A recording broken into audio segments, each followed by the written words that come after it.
Alright, so this looks smoother.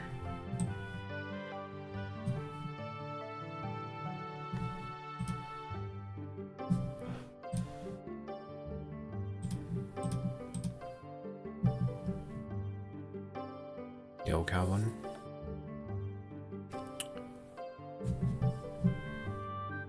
Nice dancing mode. Okay.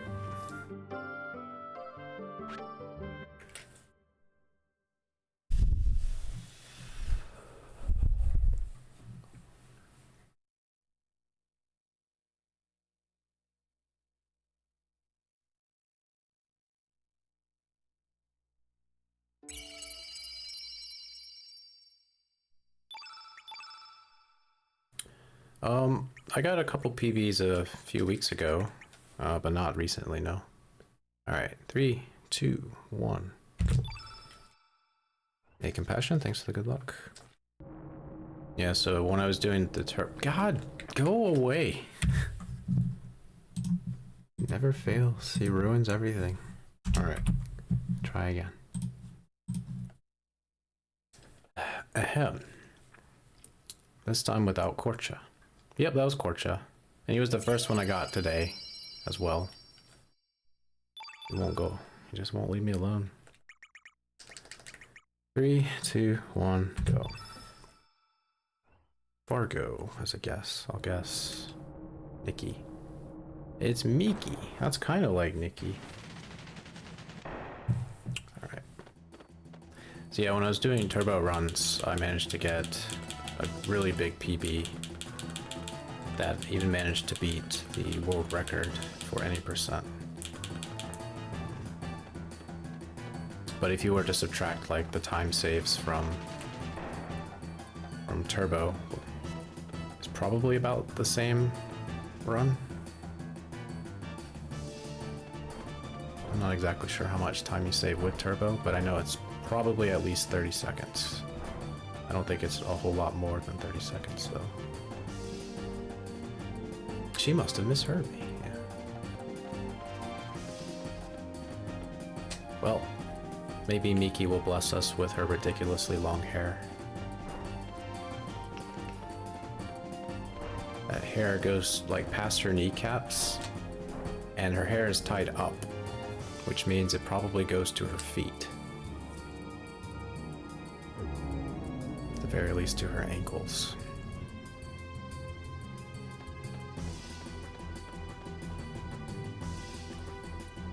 So that PB happened, and then when I started to do non-turbo runs, I got a PB not too long ago. This guy needs to move.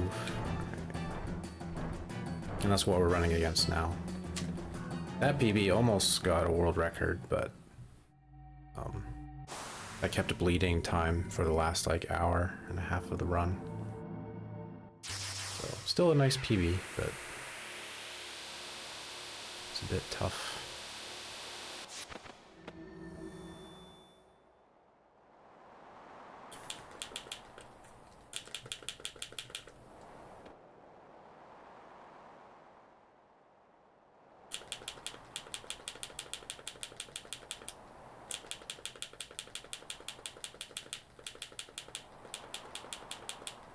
Yeah, so when you start Chrono Cross, there's like 1 of 15 people that can join your team between Surge and Kid.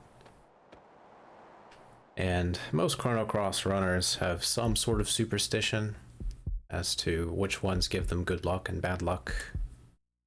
So like my good luck ones are Orcha, Pashul, and then lately it's been like Zappa, and a few others. But most of those runners would immediately reset if they saw Korcha. Because most runners don't really like Korcha as a character. There are some who do, and some who do as a joke. They don't actually like him, but they just try to create controversy. So we just treat Korcha as a pretty bad omen, as Mauserick says.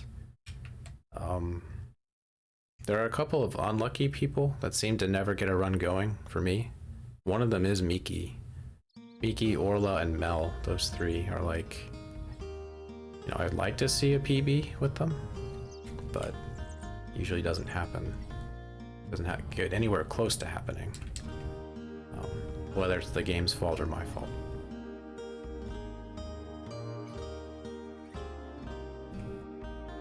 So, Korcha showed up the first, 5 frames I saw him, I reset immediately. So we don't have to use him. We will never give him the honor of ever getting a good run time with him as the start.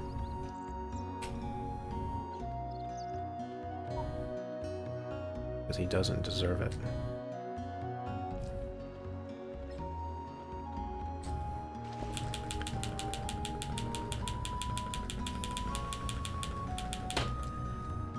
But as far as we know, there is no correlation between who you get at the start and what kind of stats you get, what kind of RNG you get throughout the run. It's just superstition. But it's fun to think about.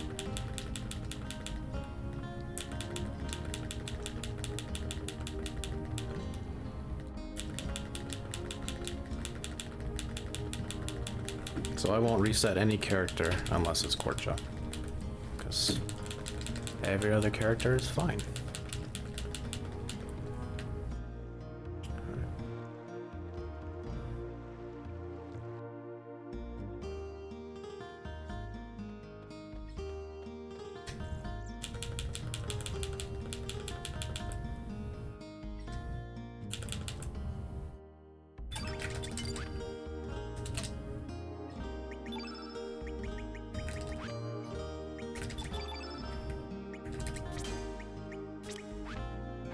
Okay, off we go.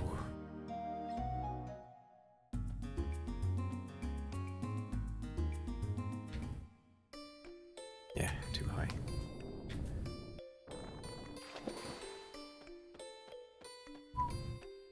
So you could get an early push on this boulder if you're just a little bit far left compared to the midpoint of the boulder. Oops. And I think it's faster than running around in a circle than pushing it, because Surge still has to get into position when you run around in a circle. Nice unnecessary crit. That's another male. Right. That was a pretty fast fight. But it was a triple enemy, and triples are always slow compared to the double Komodo pup. That's pretty much as fast as it can go.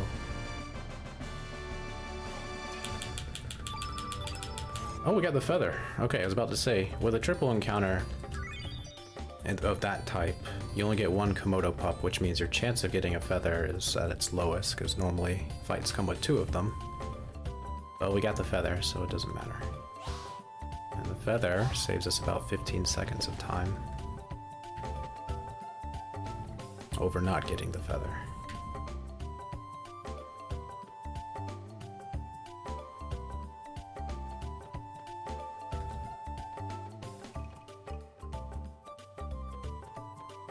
Turn around. A little late. Sorry. Okay. So yeah, this is the fastest encounter. When you don't miss. Which one? I don't know. This one. It's unnecessary crit. Jeez.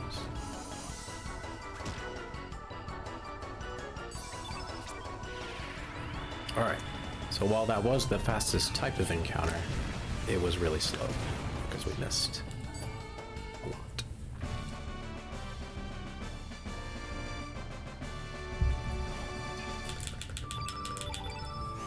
Alright, so no humor for us. So I could either fight the beach bum or skip him. If I want to beat the very first split's time, I should skip it. But I don't really need to get that far ahead on the very first split.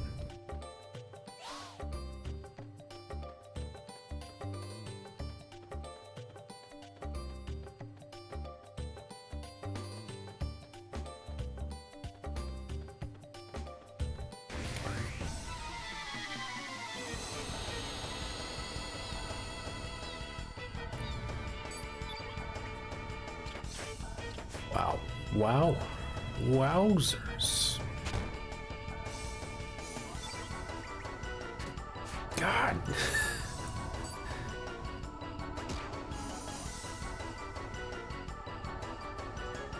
This is a bad start, jeez.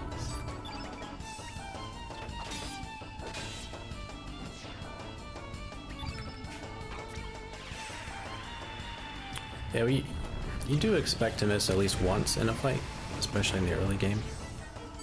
So missing more than once isn't very good.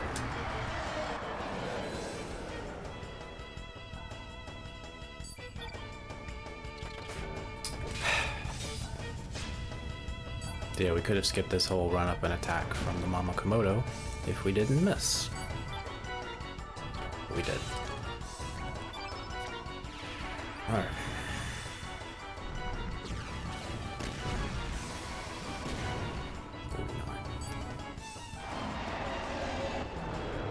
Yeah, I think we lost a good 20 seconds just because of misses.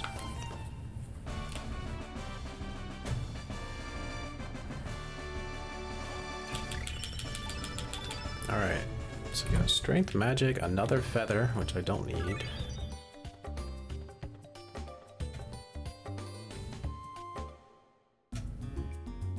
One other thing is we're at low HP, and that makes the next boss fight a little risky. We took a lot of damage. Normally you don't take this much. So I could either fight the beach bum and practically guarantee a heal, or skip it and risk it and just hope Surge doesn't get hit too much.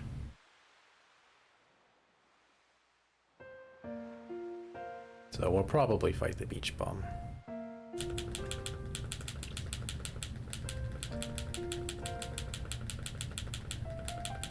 We did get whatever the HP bonus was from the level up added to our total. Yo, G-Hef. Thanks for the good luck. Hope you're doing well.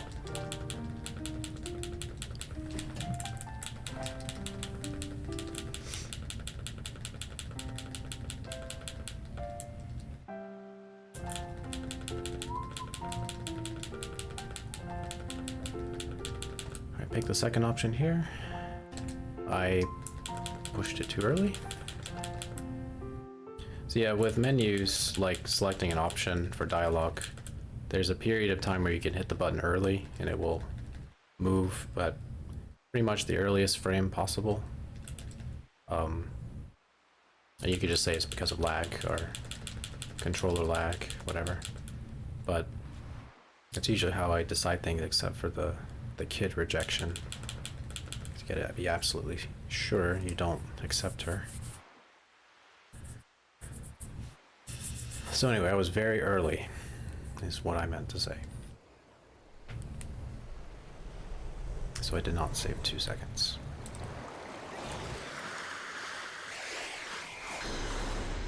But there are only a handful of time saves regarding dialogue. Most of the dialogue options in this game are the default one. That's the one you want to take for the speedrun.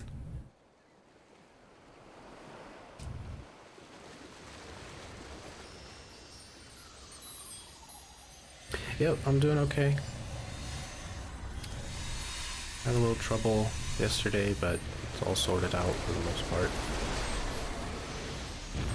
And nothing serious, just a big inconvenience.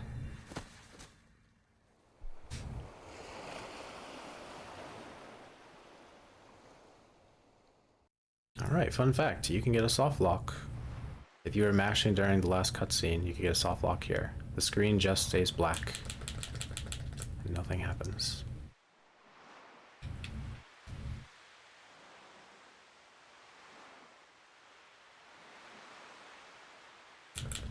Till. Yeah, most of the soft locks in the game seem to be caused if you mash a whole lot during FMVs.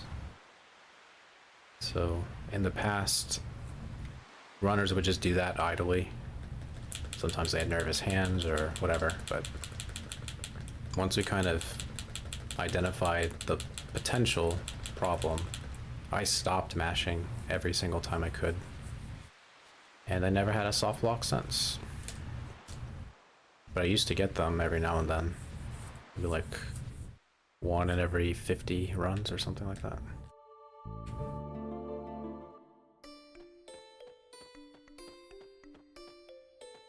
But that was like my first year of speedrunning the game. I don't know why it happens.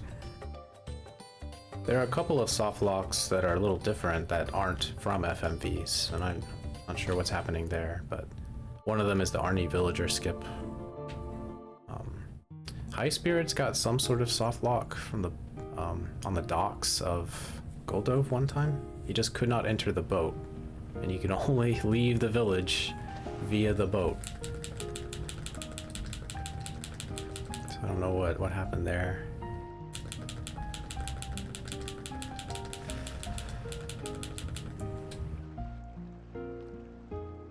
But anyway, although soft locks occur in this game, it's not nearly as bad as some other games. Like Legend of Dragoon, where you get soft locks almost by clockwork. Got so many soft locks in my casual playthrough. I even soft locked the credits. I couldn't see the rest of the credits once I beat the game because it's soft locked. Anyway. Yo, Night Killer. Lizard hunting?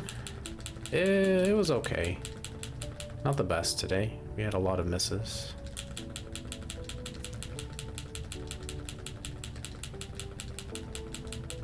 We're off to a somewhat decent start. Our stats are good, but I don't think we're going to save much, if any, time on this split. Unless I skip this beach bum that I should fight. I don't have to fight it, but I should. Otherwise, if I don't get a good drop, then I have to reset the game.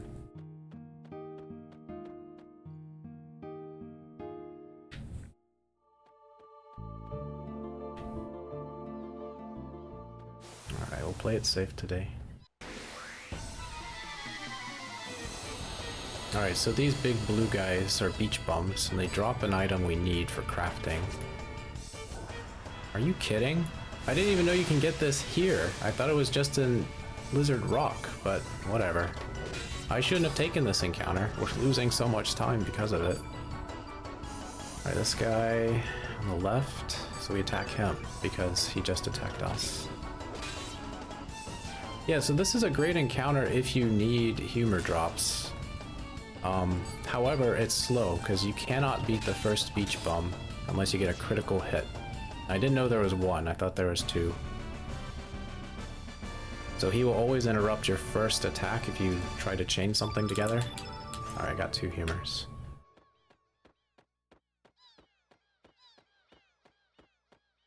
So the only way to defeat him is to get a critical hit on your first 3.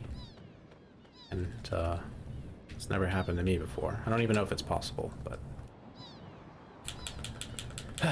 So we're losing time.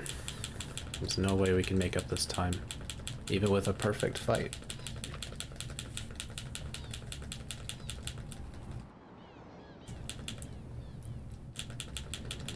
But good news is we have our materials, so I don't have to worry about the drops.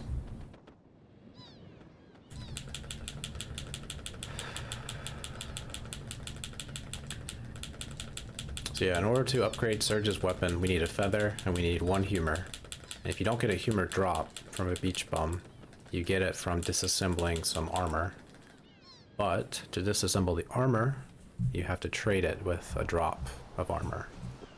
So Salt drops an ivory vest. 90% chance to drop it or so. So you would trade that with the ivory mail, disassemble the mail, then you'd have your humor or Surge's weapon. But we want 2 humors, 1 for Surge, 1 for Kid. So if you don't get the second humor, either farm more of the beach bums or have Kid go without an upgraded weapon.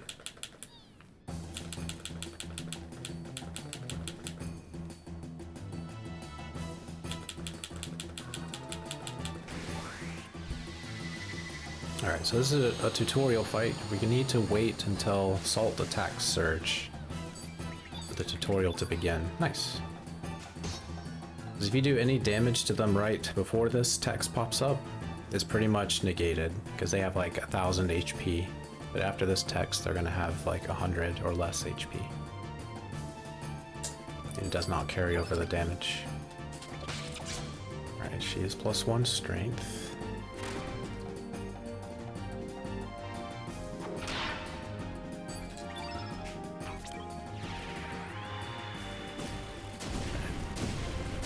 Magic is pretty good. So we can just do a 2-3. Nice. Do extra damage to Karsh, because Surge did get a +1 to his magic.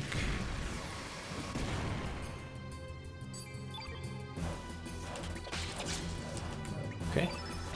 And then we skipped a turn, because these good things happened.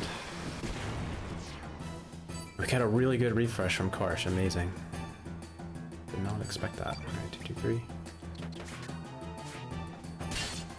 I did expect Surge to miss at some point. Wow, that's a lot of misses. And Dragon Rider, which we normally skip. I don't know why Dragon Rider happens, it just happens randomly. Not because of his HP. Or the turn order, it just happens. Alright. So almost a perfect fight. But the misses earlier and the Dragon Rider kind of made it average. Alright, that's a terrible start. Over 20 minutes. But we're gonna keep going, because I don't want to keep resetting.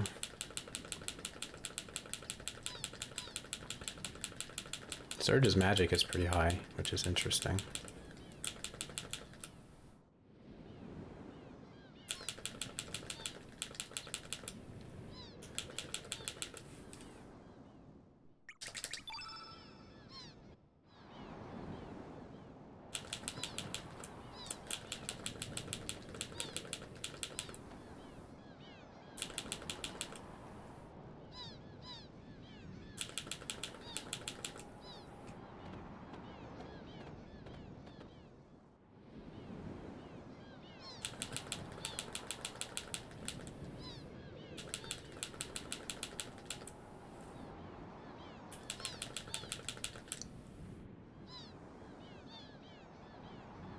Alright, so we're given the option to travel with Kid, but we are not going to do so.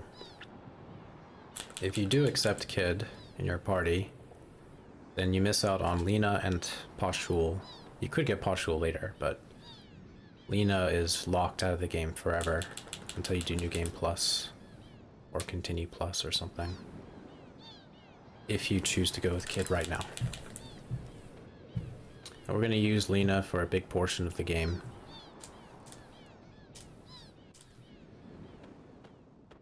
Because there isn't really another substitute at this time for her.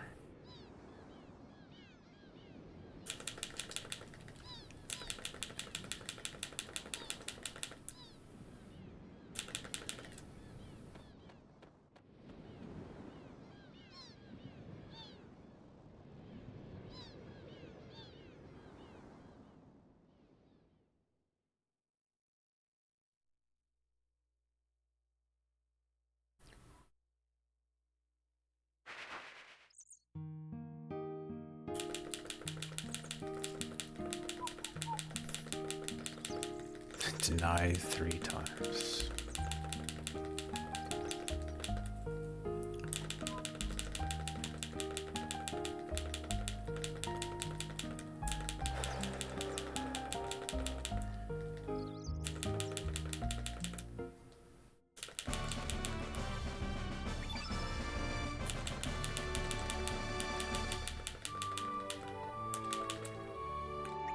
Okay.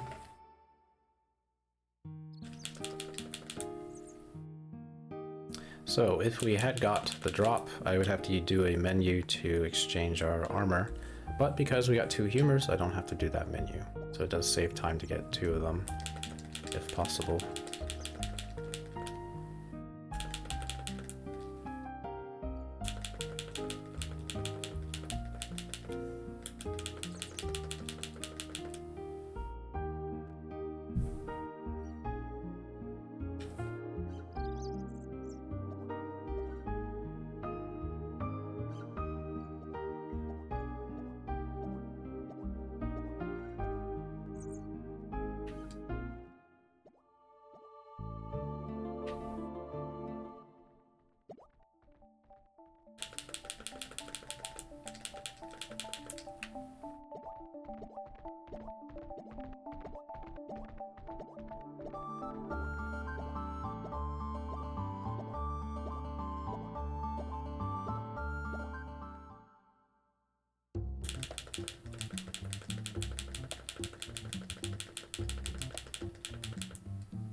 Alright, I get to see how strong Pashul was. If she does 18 damage, she's probably at 12 strength. Could be 13. 17, she's at like 11. Like 16 is like 10 or less. Lena's got good HP. Nice. She's normally in the 50s.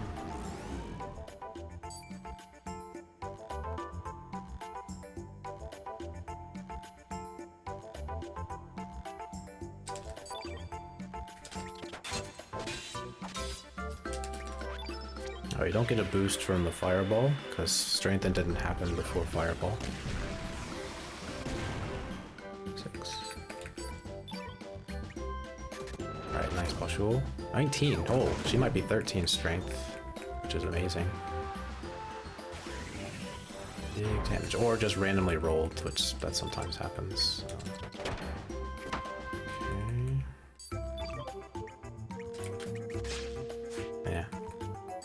For the big damage. Alright, yeah, that's normal Pashul. Hit luck.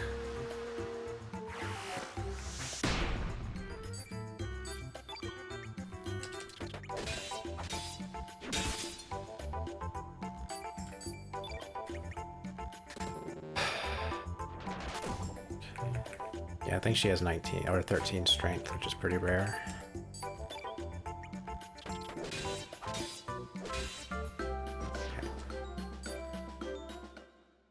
So, what could have been a really good fight was just kind of average. 12 as well. Ooh, a +2 for Surge. He was already going to be 1 strength behind normal, but now he's back up to where he's supposed to be. Okay, I did not see Lena's magic. Did anybody catch her magic stat? I guess I could see it when we exchange Kid. I like to keep tabs on what she left us with. So when people are guessing Lena's magic later, we have the base value. And her base value is not consistent. She could be like 9, 10, 11, or 12 magic when she leaves us.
Nope, I didn't see.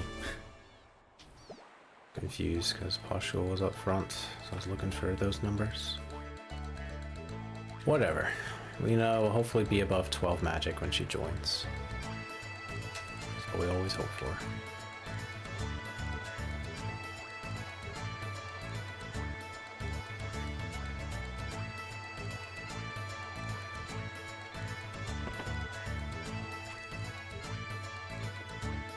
Alright, we pick up this accessory, Profiteer Purse, disassemble it for iron, which is impossible to get this early in the game except by disassembling that accessory. Use the iron to upgrade our weapons significantly.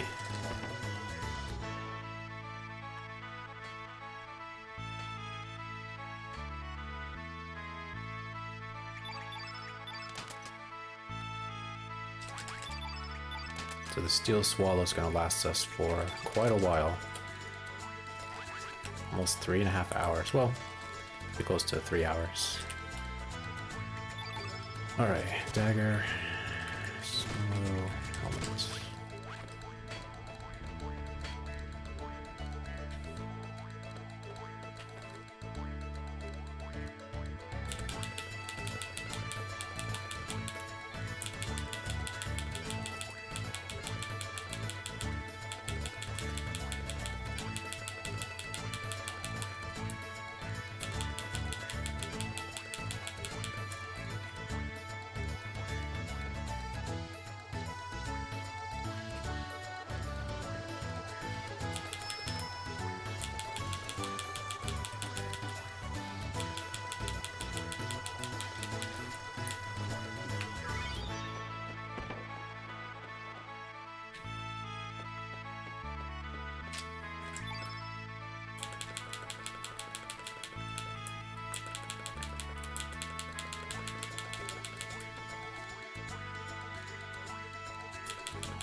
Kid has a lot of magic. 9.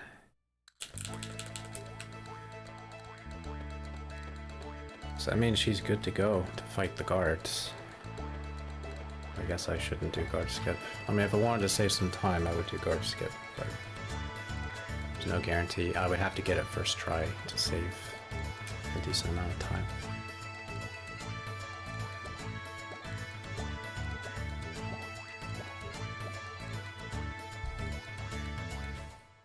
Alright, Pierre. 3 strength. I have low HP. He should be in the 70s for his HP value. Or at the very least the high 60s. But low 60s is kind of rare. And below 60 is extremely rare.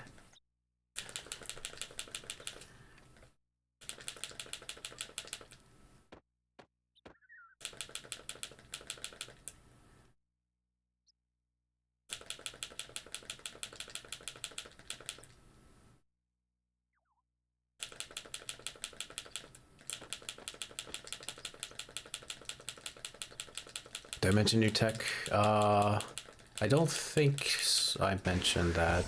I might have meant something else. When I was at my best, well practiced, I could get guard skip. Wow. Maybe 2 and 3 attempts, so 66% chance.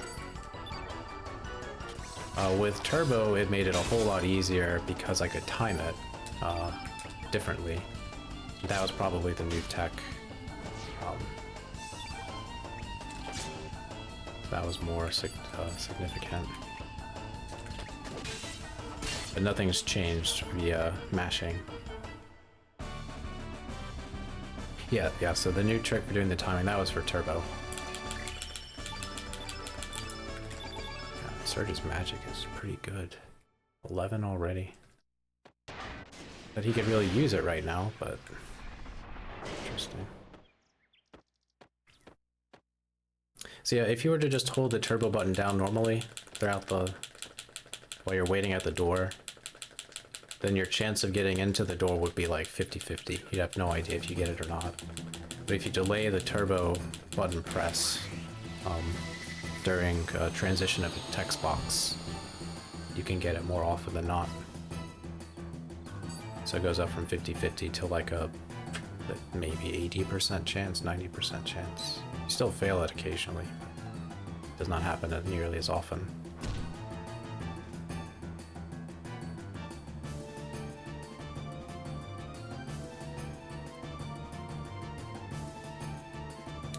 So guard skip is really something you should only do if you are very far behind, which we kind of are.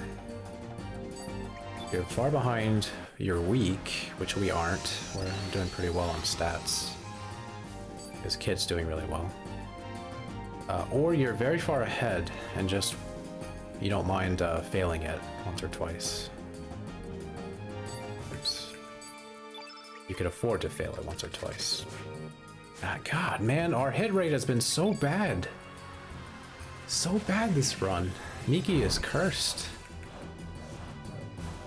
Her hair isn't giving us good luck, it's getting in our eyes.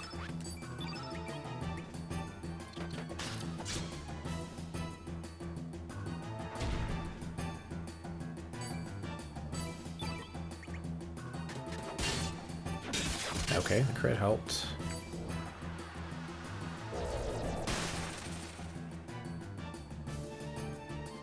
Sorry, Pierre.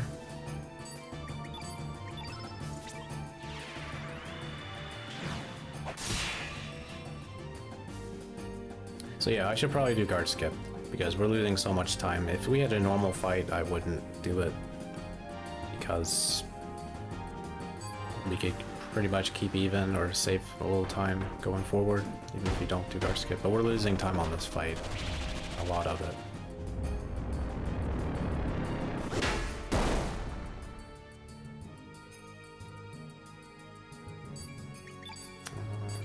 Have to do an extra run up here as well. Don't miss. Okay, so that crit helped do a little extra damage. Plus we had a little extra chip damage from Kid. One surge missed the first time. Alright. See if we get the magic ring. 13.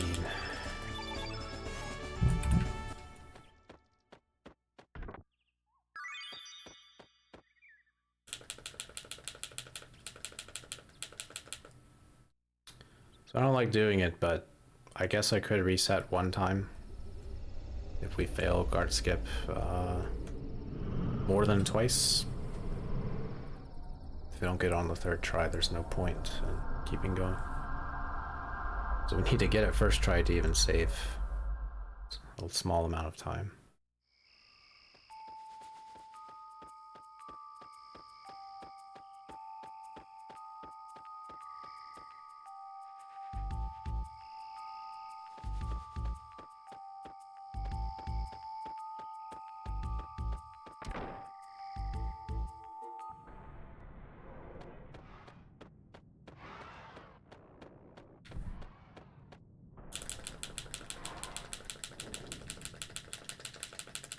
I like how this guy is just putting his head on Pierre's shoulder and talking.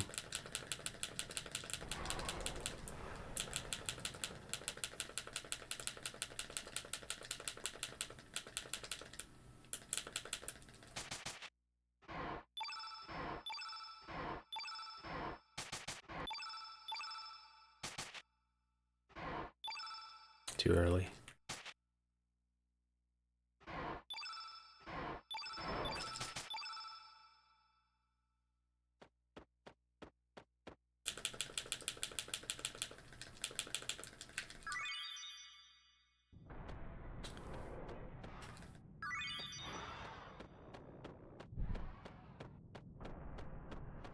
Alright, so guard skip. What you do is you lure the guard that's wandering around to chase you, and when he chases you, it interrupts the door guards from noticing you. So you can get behind the door guards and try to open the door. You have like a frame or so to open it.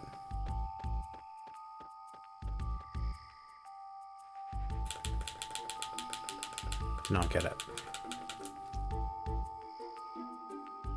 One of the other aspects of guard skip is position, where you are in front of the door, and sometimes I feel like just not in the right spot. I'm too far up or too far down. So that's an aspect, and I don't really know, because I can't really even see. It's very dark. My TV's dark anyway.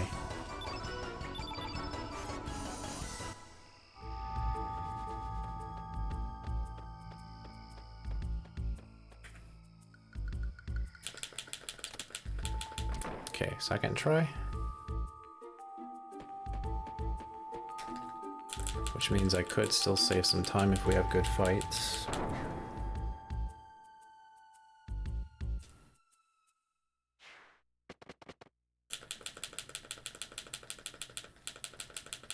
Alright, if anyone wants to guess the Viper Manor code, now's the time. I'll remind everyone after we're finished. But once this fight is over, we have like 45 seconds maybe to guess. Compassion goes with a classic 4-2. I'll think about what I'm gonna guess later. Should decide at the last second. 6-8 for Mausrick. You could think of the code as seconds if you combine them together. Man! It is unbelievable how much we have missed already.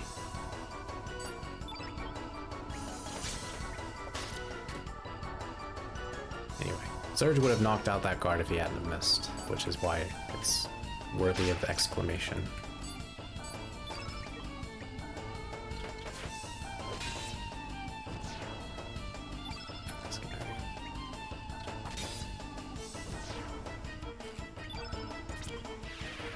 For Silence.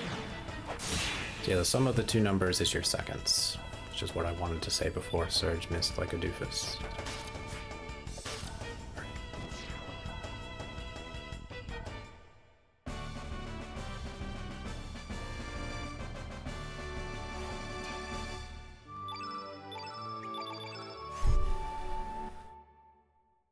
Hit percentage is based on a few things. There's a base number, and then it's your weapon, the tier of your weapon, and then whatever accessories you have equipped that could boost your percentage. So it's a fairly low number once you start out, but as you hit, the percentage grows very quickly. So like a 3-3 might have a 68% chance to hit the first hit.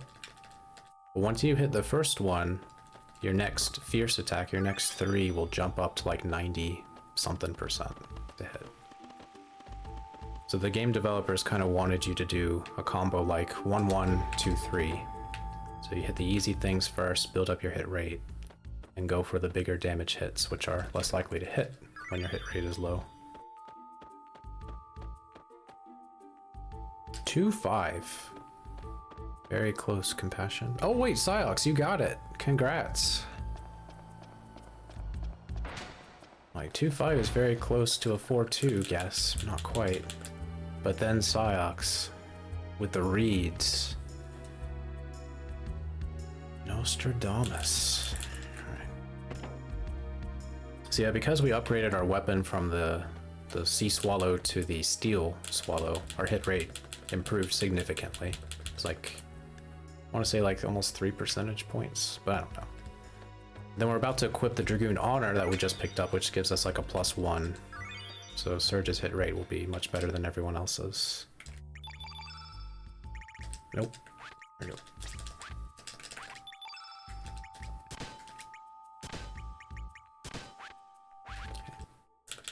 Go buy a lottery ticket. Might as well, Psylocke. If you're able to.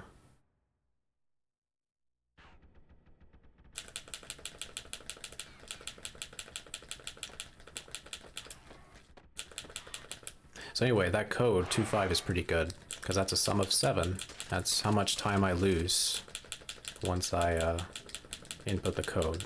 So 7 seconds time loss is not bad at all. Because the average is about 10 seconds. What you expect to lose. I think the true average is 9, but sometimes it takes a little while to enter certain codes. So the sum of 10, a 9 and a 1, for example, is much faster to input than a 5-5. So 5-5, you'd actually lose time inputting it. Anyway. Pretty late in the evening. Oh, well, you could save it. Save it for next drawing. 2-5 is your lucky number. Alright, so that's a male Neo Endbolt, so I need a critical hit to knock him out. Well, first I need to hit him. Right. Need to do like a 2-3.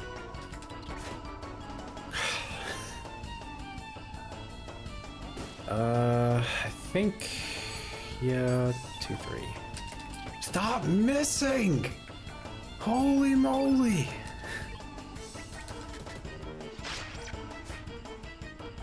See, after we hit our fierce attack, Kid's hit rate jumped to 94%. Surge should be about the same, I think. I think it's only his initial stuff that is. What?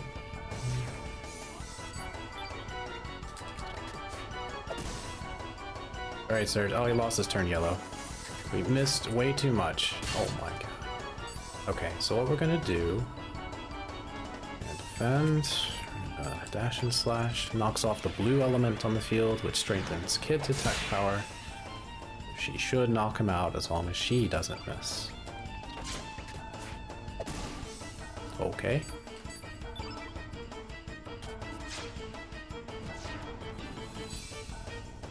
Alright, that was not a good fight. But it's been a while since we've missed a whole bunch on this. We've had a lot of good Neo Emble fights recently. 14. Eagle Eye, cool. I don't think I healed. Not with consumables. So either we healed up and I didn't notice, or somebody's still lacking some HP. We need to go into the Marcy fight with full HP.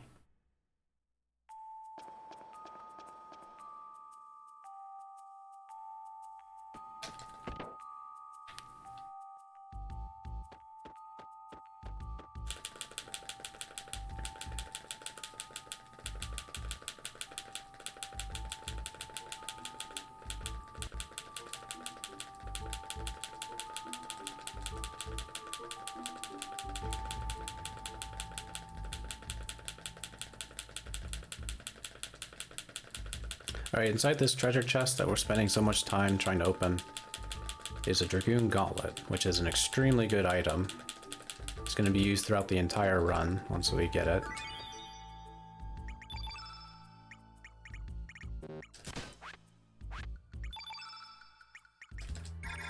Okay. All we can do. So Kid is not very likely to survive the Marcy fight because she's not at full HP. And even if she were, she's still not that likely to survive. Alright, 2. 5.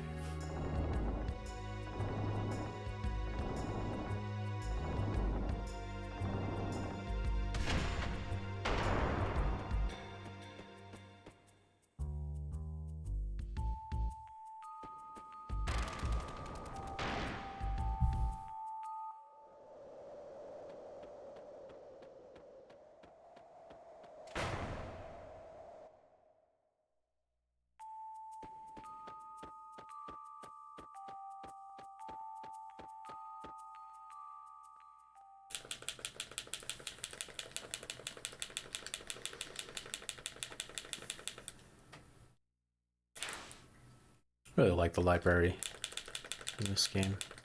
It's nice. And I do like the background fighting arena for the library, because you only see it twice.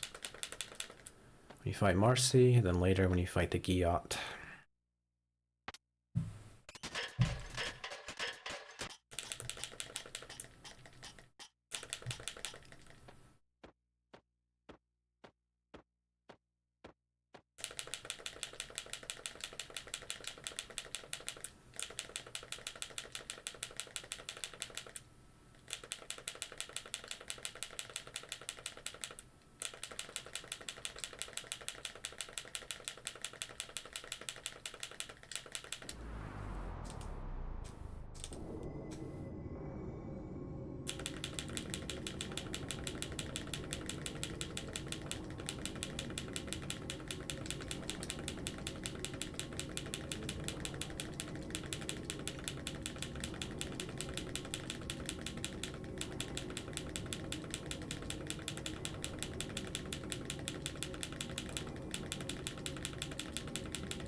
Alright, most runs we would have defeated Marcy about right now.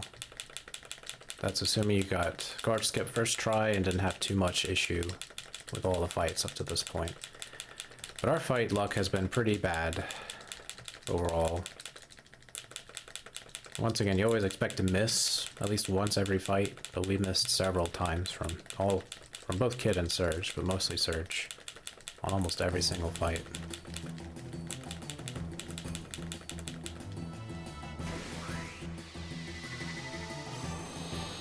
Alright, Surge. Maybe we gave him some glasses, some reading glasses. Okay. Okay. Alright, don't hit Kid.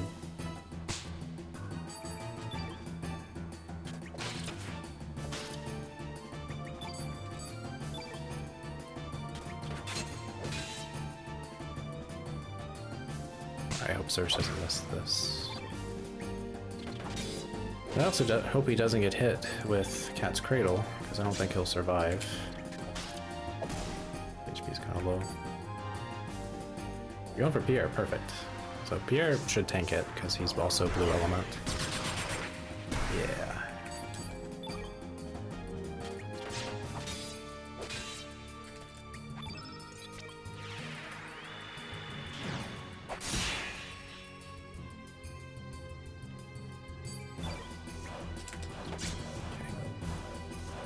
Alright, pretty good fight. I skipped Fireball because I know she was very close and all I needed was Kid to hit one time. 11. We saved 1 second.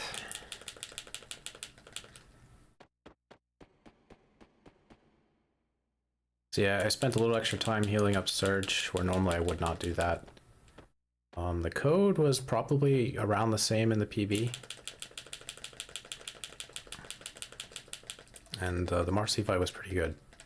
So the only way you could have a really, really good Marcy fight is to get critical hits at the start, and then you change strategies. You go from doing control damage to predict when she's going to go, to just going 3-3-3-3 all the time and just praying. Praying you hit and do enough damage.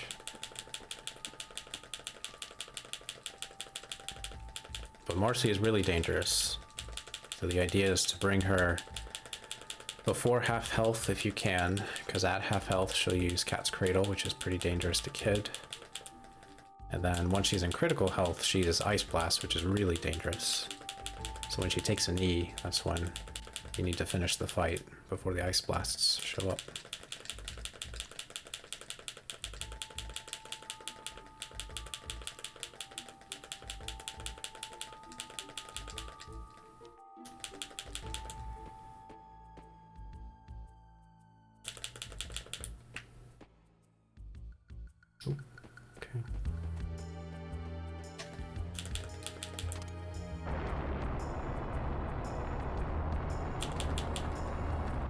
Alright, so these guards can be easily one-shot or one-rounded by Surge if he doesn't miss. We're hoping to just see 3 of them. Nice. You usually get 4, but... Oh! A 0 AP roll, that's rare. Alright, get this guy then. 2-3. Yeah, our goal is to defeat them before they can attack us, but surprise attack from that silver armored guy.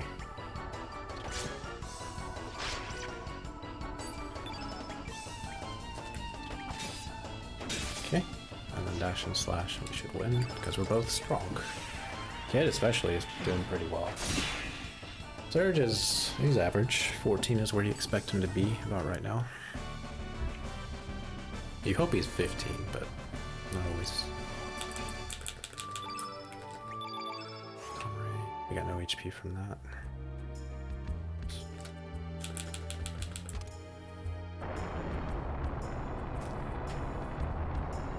Alright, if we have a really smooth Lynx fight, we could save maybe like 20 seconds.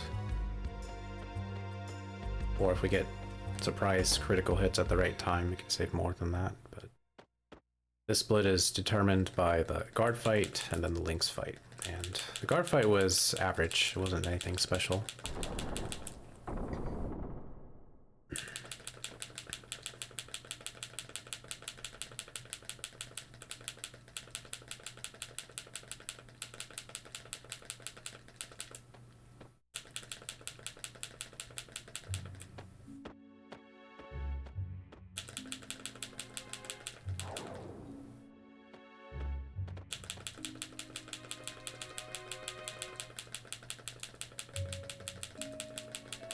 Oh, I'm playing on a PlayStation 2.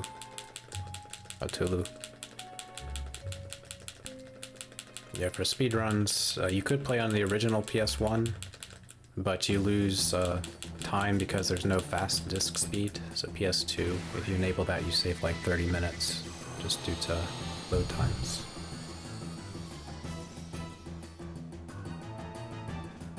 But I do plan to run the PC version a little bit later. Okay, don't hit Surge. I said don't hit Surge. I do not have Revive on Pierre, so if Surge gets hit third time, we're gonna be in trouble. Ah, that's a bad miss. Okay. Alright, so next time Link's attacks, if it's Surge, he needs to dodge it, otherwise it's pretty much run over. Oh, the crit. Okay, crit made up for that miss, which is good. Dodge it, Surge, dodge it, dodge it, dodge it. Yes! Okay. Sometimes you just gotta tell the game what to do, and it does it.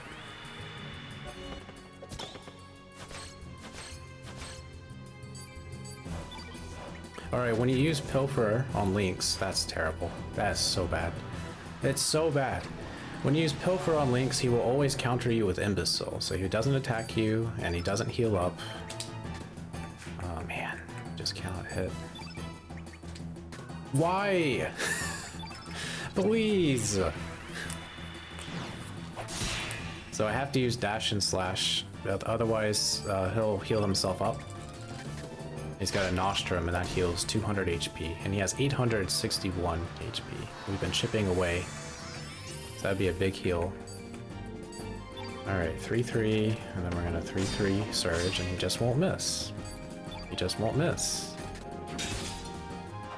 There we go. Yeah, Surge's hit rate has been really bad. We've lost a good, probably minute just because of misses. Alright, but we still save time.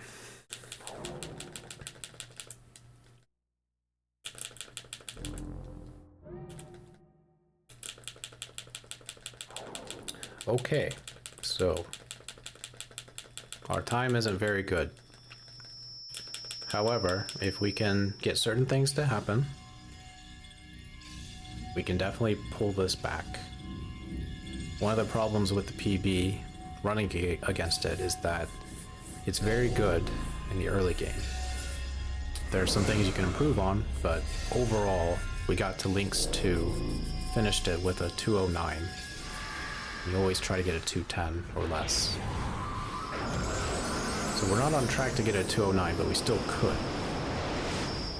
But to do that, we'll need to get first key. We're going to need Glenn and Lena to be really good. We're going to need no misses. We're going to need really good fights. I'm going to need to dodge enemies really well and Fort Dragonia. So we need a lot of things to happen. And then we can start pulling ahead. So the way the PB is it has a really good early game, a below average start of the mid game. Then it kind of evens out. And then the start of the late game, where we fight the dragons, was extremely good. Extremely good. So I do not ever hope to match it. I mean, I guess I could always hope. Don't ever plan to match that time because it's so good. But after that, after those first 3 splits of the end game, the PB slowly started to bleed time. And it bled about just under 3 minutes overall. So I went from 7 minutes ahead of PB to ending the run with like a 4. It was like a 4:30 or something? 4 minutes and 30 seconds ahead of PB, something like that.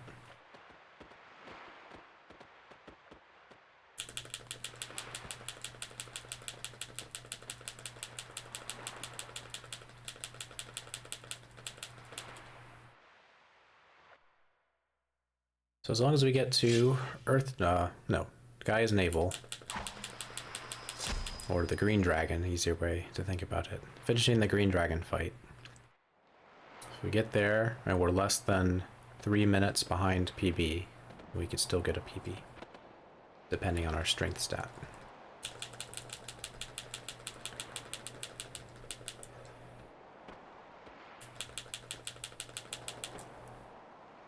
Alright, anyway, that's our future stuff. For now, all we're concerned about is the chrono trigger.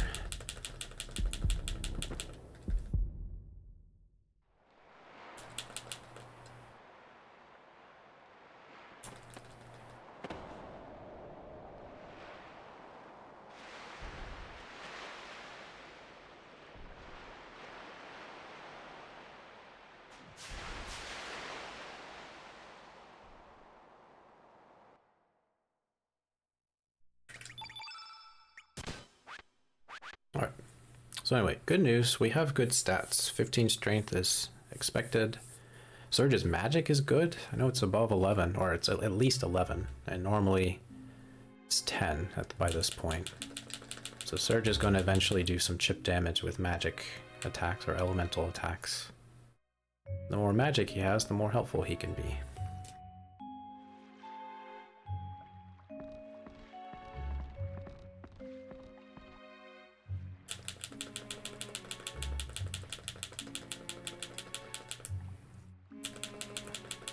Alright, the Corch is here, so I'm going to take a stretch break. And I will return probably after Harley is done making a fool out of Corcha.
Alright, so we're given the choice to try to find a way to save Kid from being poisoned, or to ignore her and go on.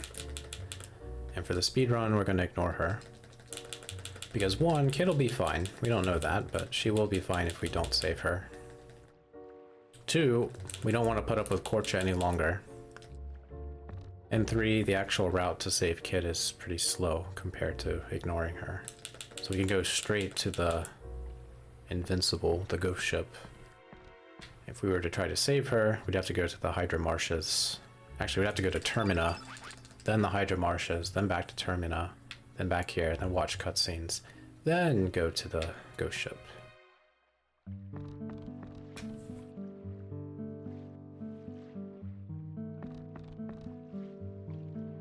But there's a big downside, is that we don't save Rasley.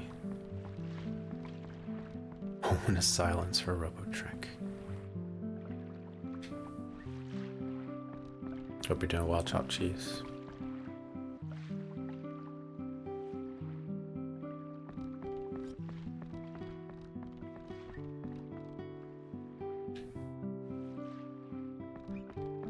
Yeah, I was thinking about maybe for next year, I could try to stick to a schedule for what types of things I'll do on the day. So as mentioned before, like Final Fantasy Friday, for example. So every Friday I could do either a casual playthrough of Final Fantasy, or by casual I mean like continue it, or I could do a speedrun, since I know a lot of different types of speedruns for Final Fantasy.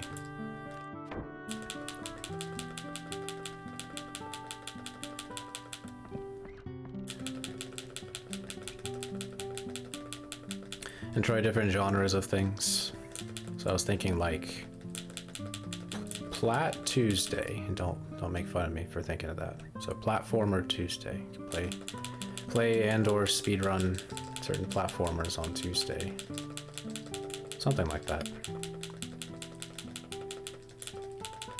And Sundays could be speedruns, it could be Super Nintendo, it could be Sega, because I still a few games I like to play on the Sega Genesis. So I don't know how much people would like that versus doing what I've been doing for the past few years, which is just doing whatever and sticking with that rather than jumping around doing other things. So I'll bring it up over the course of the next week or so. Let's see what chat and what people who support the stream, what do they want to see? They just want to see Chrono Cross runs, then we could stick with that. If they want to see more variety, then try to do that. What do I prefer? Well, I don't like doing the same thing over and over. I know that's kind of silly here when you speedrun games, because that's kind of what you're doing. But eventually I reach a point where I need to move on and do something else. Otherwise I'll end up really disliking what I'm doing. So that's one reason I've been able to speedrun Chrono Cross all these years, is because I've taken many big breaks from it. There's a PB wall. Sometimes, for some games, absolutely. For a lot of random games, kind of like Robotrek and Chrono Cross and Golden Sun, the games where there is a heavy RNG element that could make or break a PB, like those still have potential, and you could always chip away at them, grind it down, and eventually you'll get it.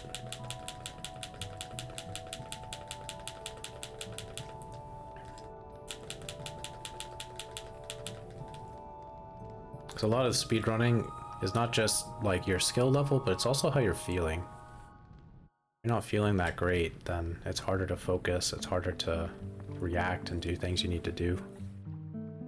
So sometimes you're just not in the mood, or rather you're not in top form for any sort of speedrun. And if you spend a nice long time, long period of not getting any improvement, then you get more and more upset, despondent, irritated. And that's when you definitely need to move on. Yeah, it's nice to have a variety of games. So like, we played Cuphead last time. And if this run doesn't last past Fort Dragonia, I could just switch to Cuphead. Just play some casual stuff. But we'll see how I feel and what actually happens. So.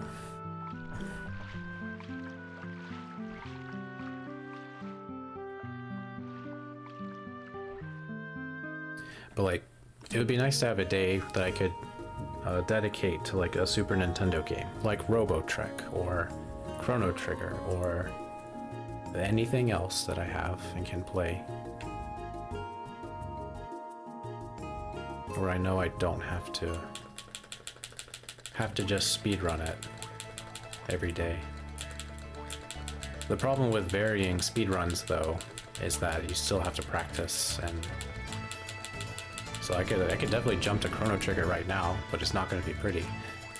Same with Robo Trek. I'll need a little bit of time to practice. To try to get any sort of PB. But anyway, it's just something I've been thinking of. Door. Also been thinking of doors.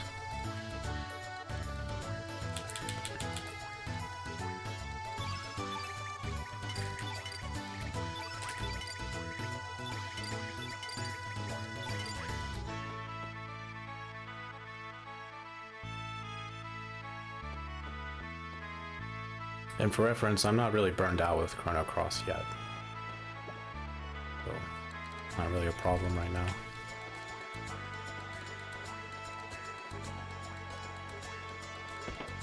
And by keeping up my form, it should make the transition over to the PC version a lot easier.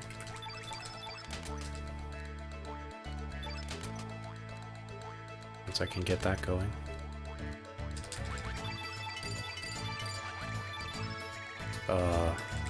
I had an idea and it threw off. I was thinking of, did I have Eagle Eye? And I do. That's not this menu, that's the next one.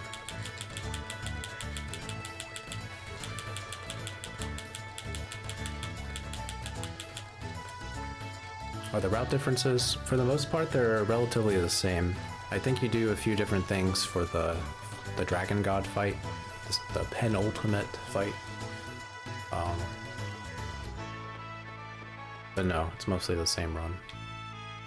There are a lot more categories you can do, because you can do the speed up category.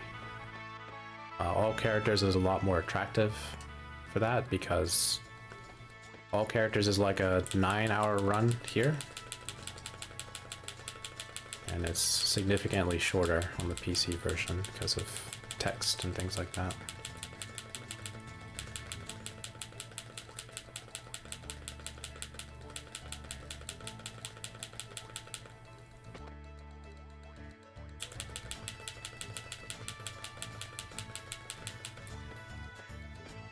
So good news is that if I do put away Chrono Cross for a little while, it doesn't take me very long to get back into shape for it. It's like, I need to do at least one full playthrough on stream, in addition to some practicing of the small stuff. I can usually be in decent form.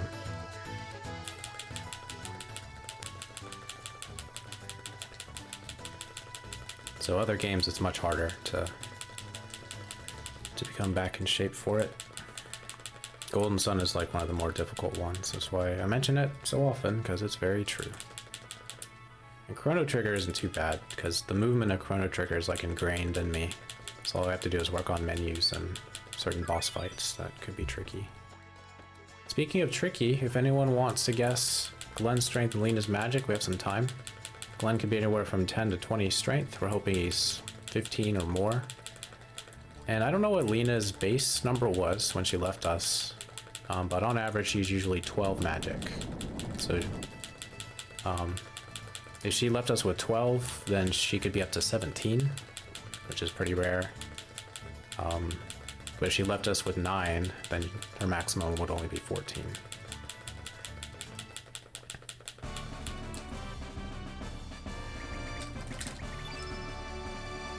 Magic. Ooh, Surge's HP is kind of low. I thought he would have like more than 120 by this point. He does not. 16. All right.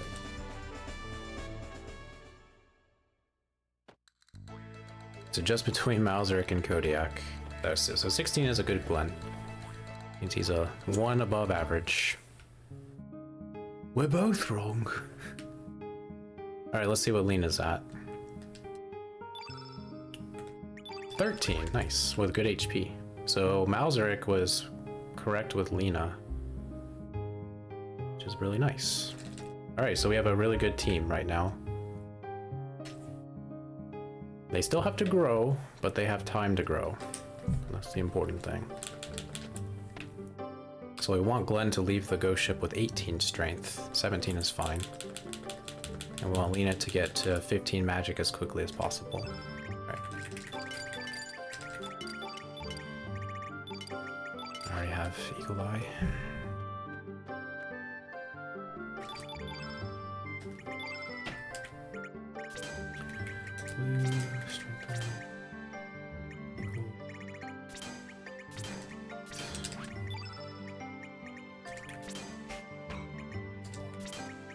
Nope.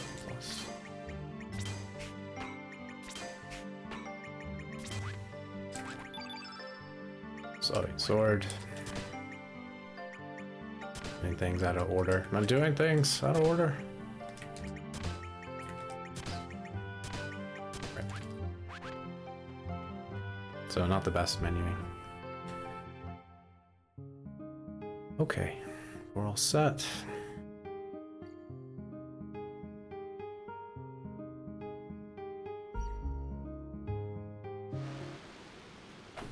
Okay, so the PB managed to get first key, which means the key we need to find to progress in the ship was found in the very first location that we checked. There are 3 locations that we check in sequence. You don't have to check them in the sequence, but it's better that you do overall. So in order not to lose time, we need to get first key as well. So it's a 1 in 3 chance. There's no known way to manipulate who has the key. Even if you save on the ghost ship and reload the save file constantly, the key location will be different almost every time. You might think you get a string of first keys, like, oh, maybe I could just save and reset, and after doing this and this, and and suddenly you get a 3rd key and a 2nd one, and it's like unreliable.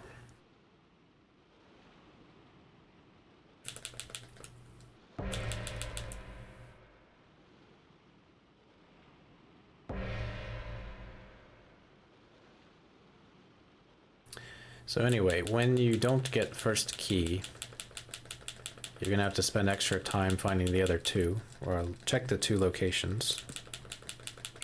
Every location you check is guarded by an enemy you must defeat first in order to check. So on average, you lose about a minute per location.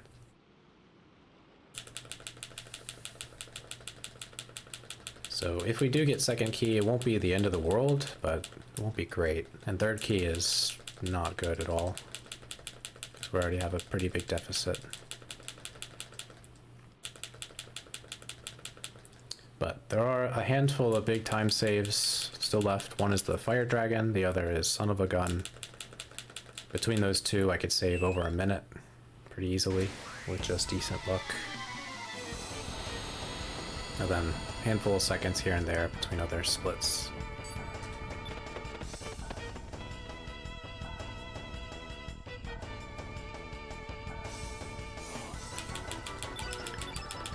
Ooh, Glenn has 10 magic. Wow.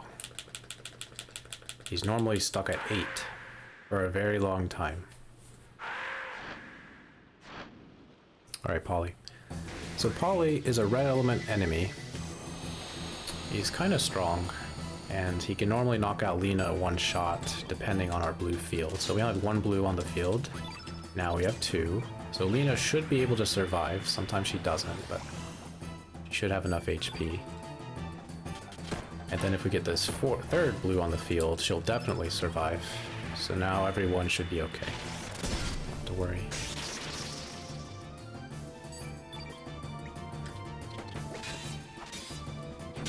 Nice. Okay. Flap on Surge. 91. Hey, Glenn actually hitting. Wow, crit. Okay, pretty quick. Not too bad. Skipped Aqua Ball, which is always nice. 16, 17, 14, a perfect level for everyone.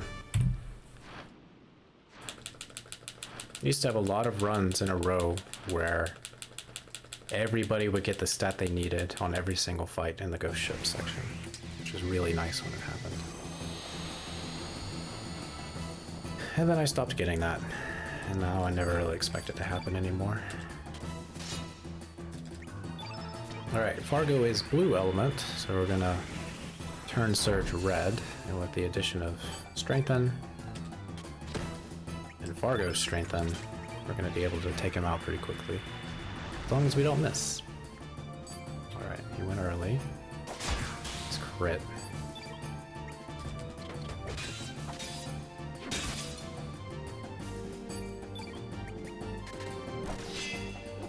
Glenn is surprisingly accurate.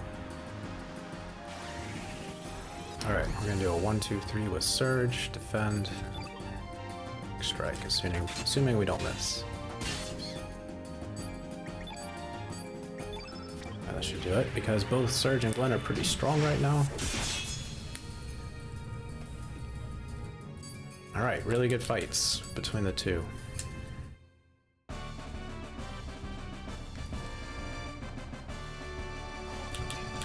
17. Alright. Cool. Alright, we do want Surge to be 17 strength by this point, because that avoids a damage range for certain enemies, depending on certain things.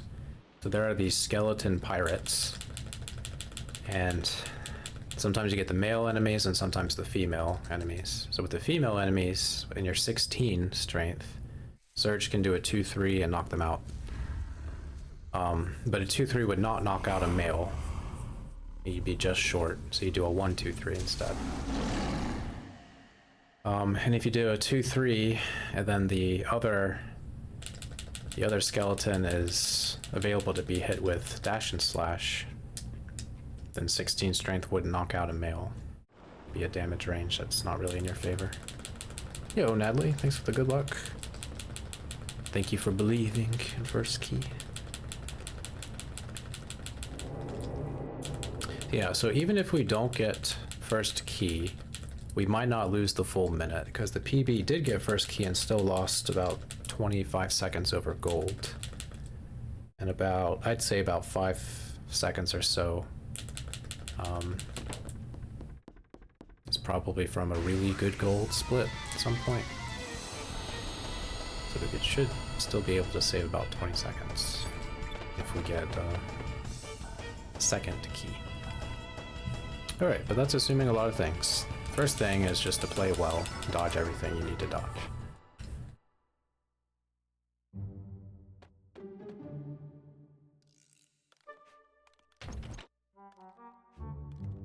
Alright, check the door first, otherwise the keys don't ever spawn. You can still defeat the enemies and don't have to refight them.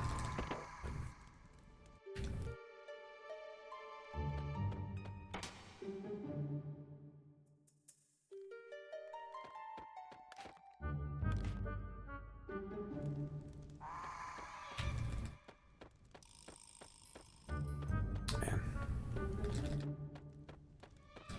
Tagging that pirate is a little tough, because if you get too close to him, he can stop you from running. So it's like he stands on your foot. And if you're too far away from him, you miss him. So the first one I just completely whiffed. Very far away from him. Alright, so here's our first check. We open this treasure chest because we definitely want the panacea that's inside. Alright, this is an interesting encounter. 2, 3.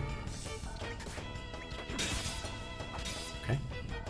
And then I'm gonna do this, do this. And then Glenn will finish. I could have done X-Strike, but sometimes you don't do enough damage, and I didn't want the Wraith to get a turn. So overall not a bad fight, but it could have been faster. Alright, see if we get it. First key. Yeah, we got it. Alright. So we have a good run going. Because we can definitely make up the time difference with PB. So congratulations, Natalie. You were the only one who guessed where the key location would be, and you were correct.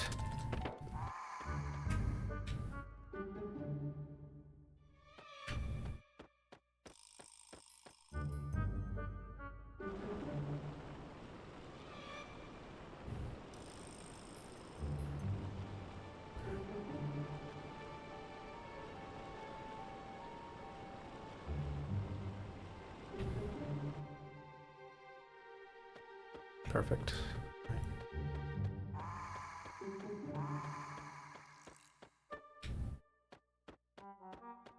Alright, pretty good ghost ship. So if all goes well in the deadhead fight, should be able to save about 20 seconds, I think. Our stats are good. I don't need the critical hit, but it's nice to get it. So all we need is just for Glenn and Lena and Surge to not miss their attacks.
Okay, so Deadhead is a unique boss because it's the only one in the game that takes a first action and uses its first action to form. So you never have to really worry about the randomness of the turn one, which almost every other boss you have to deal with. That's why we normally start a boss fight with a 3-3, because we just don't know. Don't know when the boss is going to attack us or not. Once we have Eagle Eye, we're gonna take the time to set that up, usually. Alright. So Eagle Eye gives us a 99% chance to hit. It is genuine.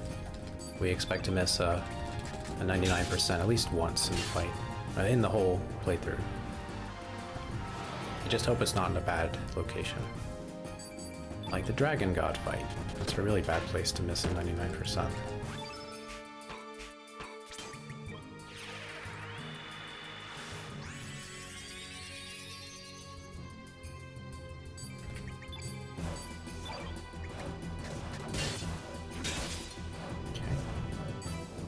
Alright, so because of our stats, I could immediately go into a dash and slash. But because of Surge's initial attacks, we might be short damage by like 5 points or something. We'll see. But Glenn is ready to hit in case it doesn't do enough.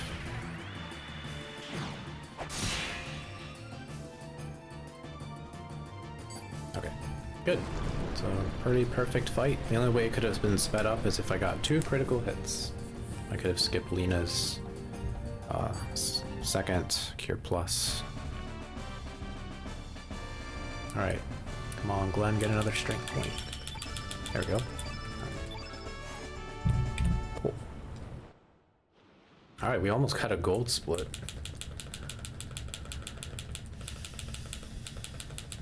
Alright, cool. So we're up to a great start. Glenn's stats are good, Lena's are good. We want Lena to get 1 more magic point, and she's got 4 fights before she needs that extra magic point.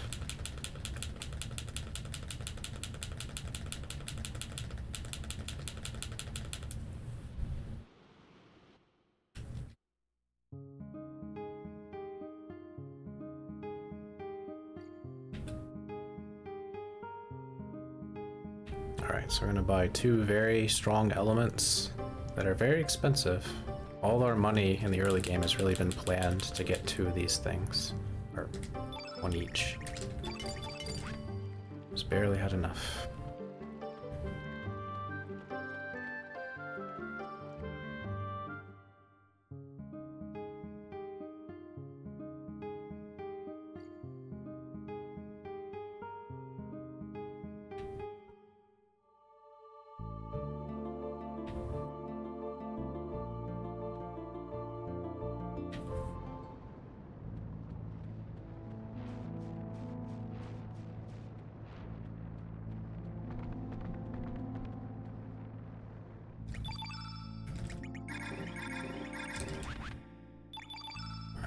Strengthen. 5. Yeah. Bottom. Top. Strengthen. Finish.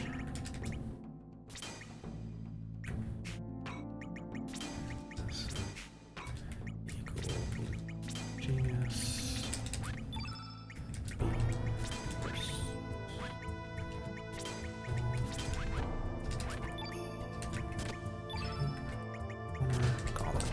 Alright, perfect. So yeah, as long as we don't have anything unexpected happen, we should be able to save at least 10 seconds on this. This is a pretty consistent fight, as long as Glenn's stats are above 17. His strength is above 17, and you don't miss a 99%.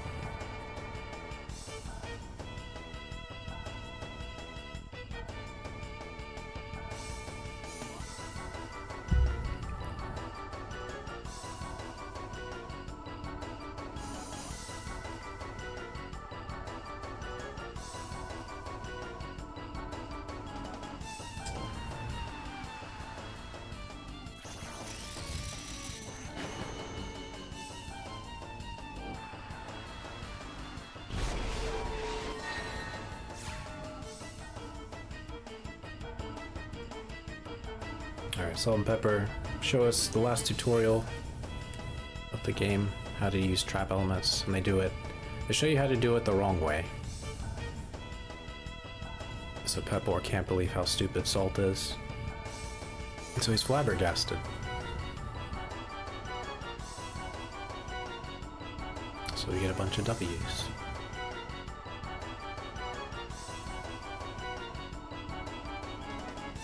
Big, ooh, big damage. Nice. So sometimes when you're 17 strength, you need an extra little bit of damage to knock out Salt at just the right time. So that, what just happened there is what you would normally want to see. But because Glenn's 18 strength, we don't have to worry. Unless he misses a 99%.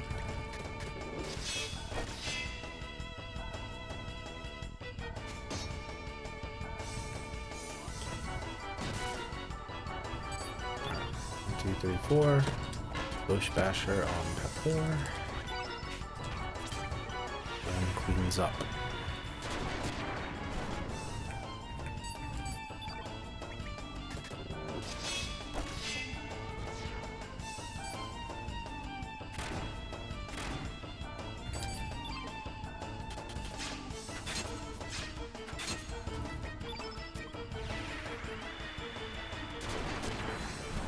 $135.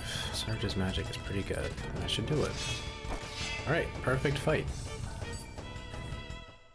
Alright, don't heal. Hopefully we get a rare drop. 19. Oh, Skyden Ring, we did. So Lena's all set. I didn't see if Lena got a magic point, but with the Skyden Ring, she'll be good to go. Alright, Glenn is really strong. Surge is also really strong. Alright, the downside to getting a rare drop is 1 or 2 of your teammates are going to be a little weak, equipment-wise. So Lena's going to have to take the sacrifice and not get a iron vest, or mail in this case. But she does get a nice ring. Skyden ring. Mail.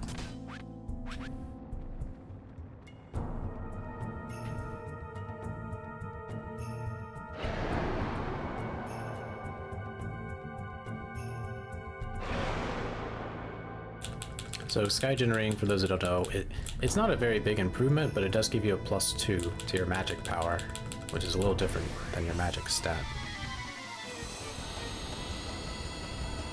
So magic is pretty powerful in this game, so they didn't give you that much of a bonus for the magic ring, Sky Generating, and magic seal compared to WoW. Compared to other things for strength. Okay, this is kind of scary, because Surge missed a lot. I don't know what I can do here, besides cure myself.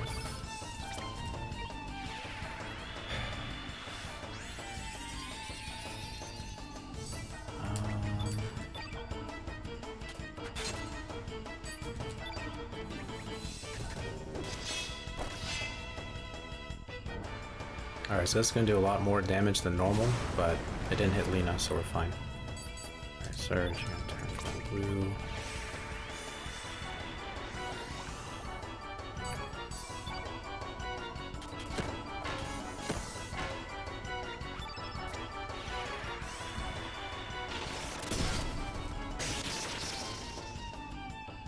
Alright, so we're back on track. So we would have been okay, but Surge missed too many times, so that cost us a little bit. Alright, 1-1. We do have an interesting full blue field, which I'm not sure we always have this.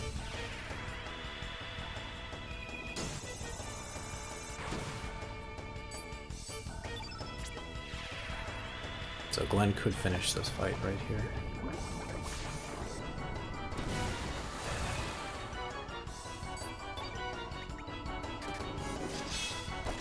Nice. Alright, before it got too dangerous.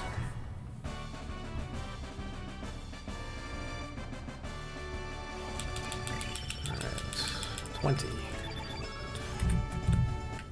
Cool. Alright, we're almost even with PB. So we brought it back. The fight coming up, even though our stats are good, we could still lose time. PB, I'm not sure if PB got Geronimo or not, but there are 3 enemies to fight, which normal boss fights just have 1. And Zoa, the big guy in the yellow shorts, he has an attack that's a little bit slow, and you can almost always avoid it, but it depends on when he takes his turn. If he goes early, then you're not going to avoid it. So that's our goal, is just to get a little bit lucky and not miss our attacks, and should be able to skip that.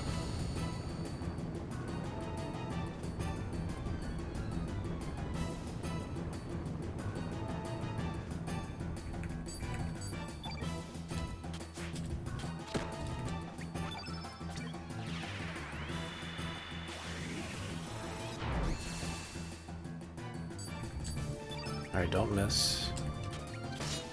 Thank you. Okay, don't miss. Thank you. Okay, so Zoa almost certainly will not use Geronimo. Almost certainly. Because if he goes right after Glenn, then that's likely to happen. But even after Surge. Alright, Lina, please don't miss. I needed you to not miss, Lina. I think we could still do it. Should be able to. I need Lina to use Bush Basher. A little bit of chip damage. If Glenn were a little bit stronger, if we had the Dragoon Gauntlet, we could skip Bush Basher. You need to be like over 22 strength for that, but it is doable. Do this.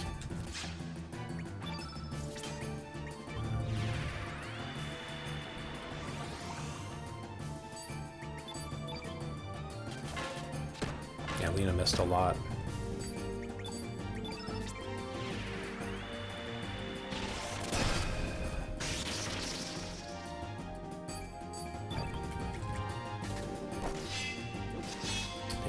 So normally, if you don't miss at all, Glenn gets 1 attack that's strengthened, and then he loses his strengthen. So he missed that. So as a result, we had to do an extra run up and see an attack from Karsh. But overall, it was a really good fight. So okay, got the vest. Check in. Still give that to Glenn for later. Doesn't really benefit Lena that much because she doesn't have a lot of HP anyway. Alright, I saw Lena get another magic point, which is nice. So she is all set. She does not have to worry about any damage rolls or ranges with Frog Prince. And Glenn is on his way to be really strong for General Viper. And I don't have to unequip the Dragoon Honor from him.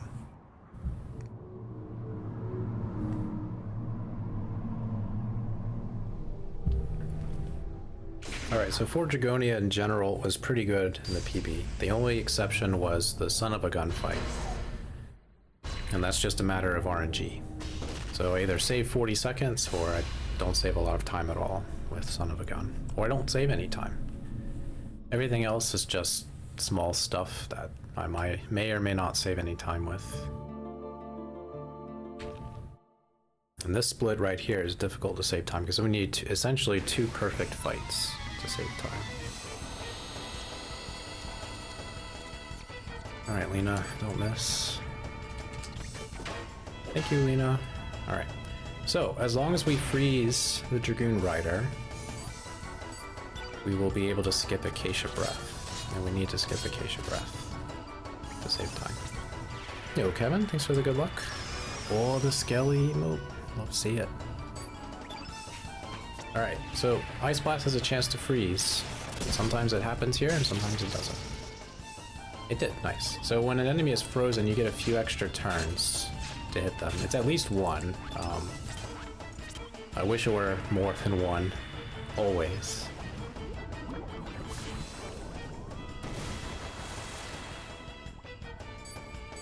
Lena's strong, she doesn't need to Aqua Ball. Okay, perfect fight. So skipped Acacia Breath. So that's one component, the other is later. 20, 21. Alright, we're doing really well on strength. Yeah, everybody has really good stats today. We don't ever have to worry about Lena. Surge is doing well. Glenn is also doing pretty well. He's no monster yet, but he could be. Alright, earring. Vest. That's all.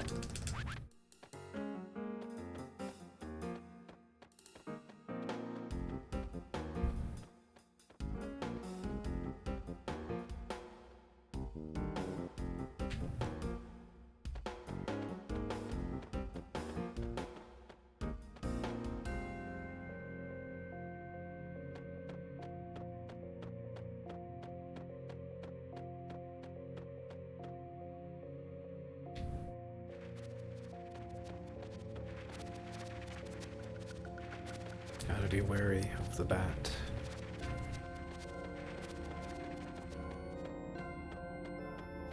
Oh, unlucky. Situation where both Surge and Glenn are strong. We'll use Glenn to attack. Yes. In Mount Pyre, there are a lot of enemies. Say a lot. There are a decent amount of enemies that benefit from Glenn being buffed up versus Surge. So Salt and Pepper are weak to Glenn, and Zoa is weak to Glenn. Then later on, General Viper is weak to Glenn. So, on average, Glenn is usually stronger than Surge by this point, and he continues to be stronger. But if he isn't, then if you have a backup, you could turn Surge green instead. But that usually requires extra menuing to set up where turn green would be. So it's a bit more difficult to work with. Yeah, what we do is we choose who's going to have the Dragoon Honor and Dragoon Gauntlet. And whoever has that, that's the one we're going to buff and use as our main physical attacker.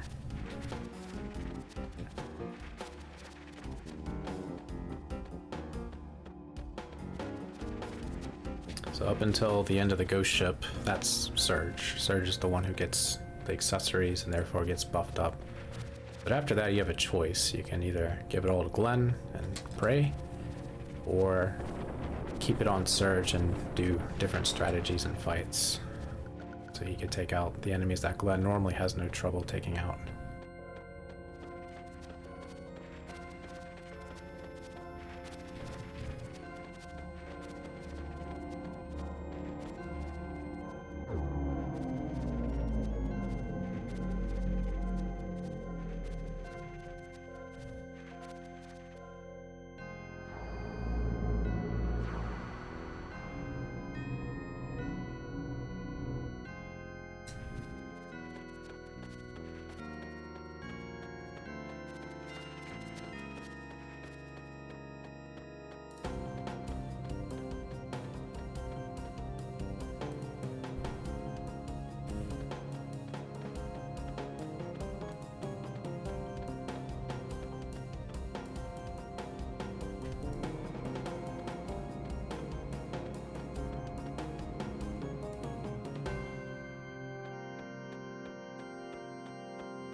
Okay, success.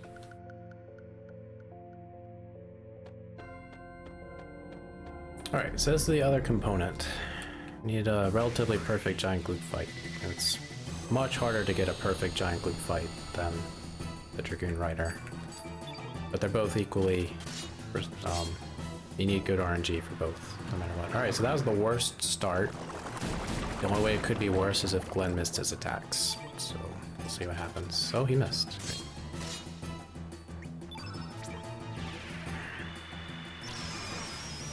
Alright, so Lena might not be able to use Ice Blast. She might get taken in.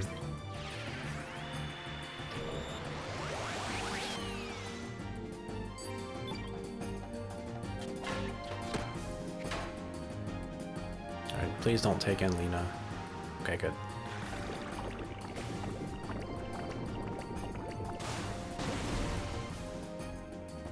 So whoever gets taken in almost always gets a status effect. And both are really bad for Lena. One is frozen, which you can't do anything. The other is you can't cast blue elements, which she needs to use Frog Prince. That's a no-no.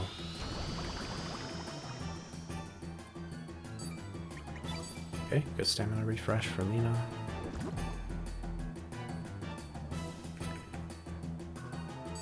And if somebody is frozen in this fight, you don't want to leave them frozen, because they have a good chance of leaving the fight with the flu, which means you have to open up the menu and get rid of it with medicine anyway. So, better to cast medicine if you can. But if Surge is the one who's taken it, then obviously can't do much. Alright, so... pretty good fight for the worst start. Or one of the worst starts, because it could have been a lot worse. Lena could have been the one to get taken in. Yeah, the medicine casting animation looks slow, and it is, but opening up the menu after the fight just to heal up the flu, I think is just a little bit slower than using it in the fight.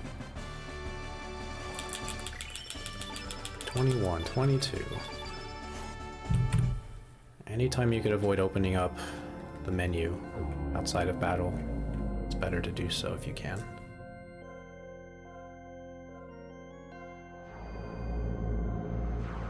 But you could risk it, because sometimes if you're frozen, you don't get the flu after the fight. It's up to you and your risk tolerance. I don't know what the chance of it happening is, but if I had to guess, it'd be like a 50-50.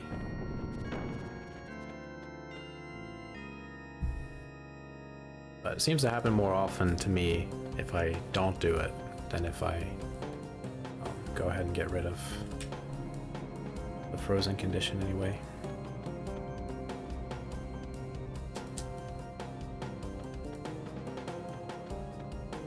Okay, so this part is difficult to save any time. I need to play well. I could do Cybot skip and save about 8 seconds, perhaps. But that's not worth it right now when we're so close to PB time.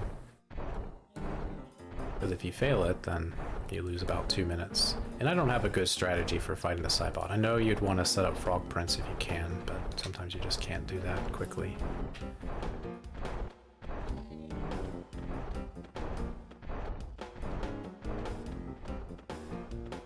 Alright, now the difficult part, dodging the Paper Moon enemies. In a not great spot.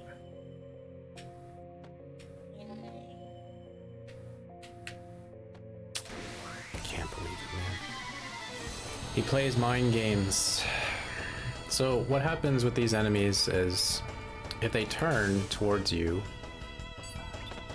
and you are essentially perpendicular to them, to where they're facing, you'll get an encounter, even if they're invisible.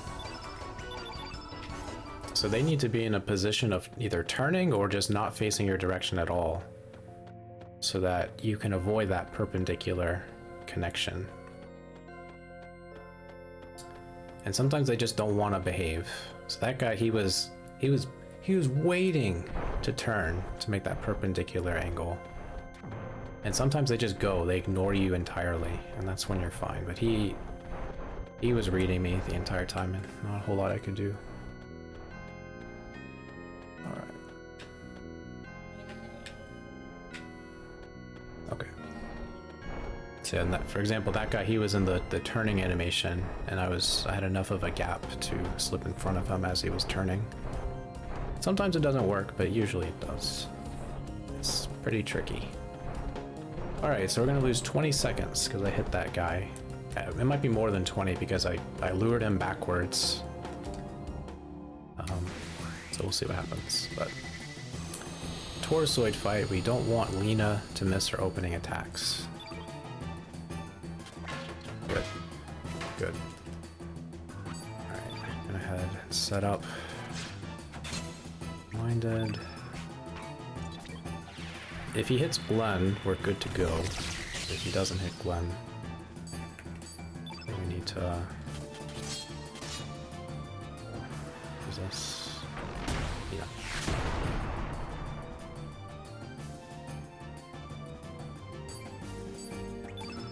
Okay, Lena.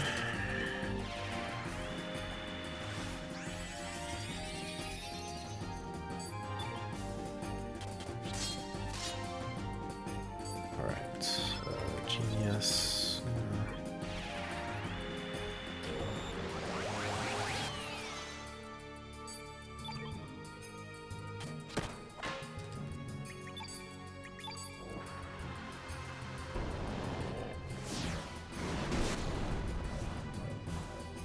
Alright, Glenn starts off with Magnify. So because Surge, things happened with him. He's gonna have to do a run-up that he normally could avoid.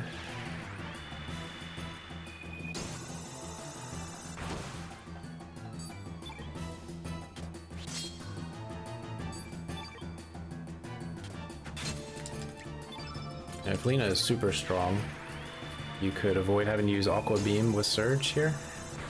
You could use Turn Blue instead, which is a faster cast. Save a couple seconds. But Lena isn't outrageously strong, she's just above average. Okay. So a little bit slow.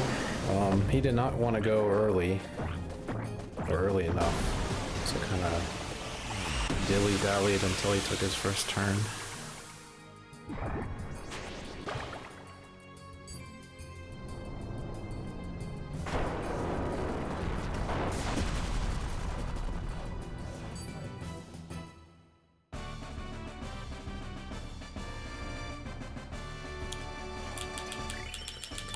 23. Nice. +2 for Glenn. Alright, cool. Yeah, so 20-second time loss plus the lure movement plus the time loss for having to heal up in the fight. Kind of sad to lose that much time. But we could recover most of the time we just lost with Son of Gun. Just need to get a little bit lucky. And even if we don't recover all the time, we still recover some of it. And if we don't recover any of it, we still have a pretty good time, because our stats are good and we're on track for like a 210 still.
Oh, nice corner. That's what I get for transitioning to D-pad. Should have waited.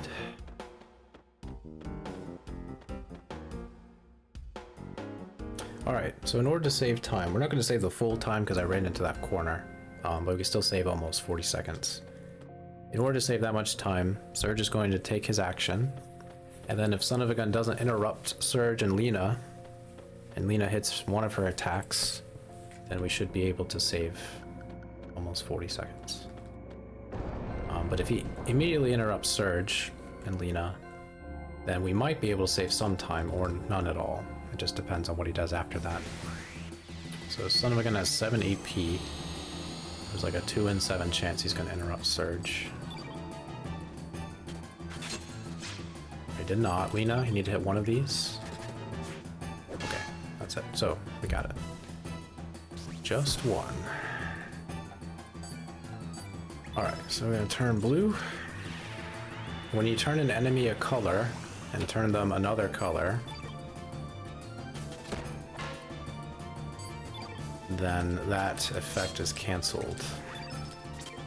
And we use turn blue because it's the fastest type of blue element you can cast.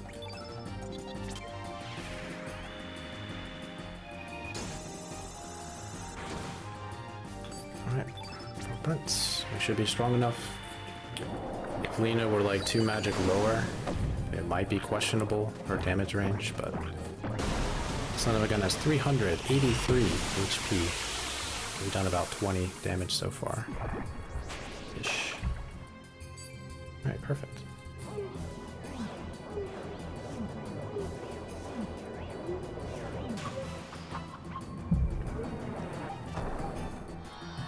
Lena did have to do an extra run up because she missed her first attack, so it wasn't perfect, but good enough.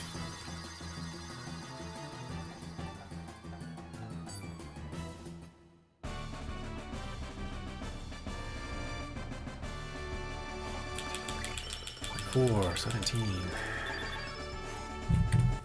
Okay.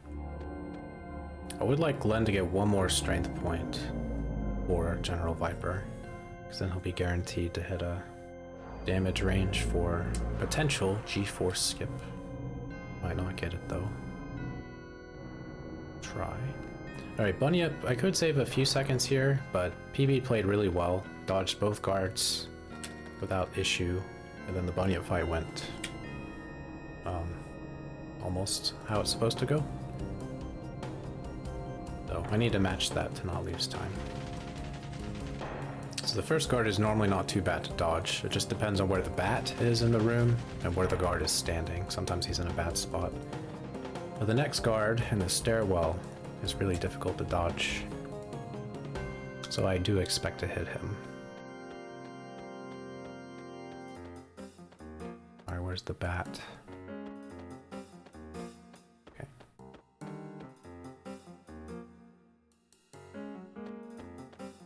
Alright, just perfect spot.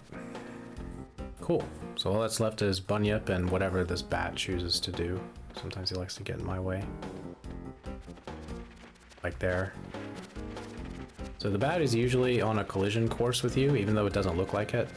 So you're safe if you hide under the bridge. So you just lure him backwards, then go forward from there. Alright, almost perfect, but the bat had to ruin everything like he normally does. Alright, this fight we don't want Lena to miss her opening attacks.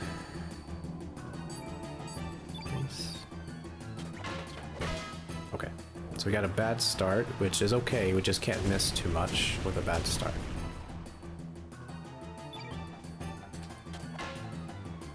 We're allowed one miss.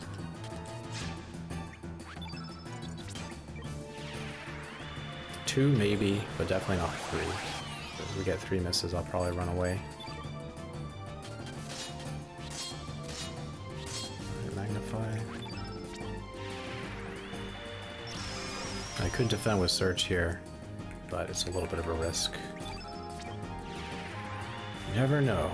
Never know what Bunyip rolled when you get a bad start. Alright, with phase 2, we don't want Bunyip to go immediately. If he does, we gotta get a little creative, because Glenn's not ready to attack and use Aqua Beam yet. Okay, good. Cool, cool. Alright. Alright, this one. Two.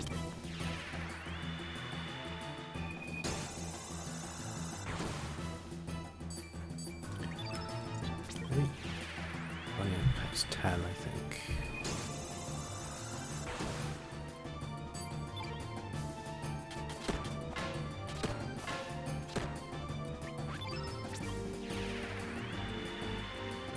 So I'm gonna risk this. If she does 850, which she probably will, I'm gonna have Sergi's Aqua Ball to save time against Luminaire. Yeah, let's do it. Because Surge's magic, last I checked, was pretty decent. So, should do at least 150 damage. Oof. Uh-oh. No, Glenn, I need you to not miss. No! I think we would have done it if Glenn hadn't missed.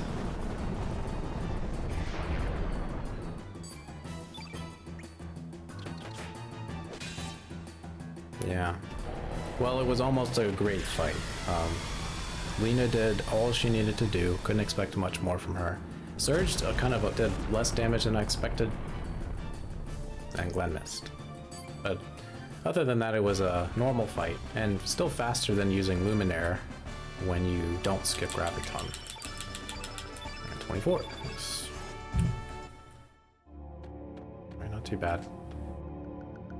Okay, so we're on track for a really good time. We could save time here. In order to save time, we're gonna need to get G-Force skip and or get at least one critical hit from Glenn in the Lynx fight. And other things should happen in the Lynx fight as well, but you can't really account for those. This guy needs to move. He needs to move, there we go. Keep going. God, there we go. Oh, the bat! Oh, the bat! Okay. I almost didn't see him because he was blended in really well. But I was going straight towards the bat, and then I swerved. Okay. Yeah, so with those guards, if they're facing the right way and there's enough of a gap, you could just slip by them and they turn a little too late. But when they're halfway in a platform, or halfway in the middle of a platform, which is a sentence, I swear, they turn much faster than you think. So you really want them on one side or the other. And while he was kind of where the stairs were, that was not a safe place to go because of how he was facing.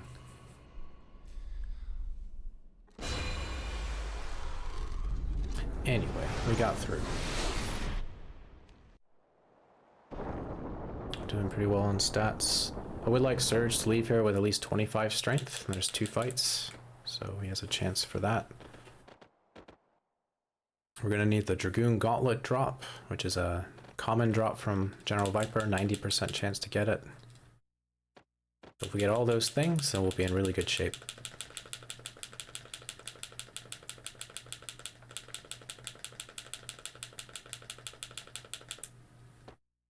Alright, so to get G4 skip, it's a matter of RNG, like most things are. We need to set up Glenn and have General Viper not attack until after we're done setting up Glenn. So the chance of that happening is kind of low, but it does happen. Strength and Glenn. General Viper is yellow element and Glenn is green, so Glenn does more damage to General Viper.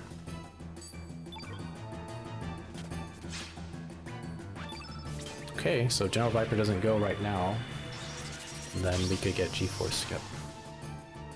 Nice, okay, so we should get it, as long as Glenn doesn't miss one of his attacks.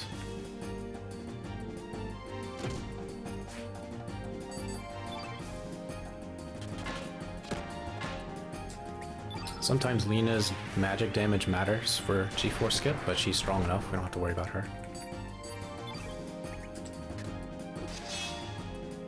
What? Oh man, I got burned. General Viper, what a troll. So he shouldn't have gone there, but he did, so we got really unlucky. I am shocked. General Viper rolled a low AP roll there on that turn, which normally doesn't happen.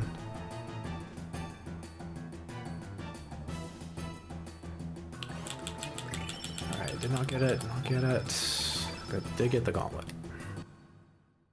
Okay, so now we need to get critical hit from Lynx, on Lynx, to save some time.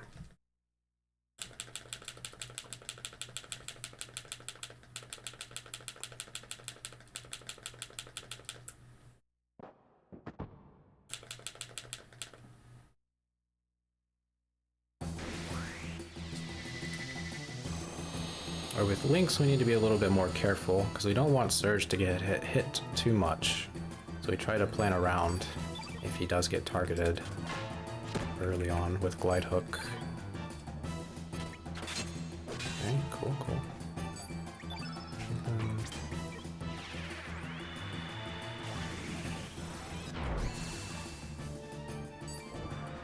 This is either on Lena or Surge. Okay, Surge. Alright, Eagle Eye Glenn. So we want Surge to defend so he could survive. So Glenn's gonna run up into an early 2, so Surge has enough stamina for a defend.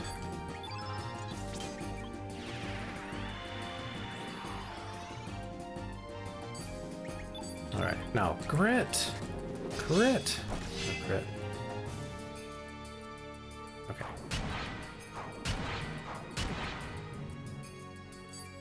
What? D-pad, please work. Alright, Glenn, get the crit! Crit! No crit. His damage seems kind of low, too. Fireball. Haven't seen that one, okay. Alright, Lena, you got this, girl. You can survive. Yeah.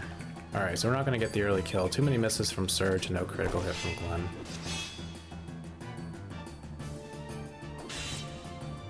Sorry, Lena.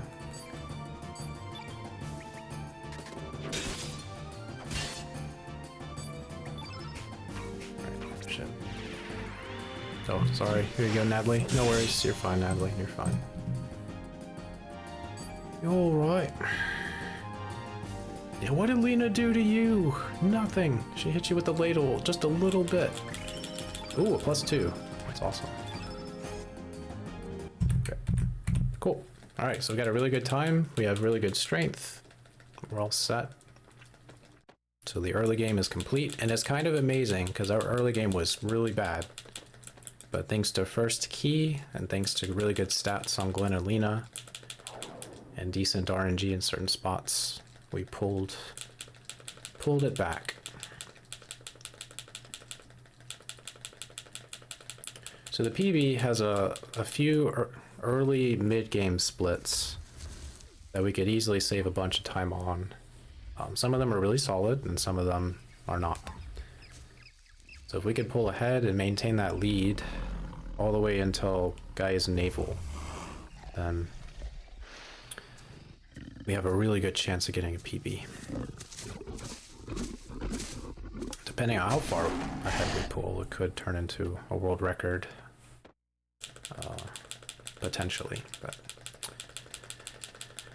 we won't really know world record potential until we get past Fate. Because Fate is the last tremendous troll of the run.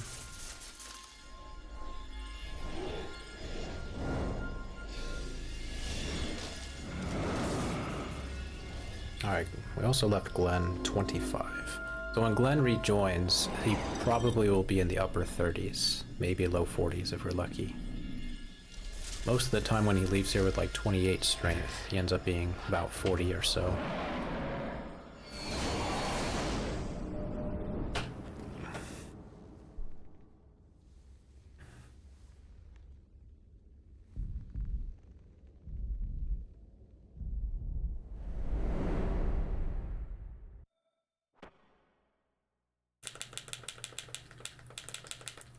Alright, and we're entering this fight with reduced HP, which is what we want.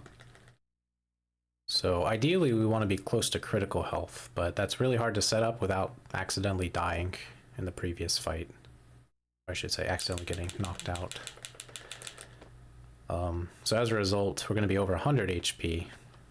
So we're going to run up and hit so that normally you would just defend, but that reduces their damage by half. So it could take 2 or 3 run-ups for them to knock us out if I defended. Depends on how many times they miss. But it should only take 2 run-ups. There you go. Alright, not too bad.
Alright, just in time.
Alright, which door, Harley? Hopefully this one. Nope. Alright, then this one.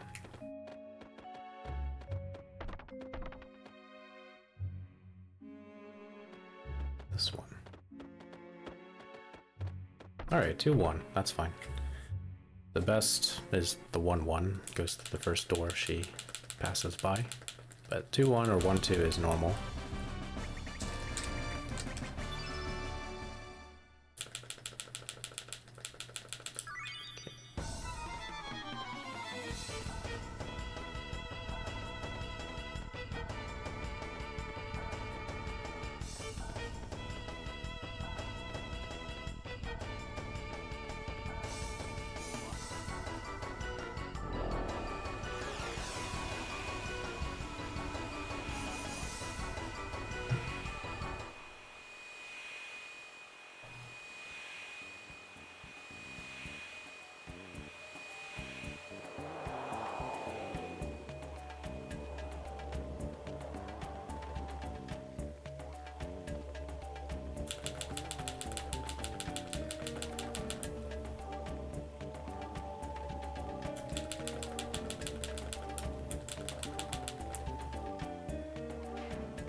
Okay, so we're gonna do a menu, and depending on Harley's strength, we could do different things.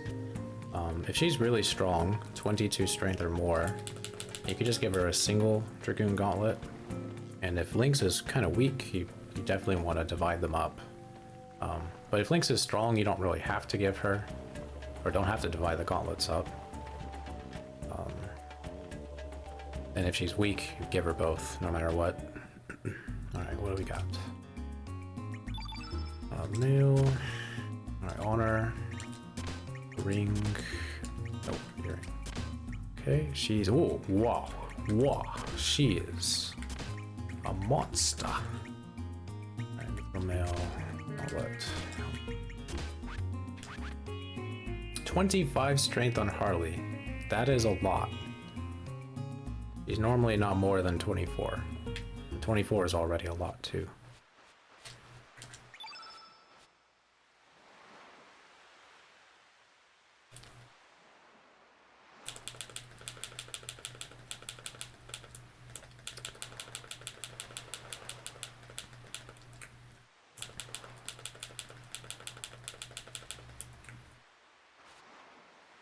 Alright, put Harley up front. We're gonna do a little skip, hopefully.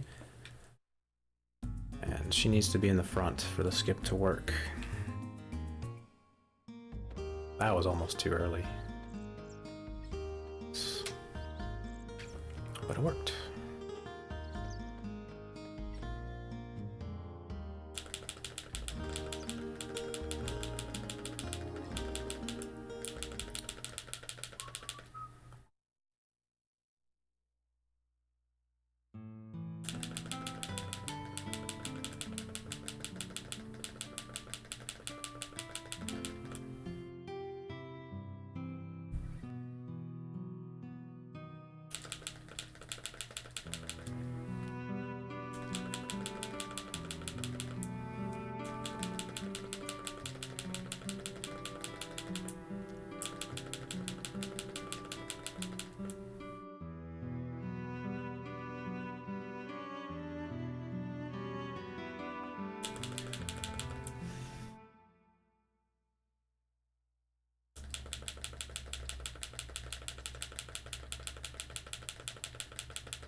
Ooh, got the super start.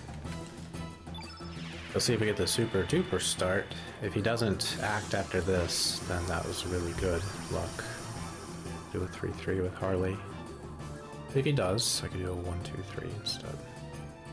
Okay.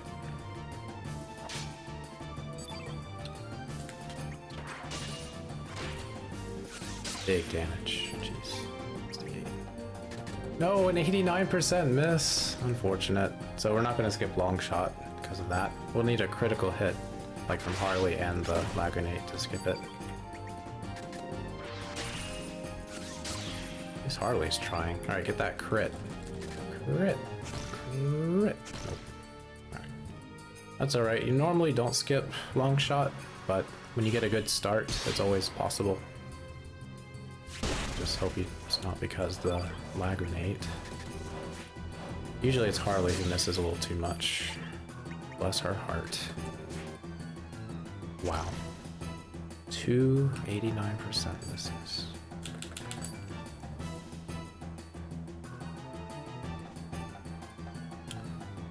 Alright, get more strength. Alright. Good, good, good. Cool. That was a tough split to save any time on, and very easy split to lose time on, and we only lost a few seconds, so really good. The next split is a gold, so we have to match that. But after that, Garai is like a 2-minute potential time save.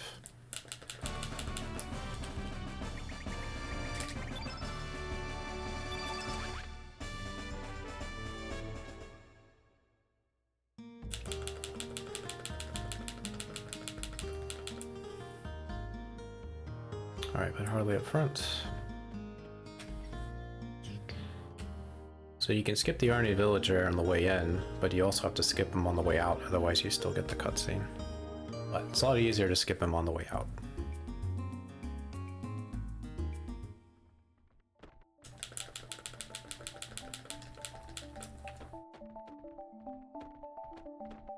Alright, there's a little puppy dingo somewhere. Hoping it's not in the loading zone. Or in a bad spot. Alright. That's not too bad.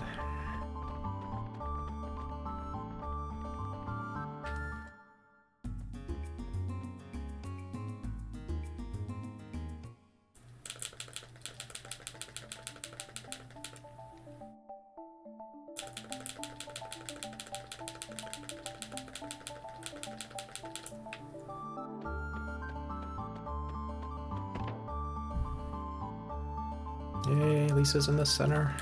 That's also RNG. Alright, 1 minute into blackout 3.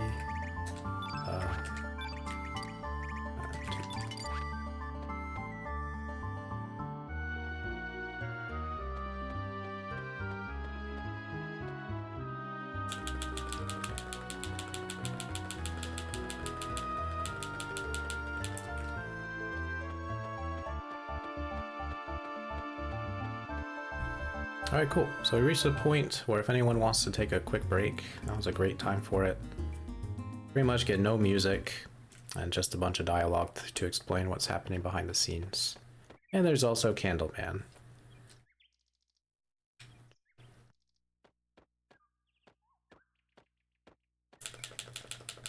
But we have a good 5 minutes or so of not a whole lot happening.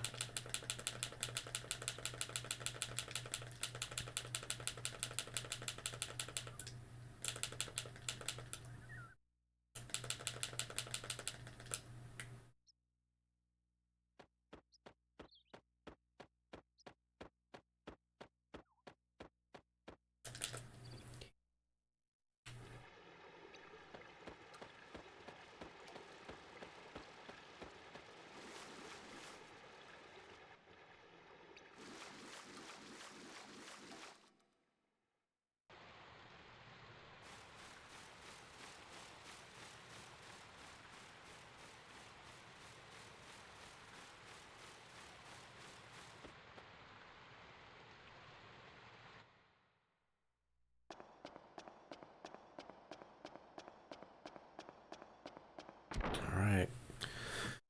And there he is, Candleman in all his glory.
So we renamed Norris because he's going to have a lot of dialogue later. And it is worth saving that time.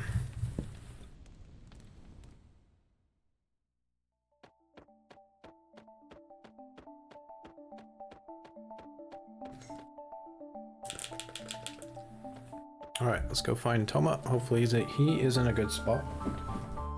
You need to talk to Toma to fully advance the plot. I'm not sure where you're barred from advancing it if you don't talk to him.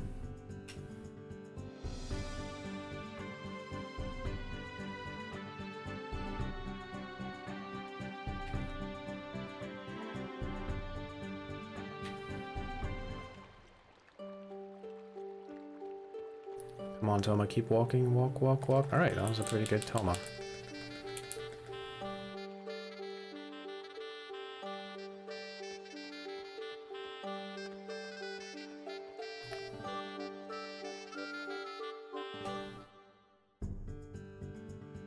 Yeah, sometimes Toma is pretty far away, which means you have to spend extra movement to get to him, and then extra movement to go back and exit. So it's a really sad time loss when you have to deal with all that. That could be avoided with just RNG.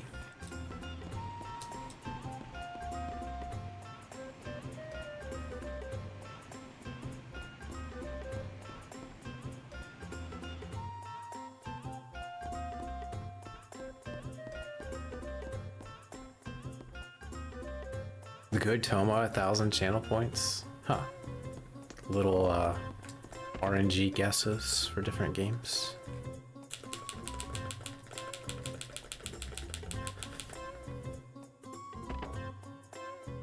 It's not a bad idea. Hope you're doing well, Green Fang.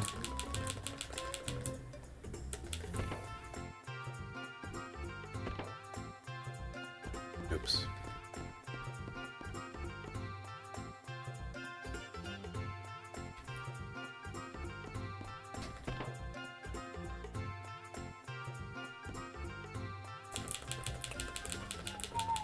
Yeah, thanks for the good luck. We're on a pretty good pace. There's still a lot of things that can ruin it, but do my best. The first thing is the fish dance. That's the biggest hurdle of the mid-game when you're on a PB pace.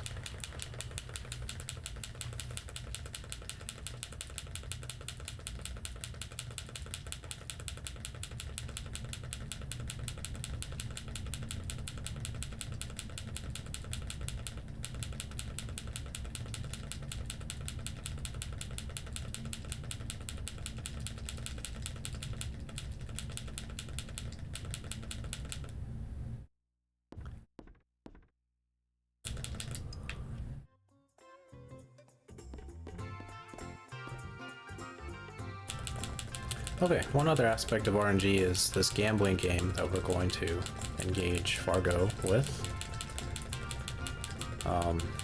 There's an optimal outcome, and then similar outcomes based on how you do it. But anyway, there's a compass of points in the cardinal directions, north, south, east, and west, and south is the losing condition. And our goal is to hit south. So on Fargo's turn, we could manipulate what we're going to get. There's an easy manipulation, and then there's pause buffering, and then there's the not so easy stuff where I time it, and sometimes I'm not successful at timing it. I feel like I'm like a 2 in 3 chance to be successful at timing it. That's not bad odds. But what we're hoping for is Fargo on his turn to land on east, because that's a guaranteed loss if we time it right. And every time you fail to lose, it costs you like over 10 seconds. Sometimes Fargo doesn't hit the button immediately, he spends a little while. You have to wait for it to land, then you have to hope to get east after that. And so most runners will pause buffer when they don't get east, but I don't like pause buffering unless I have like a button, physical plastic button for pausing. Rubber buttons I'm not a fan of. Alright, we got north. I finally got it, so that's the timing, huh? Cool. So no time lost there. Well, it is a slight time loss, because you can... On east, you could just immediately get south. So I delayed a fraction of a second. But who cares? It's fine. Alright, so that's the most random part of this. That's done. The sage fight could be a little random too, but usually isn't.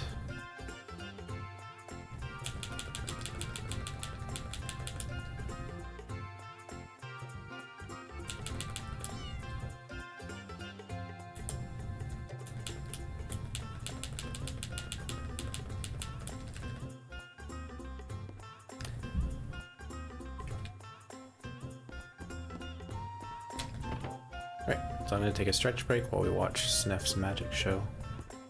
The game wants you to explore, and if you go to the inn before the magic show, then you'll see Sneff again when you return to the theater. But if you never go to the inn, you won't see Sneff again until you do. Anyway, so I'll be back.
Just in time from a kitty cat. Welcome, Hikikomori.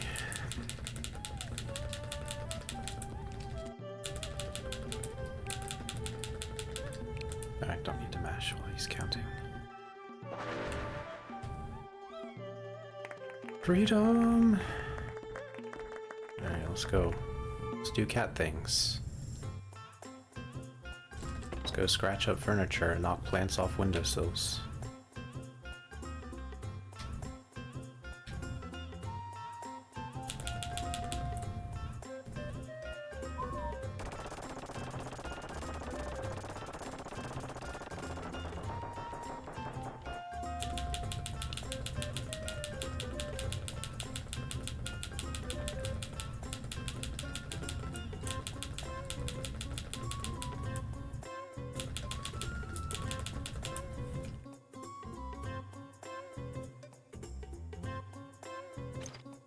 That was weird. Okay.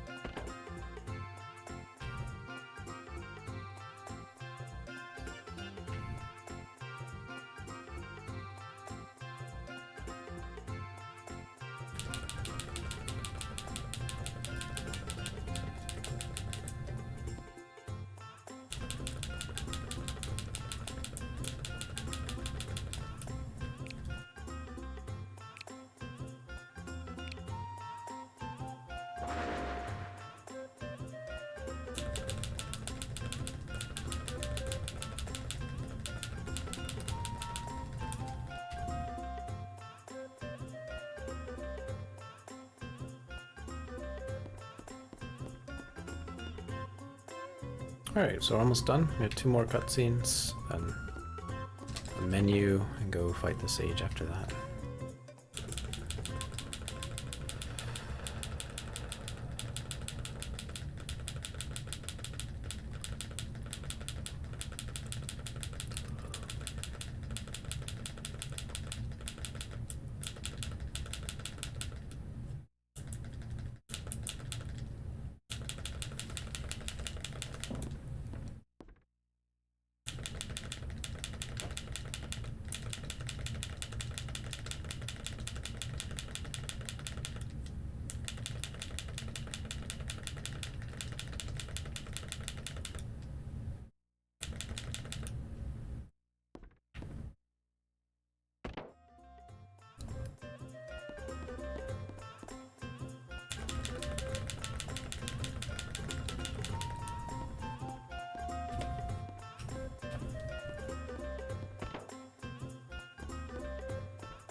Door? There we go.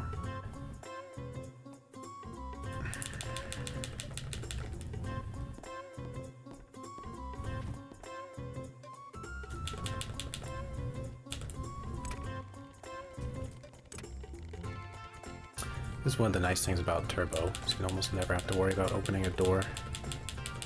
The only door that's really troublesome is the Terminus Smithy door, even with Turbo. That's all about the angle you hit the door with, not like proximity. These doors on the ghost ship is more about proximity to the hitbox. Alright, links up front. Get ready for our menu. Hopefully have a good fight.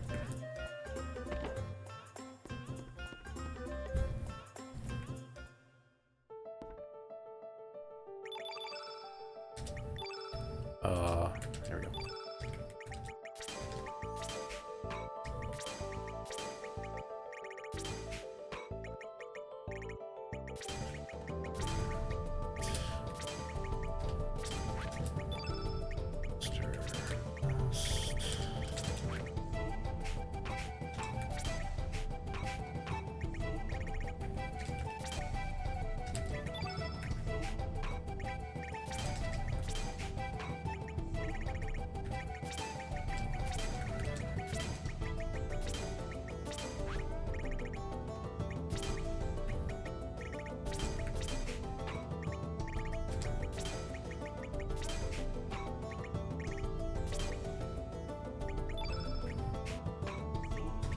Okay.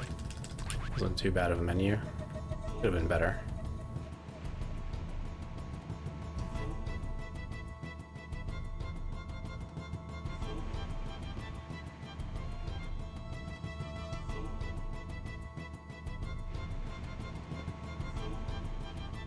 Alright, we're gonna pick the second option here to save 4 seconds. The sage likes to talk about things. A problem shouldn't be solved with violence, things like that. Has more to say if you just smash the text. Okay, so this fight is pretty consistent as long as Sprig doesn't miss her attacks. So please don't miss Sprig. You. Oh, we got the good start too. Nice.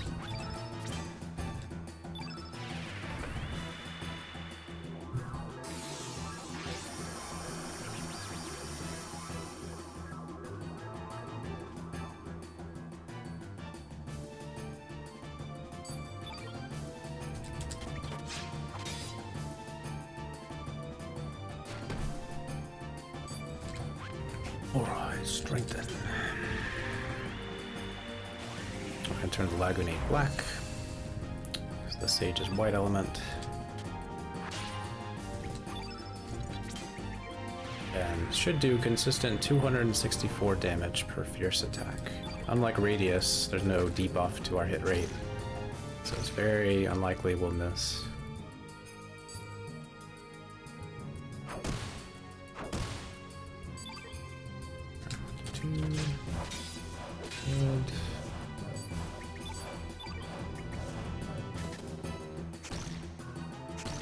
Good. As long as the Lagunate doesn't miss their attacks, we should win this fight. issue. It's nice if Lynx hits both here. Even nicer if he gets a critical hit, but doesn't have to. Alright, but critical hits could speed up the fight a little bit. Could avoid the lag grenade having to run out that last time. Lucky. 28. Helmet. Cool. Alright, 7 seconds lost due to menuing, due to little things here and there, so it's okay. All good. Because I expect to save at least a minute on this next split. I have the potential to save more than 2 minutes, but this split doesn't really care about your stats or your hit rate, things like that, or how well you play. It's all about the RNG for the enemy encounters and the boss fights. So the enemy encounters are the problem, because depending on what we get, we're just going to either save time or lose time, depending on what we get. And then what happens determines how much more time we save or lose. So we're hoping for good luck. The PB did not have very good luck, plus it had a little issue with the White Knight fight. So that's why I should be able to save about a minute. But we'll see. If we pull ahead at all, then that'd be really good.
Good landing, finally.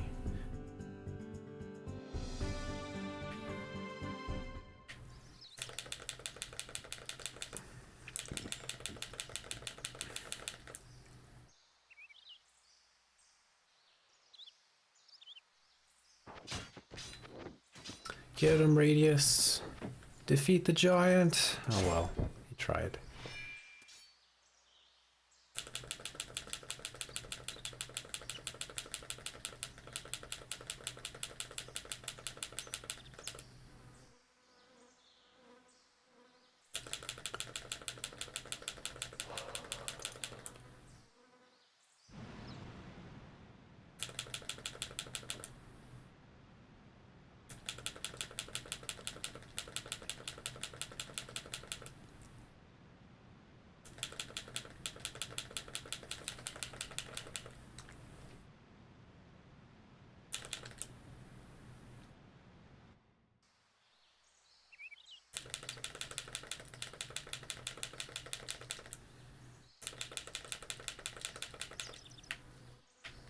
Alright, so Harley is going to take over the lead position because the next two encounters, she has the best chance of knocking out the enemies quickly.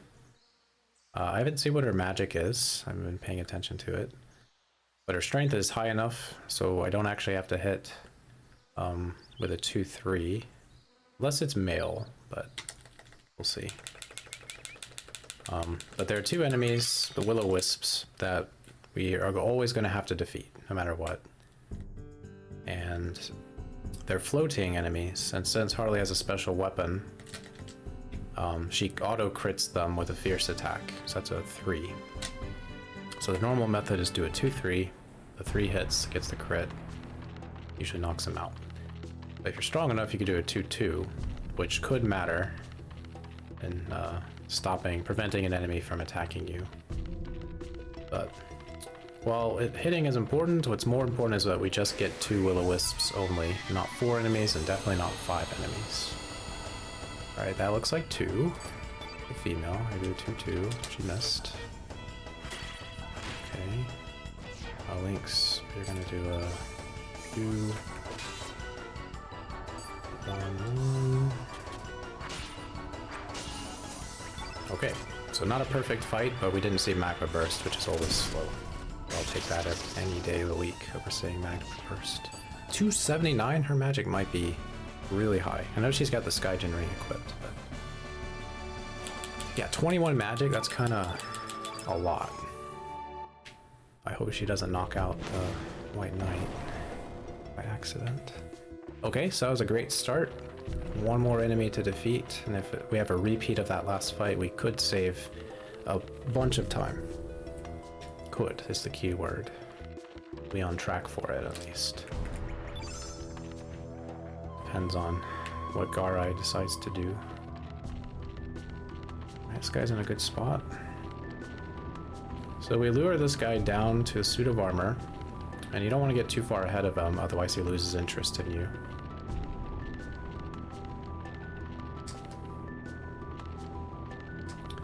And then when you defeat him in front of the armor, it ignites the armor and it summons a secret mini-boss. You don't get any special reward for the mini-boss besides the potential for a rainbow shell. Always nice. Oh, 5 enemies. Alright, so there goes 20 seconds. This fight had Deadhead in it, and he has like 800 HP or something, so you don't want to fight him.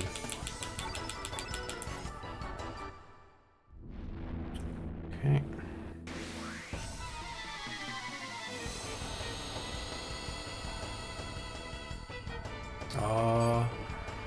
This is a quad, looks like.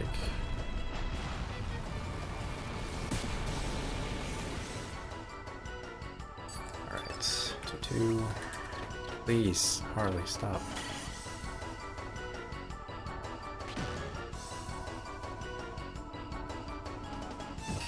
Alright, Lynx it. Oh, that hit him. Nice. Even though it did 0 damage, it did. Oh, man. Don't confuse him again, please. Alright, so we're not saving anywhere close to 2 minutes now because this fight's been really bad so far. Alright, he's not confused. That's good. Stop missing! Jeez.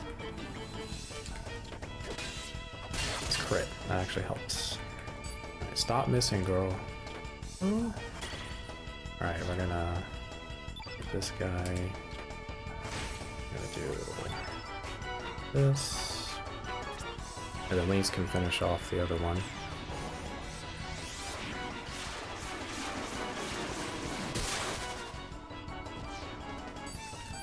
Could is the key word. There you go. Alright. Bit of a rough fight.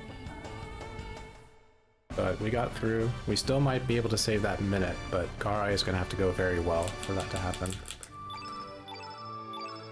Okay, we did not get Inferno. So that's maybe a problem for later. Let's see.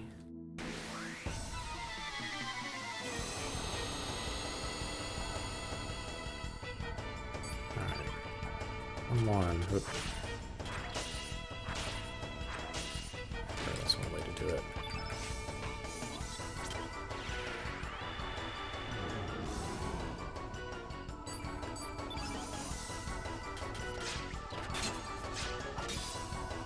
Okay, good. Don't have to do a second run up. That's nice.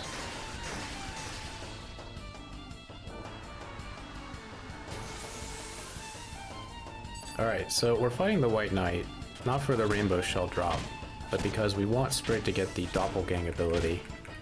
So to do that, we need to set up a full white field and have Sprig deal the final blow with a Photon Beam, which is one of the strongest white elements we could have at this point in the game without going out of our way.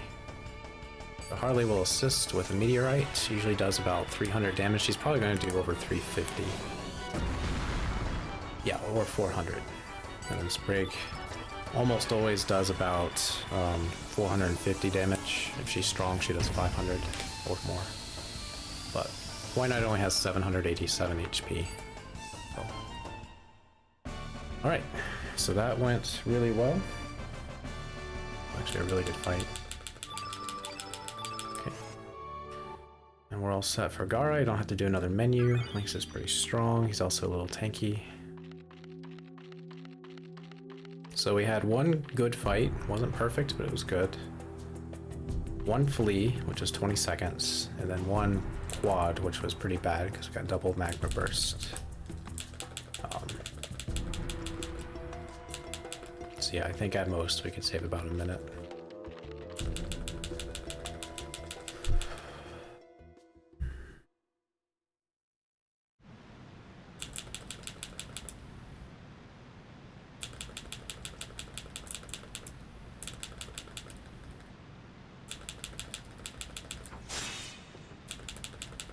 Possessed by the evil corruption of the Masamune, Radius strikes down his oldest and best friend and ally.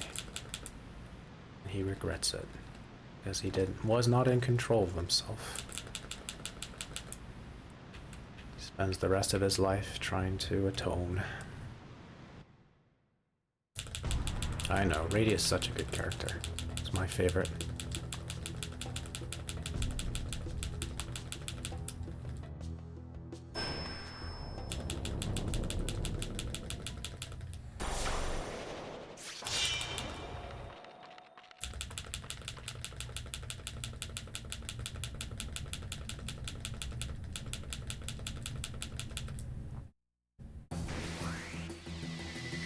Okay, so we're either going to get a good start or a bad start. And the bad start means we're probably going to lose some time over the good start. Oops.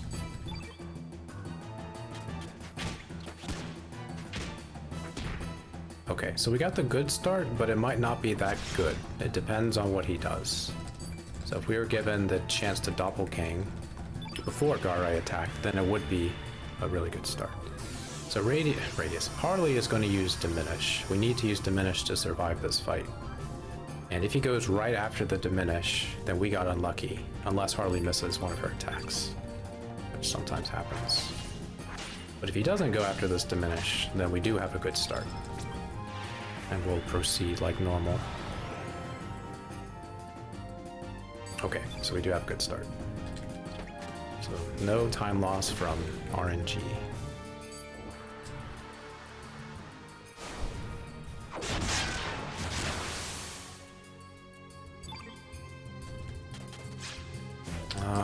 Whatever. It's more for the stamina than for actual damage there. Alright. We can't actually turn Garai black, but it preserves the black element on the field, so it doesn't disappear. Eventually. Okay. No. No. Oh, by a prayer. Nice. It's a good thing he had a lot of HP. I say he as in Sprig. The Sprig is a she. Alright, as long as Sprig doesn't miss, this will do it. Okay, good. Alright, good fight. Scary. But Garai likes to target people who are important, which are Lynx and the White Knight. The White Knight needs to do damage, and Lynx needs to survive the fight to get strength. Harley is the most expendable. So. Alright. We did not get a strength for Lynx, but his strength is in a good spot still. So we almost saved the minute. We managed to pull ahead of PB, which is cool. Yeah, there have been a few times where the White Knight survived on 1 HP in the Garai fight. So if possible, we're hoping that that's about 240 HP going into this fight, which is not always the case. But anyway, okay, so there's still more there is some more time to save coming up, and we're gonna need to save as much time as possible so we could pull ahead to prepare for the Earth Dragon split and the Gaia Naval split. So I expect to lose time on those two splits. And the Star Fragment is also coming up, and that one was a really good split too. It could be improved, but not by much realistically.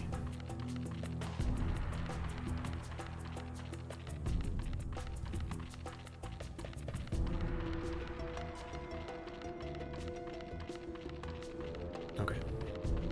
And to save time on this split, we're going to need to skip Rampage. It's pretty much the only way we could save time here.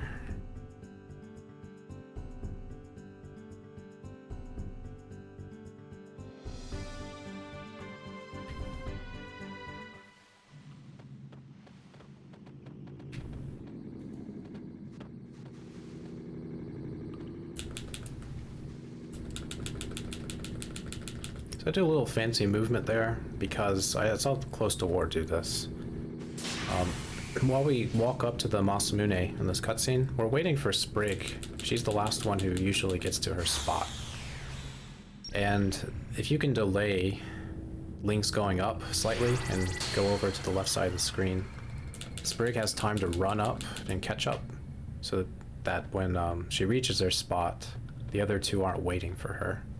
So I always do that little fancy movement there to save a couple seconds.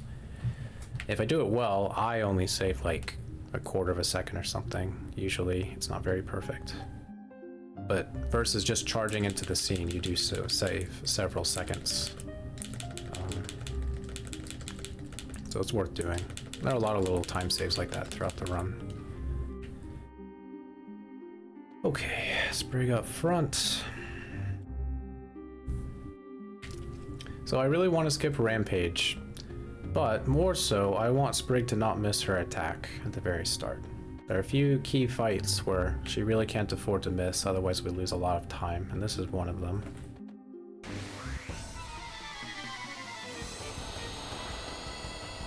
Alright, Sprig, please. Please. Please. Thank you, Sprig. Alright, good. All we needed to happen.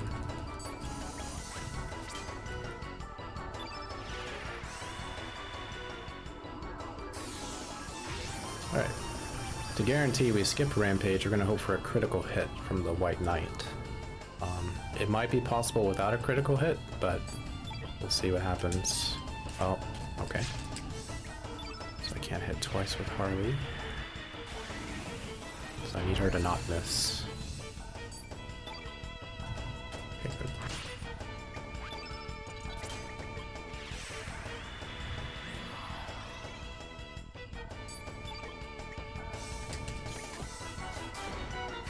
Okay. We have a lot of chances to get a critical hit. That was our first one. Every fierce attack we do, a chance. Also, I would really like it if he didn't keep targeting Links. That would be helpful. Alright, now's the time to get a crit. Crit! Crit! A crit. Alright, we still have one more chance for a crit. Alright, Harley is ready to use Panacea. Hopefully we dodge it. Nobody dodged it. Alright, so Panacea, the White Knight, prioritize them, and you hope Lynx hits his attacks when he's blinded. Sometimes he isn't blinded, you get cursed instead, but in this case he's blinded. Oh, we hit the big ones, so we might skip Rampage even if we don't get the crit here. Maybe. Ah, it's very short. Okay, well, standard fight, but we're not saving time. Almost always see Rampage.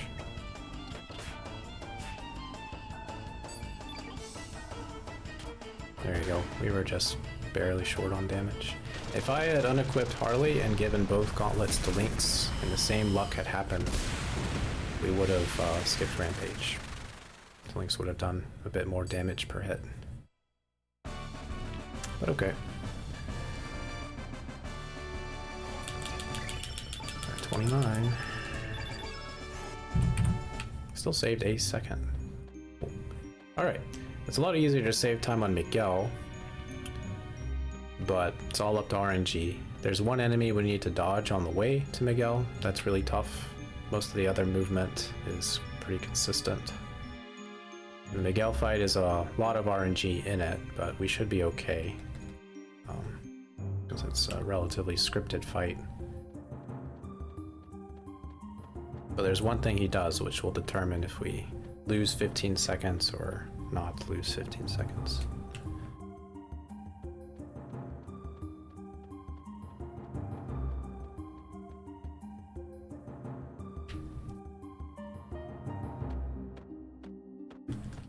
And also, for whatever reason, the Tower of Geddon music is triggered by Twitch to lag the VOD mute. There we go. Something about this track, I don't know why. That and Chronopolis are two popular tracks that get VOD muted. And I don't know why.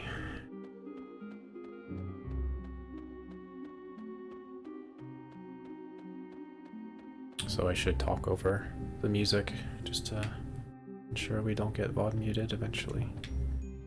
Okay, so the movement involves that ghostly enemy up there, the red wedding dress.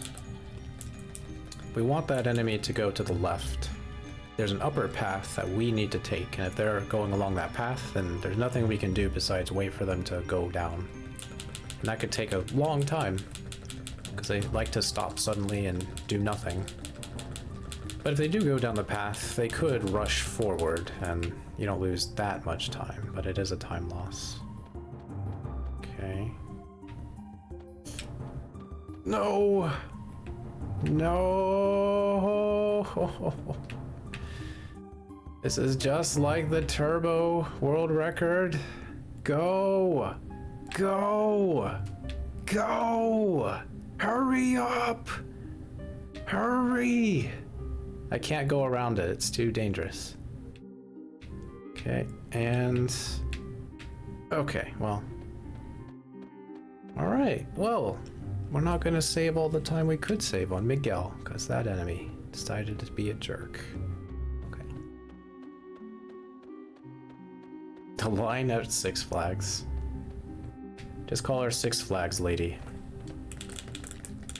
Try to do that from now on. Well, at least I didn't run into it. So there. I was speeding too fast, you're right. The game had to slow me down.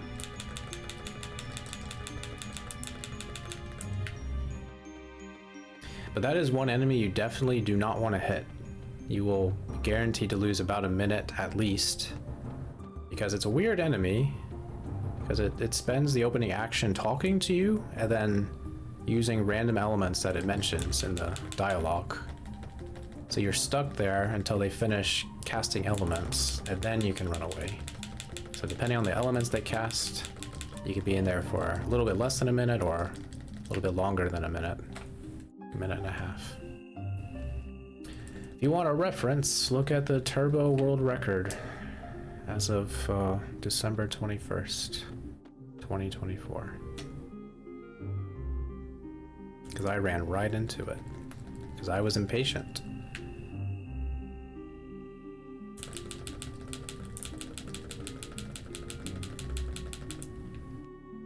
Alright, so the good news is, if I do get relatively perfect RNG in the Miguel fight, I could still save some time. If things don't go our way, then I might lose a few seconds, if everything else goes pretty well.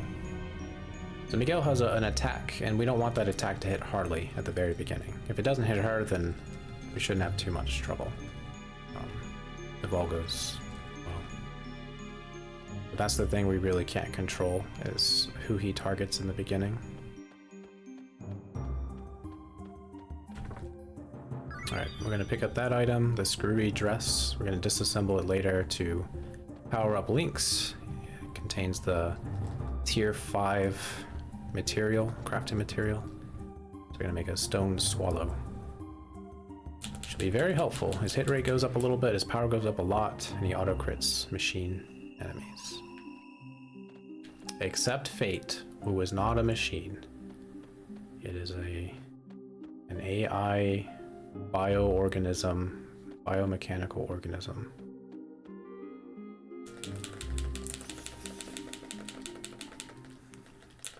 Okay, I'm gonna take a stretch break. I'll get back to Miguel.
Alright, Miguel.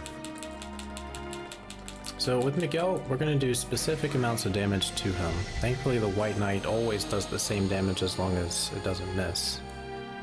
But we can't account for Lynx and Harley. Alright. Do not want anti-black to hit Harley, because she needs to cast Diminish. Let's see what happens. Interesting if Lynx gets an attack here. Saves a run-up potential. Okay, anti-black looks like it's on Harley. Miss, miss, miss, miss, miss, miss. Dang it. Alright, so lose time here. Stop missing. Alright, don't miss Harley, please. 1, 2, thank you. Okay. So, Harley cannot cast Diminish. So, first, we're going to strengthen the White Knight. Then we're going to defend. Blackout. Really? Now she can cast it. So all this backup costs like 15 seconds to do. We do more damage with the White Knight because there's 2 black elements on the field, which is different from how the normal fight goes.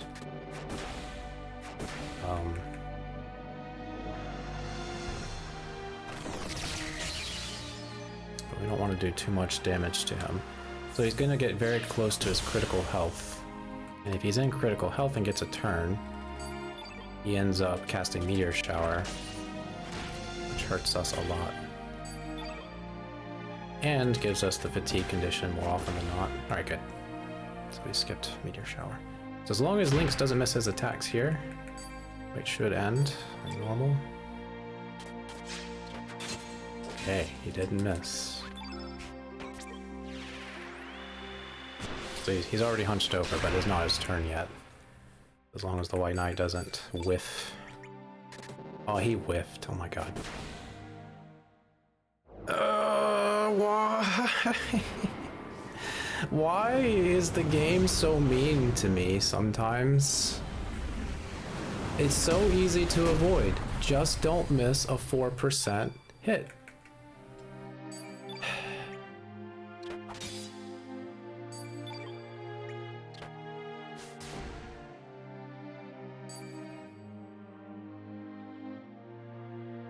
What a split. Almost everything bad that happened, that could have happened, did happen. Oh, we got a +2. Nice. Oh, we're really strong. Okay, well, that's a good thing. That's our second +2.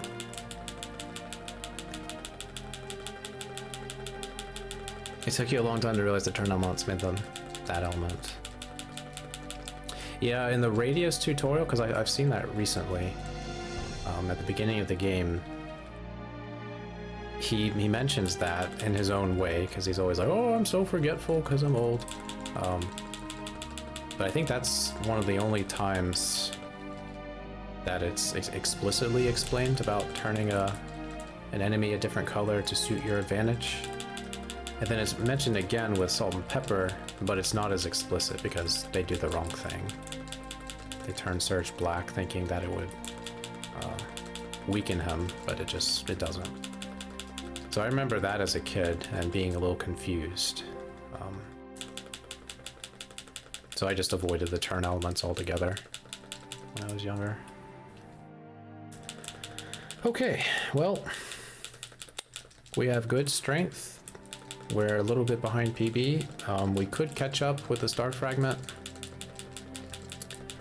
but if we could just keep even where we're at, I'd be happy, because the Star Fragment is very difficult to save any time on, realistically, because it's not really up to me that much. I have to look for a good pattern and then dive in and get it and then get out safely. So that part is on me. But if the good pattern doesn't show up, then we're just stuck there waiting for 30 seconds, for a minute, for 2 minutes. So it could be bad. But if we can get through it, then we'll be in good shape. Get through it unscathed and with a reasonable time. Be in pretty good shape.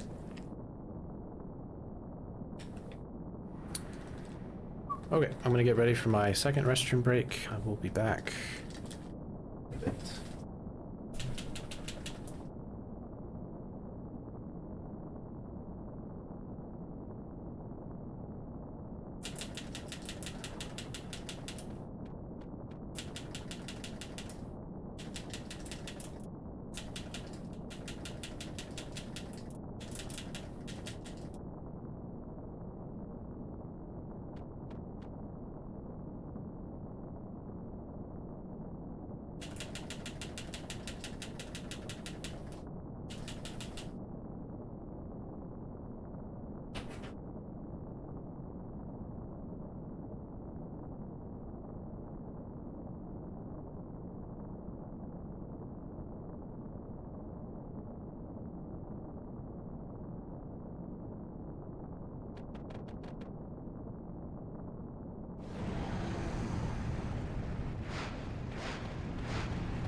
Anyway, in response to Miguel being rude, I feel like my track record with Miguel has gotten worse and worse over the years.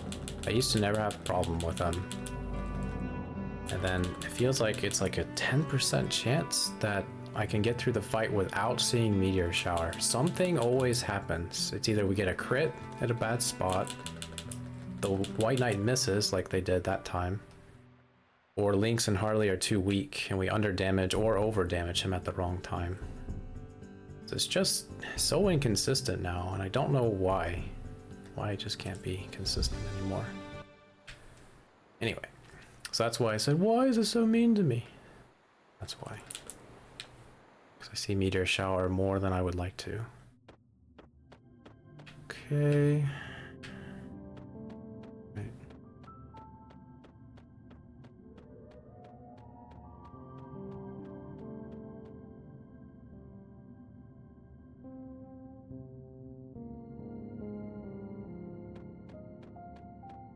All right. Star Fragment.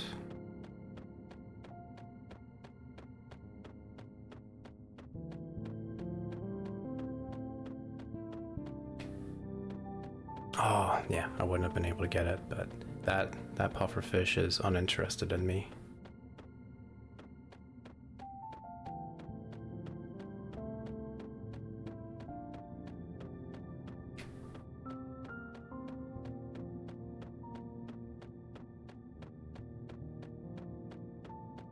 Come on.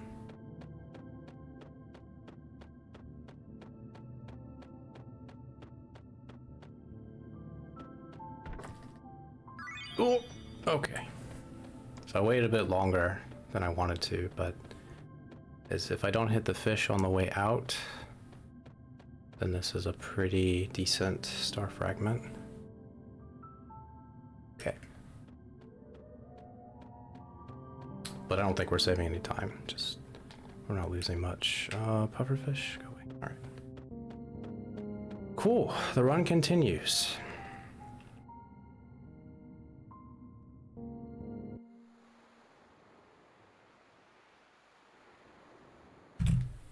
Oh, I didn't lose much time at all. Amazing.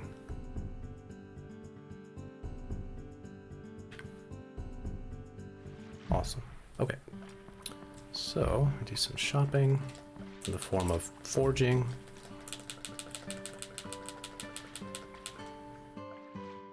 All right.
Okay, I think the next big time save is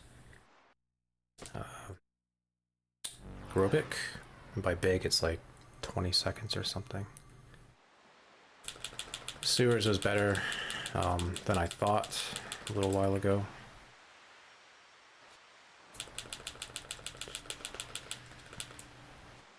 I think the next decent time save is the Dario fight. And for that, we're going to need a really strong Marcy. And we do have a Skygen ring, which is nice. But we don't have Inferno, so our chances of burning Dario later is going to be not very good.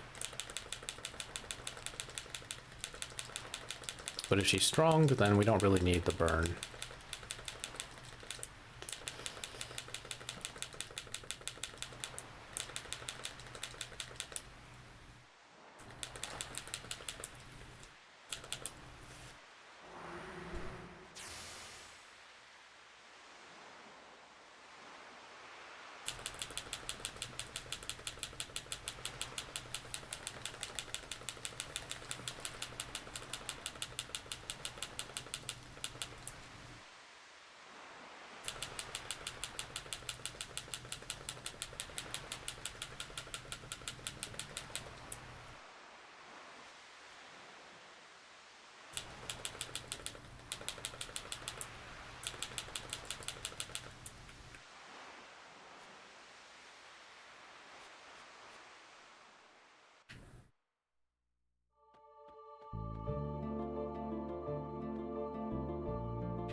Interesting.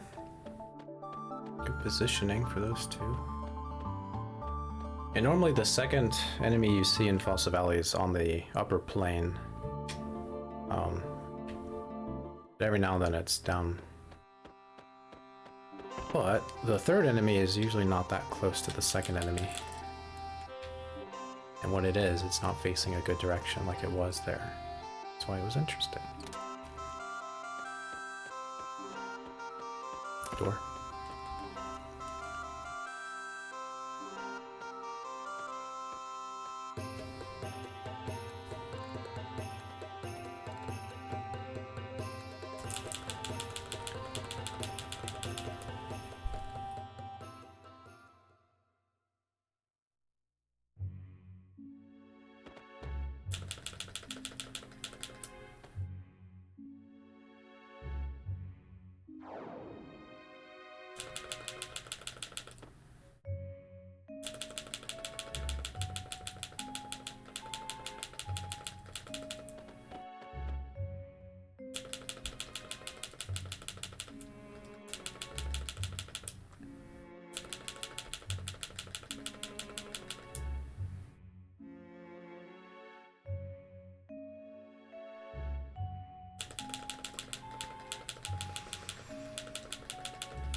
Dang, that guy is in a bad spot.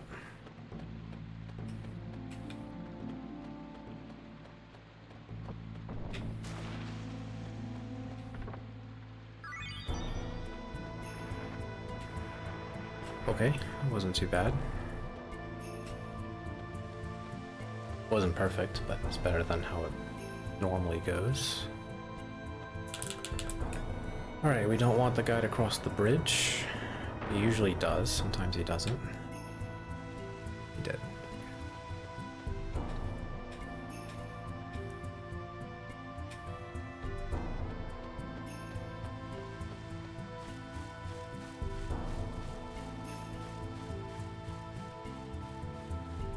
Threaded the needle. No, I hesitated. I might have been able to squeeze by, but it didn't look very good to me. It was possible. I had no fear, just charged forward. I could have gotten him, but the longer I delayed, the worse it looked. Okay, so bad second screen. So we're not saving time, but if the rest of the screens go really well, then it won't be that big of a time loss. I hope, maybe.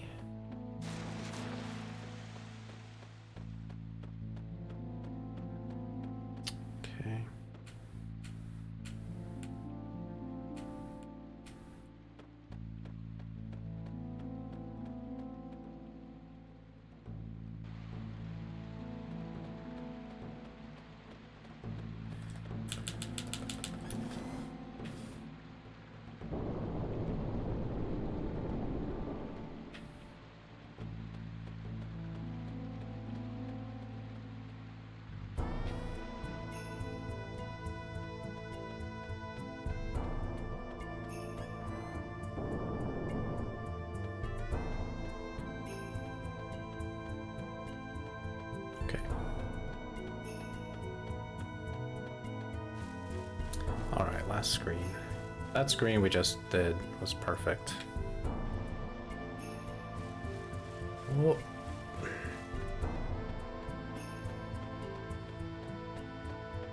This one was pretty good, but not perfect. Alright, and all that is left is the actual Rochester fight, which is a very consistent fight as long as Sprig doesn't miss her attacks. She misses one or both. If she misses one, we might be able to be okay. But she misses both of her attacks, then, and Rochester takes an action, then it could be really bad. We'll see. We'll see what happens.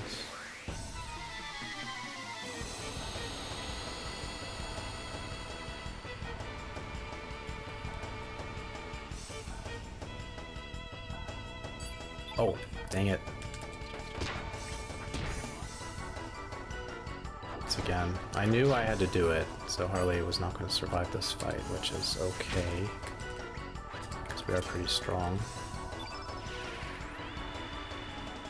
She just needed to set up the White Knight with turn red. Can do that. But the next attack is going to be an AoE, I think. And she can't dodge it.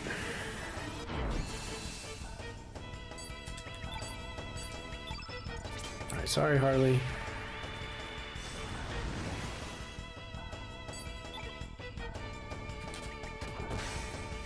Nice crit. Not necessary, but fun to see. Well, I guess it was necessary because we can only do so much damage with links. So the White Knight's only going to get a 2-3 to attack with. Uh-oh. Should be enough, though. Okay. Okay, okay.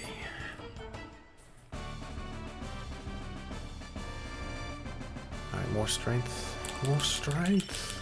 Nice. Alright, let's go ahead and heal up Harley now. Okay. Nice to get rid of the tablets, finally. So I must have had a really bad sewers. I know I said that before. I wasn't sure just how bad it was, but the gold split for the sewers was only like 6 seconds faster than what I just did. And nothing in particular was fantastic about that split. Rochester fight was normal. Sewer movement was okay. It was just a little too cautious, so I lost time. Anyway. So Orch is a gold split. We just took time to do an extra healing menu, so there's no way I could really save time here. I might have to get a bunch of critical hits for that to be possible. But that's okay.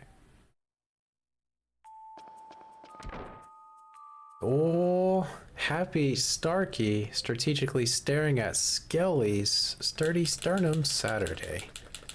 Thanks for the good luck, Oodles.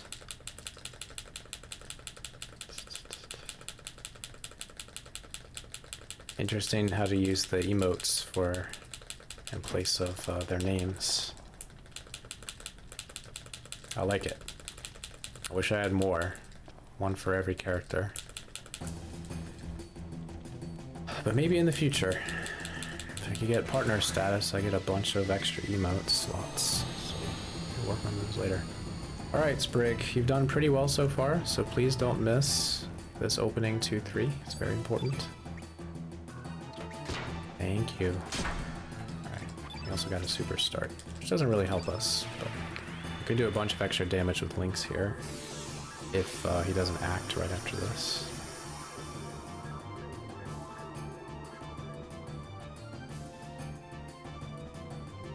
Okay. Bunch of extra damage it is.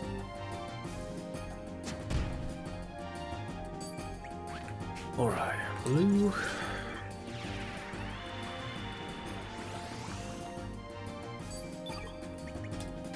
That's okay. Wanted her to hit, but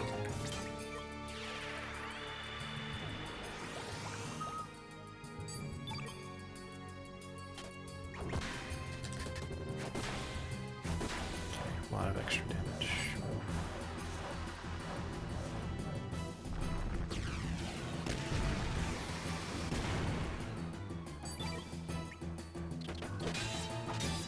It actually didn't miss. Wow.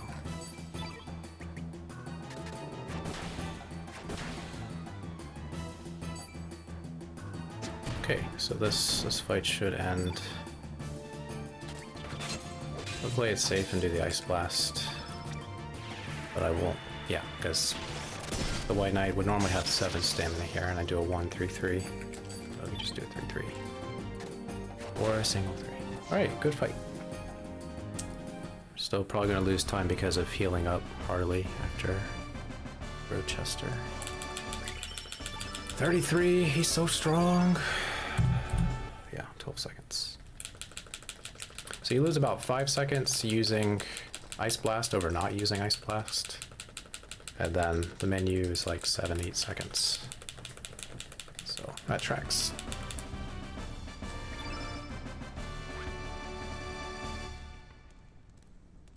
Alright, so Harley, last I checked, she had 21 magic, which is a lot. And I don't know if she's got any points since then, but if she has, then we could have a little bit of a faster Grobik fight because her magic is so good. She also has a Skygen ring, which means she'll do extra damage.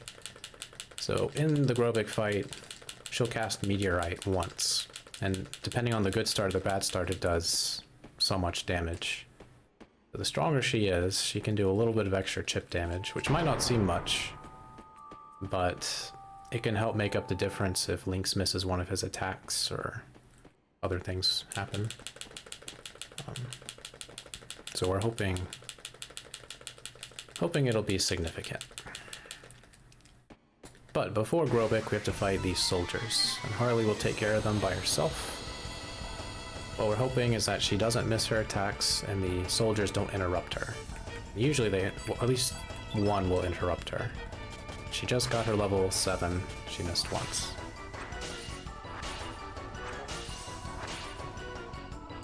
And an interruption.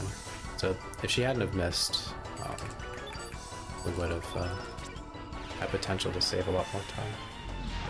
Alright, so just that one little miss probably cost us like 8 seconds of potential time save. Alright, if she's strong, she'll do over 500 damage here. Oh yeah, 559. This might be the strongest Harley I've ever had for magic. She's also been pretty strong physically too.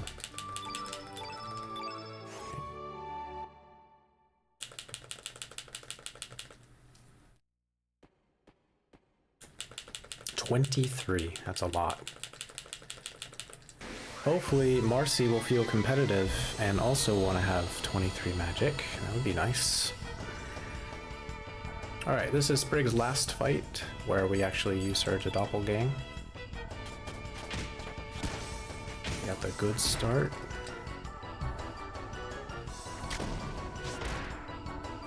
Not a fan of her taking the damage there. Yeah, Grobik can be a bit rude if he keeps targeting someone in particular, so we want him to hit other people besides the White Knight now.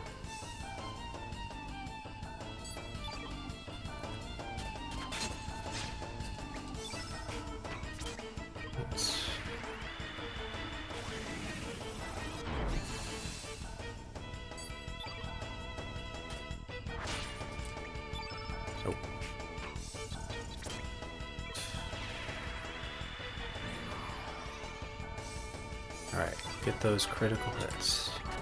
Big damage.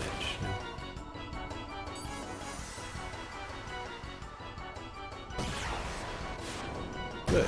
Targeted Harley. Alright, this is where Harley uses Meteorite. It usually does about 170 damage. It might do closer to 200. Which isn't that much more, but I'm surprised how much 30 damage can matter. Yeah, almost 200. Alright, big damage. Crit. Good. 2.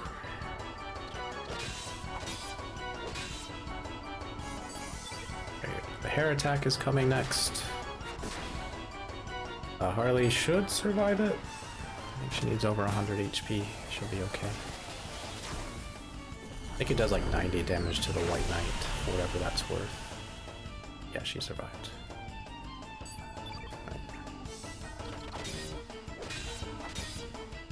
Alright, just don't miss your attacks. There you go. Alright, so a really good fight. No critical hits, but Lynx didn't miss a single hit. So it went really well. 34. He's a monster. Alright, 34 is the ideal number for Lynx's strength. You want him to be stronger, of course, but 34 means we could do the fastest strategy against the Giot. And having more than 34 strength doesn't really do much. At least, not that I know of.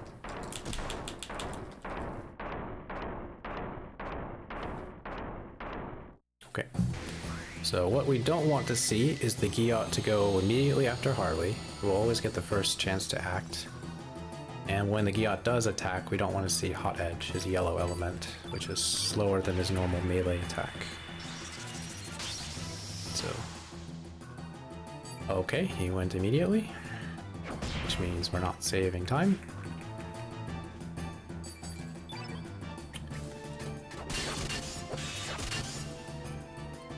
Tempted to just glide hook right after that.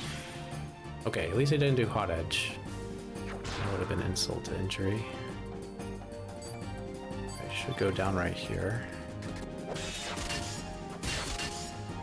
Yep. Alright.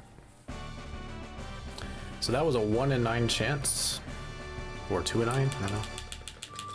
I think he ought to go immediately.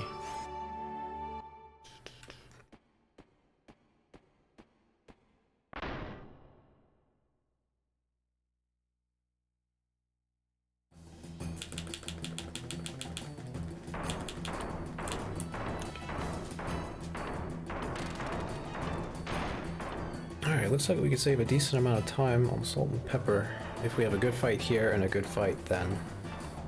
I don't think we'll get the full 32 seconds, but we can get maybe 15 of those seconds.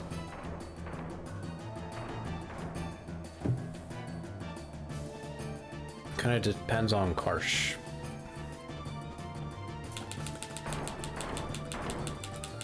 So that's fine to get a max roll. You mean the damage roll for Lynx's Fierce Attack?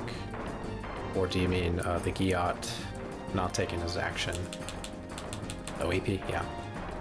Yeah, it's nice when you have to use Harley for Arrow Blaster. It is really nice to get the good roll. So, what could have been pretty bad was, it ends up being pretty decent. Alright.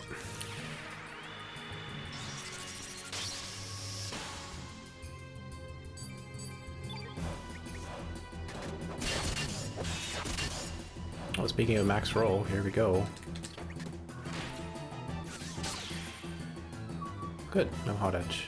I don't know if that's the actual maximum roll, but usually Harley would have got interrupted there.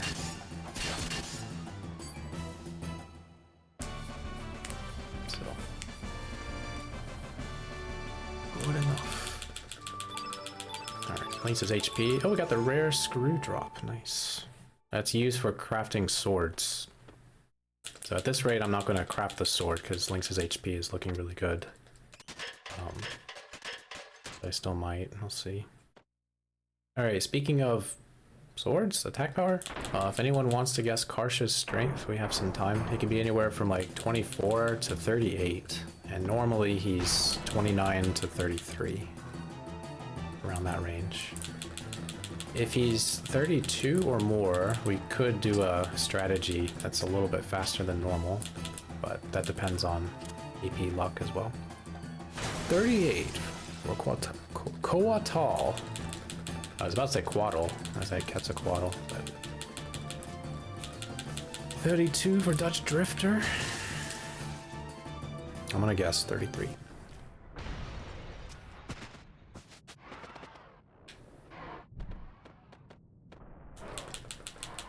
You could get the 13 AP roll. Say we use 7 to Eagle Eye and 3-3, and then Harley does usually 5 AP after that. That's a 12 roll. So yeah.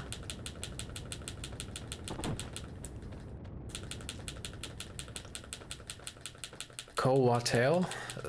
So is it Coatl? Or Quaddle? Or how would you like to be pronounced? Coat Mall. Gotcha. 33. Nice.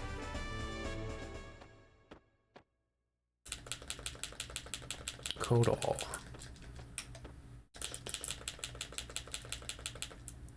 Alright, so we got a menu coming up. Need to focus.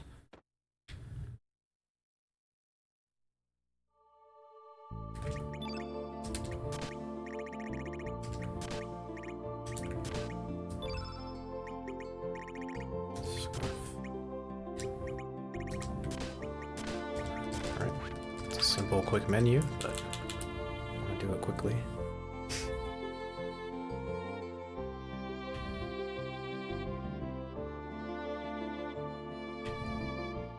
Alright, so we picked Karsh because now we can go immediately to do his side quest. If we didn't pick Karsh, we'd have Zoa instead, and we would have to go to the Hermit Hideaway first, and then come back here. So it's not a big time loss to pick Zoa, but it is faster to have Karsh ready to go.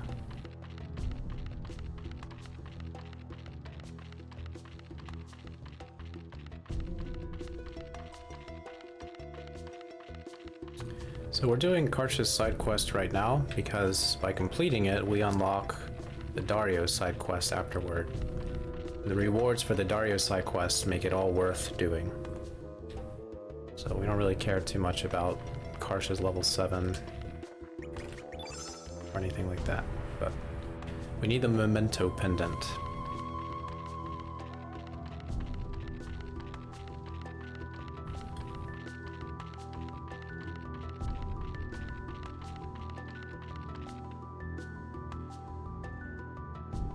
Alright. While we get Karsh's backstory, I'm going to take a stretch break. And I will be back.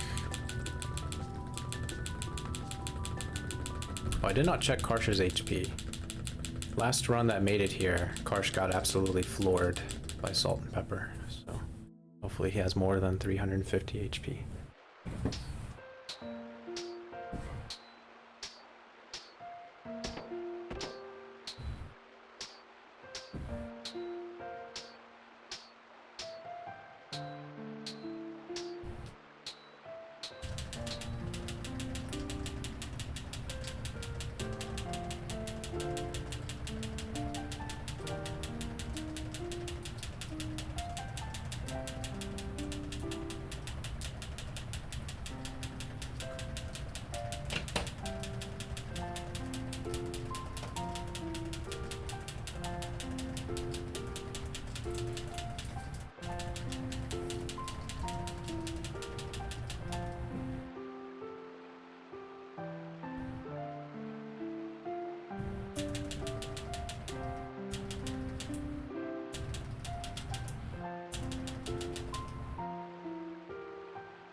Okay, so there are two general strategies that I know of for Salt and Pepper here. The base strategy is pretty good, and the improvement on it just skips one arrow blaster from Link's. But I do know that if we get a bad roll, AP roll with Salt and Pepper at the start, we shouldn't do the one that skips the arrow blaster. So if Salt or Pepper go within the first, like, 4 turns, then I shouldn't do it. Pepper is the big one. If he goes, like, immediately, then we're in trouble. We'll use Thunder Snake. Alright.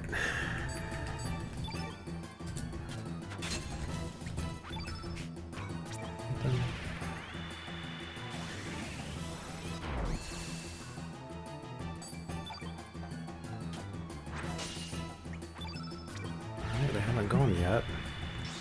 go after this, I'll still do Arrow Blaster. I didn't do it. Alright.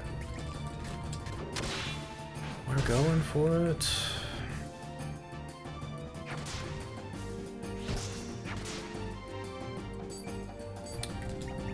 Alright. Nice.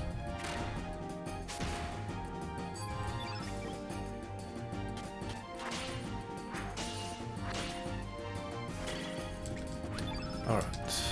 Four.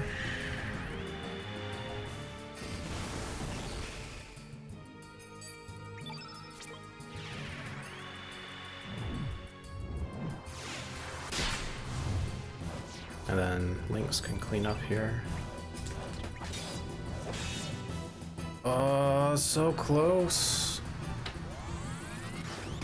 So close.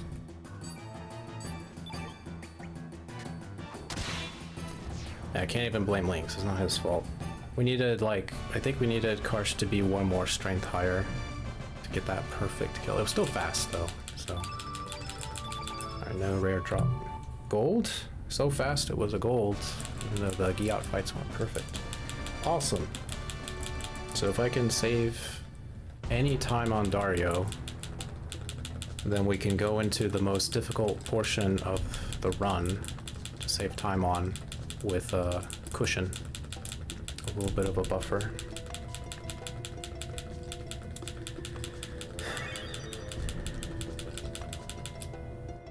So in the PB, both Earth Dragon and Gaia's Navel, which is the Tyranno split, both of those splits got a gold. And the gold for Earth Dragon was almost the best that it could possibly be.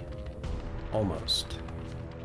So, but it's hard enough to get a good split there anyway, that you might as well call it perfect.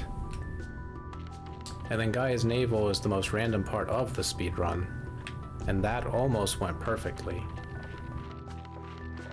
So both had tremendous golds. I think I probably, off the top of my head, maybe saved an extra minute over what would have normally been a good split for both, just because of how good they were. So what I'm saying is that it's very likely we'd lose time there. But if we could keep even after losing time to the Tyranno split, then we could definitely make up time, because Lynx is really strong right now.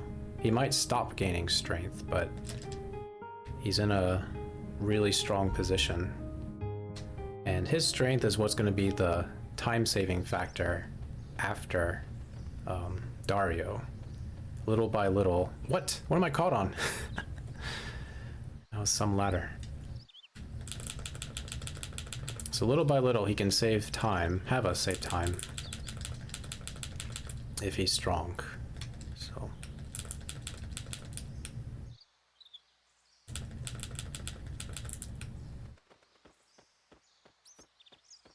man, movement's a little shaky.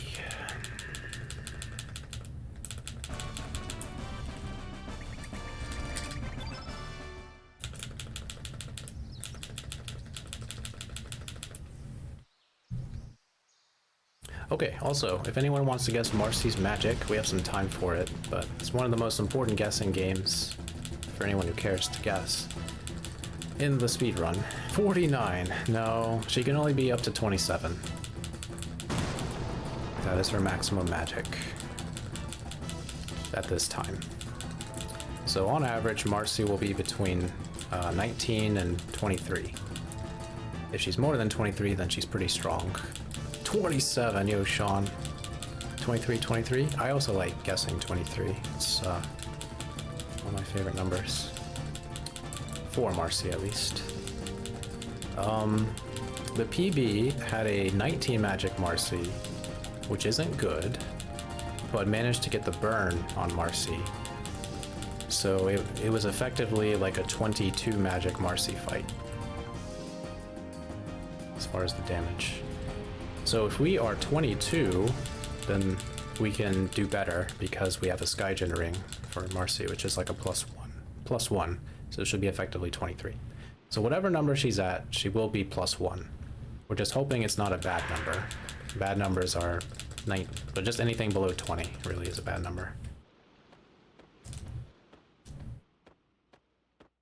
Because if that happens, we're very likely to lose time. And that's why it's bad. And if she's too weak, if she's like 14 magic, then we might not even finish, because I didn't buy that many ice blasts. That has happened before. But that was when she was at 16 magic, I think. I used up every single ice blast and string phone and cat's cradle, and Daria was still up.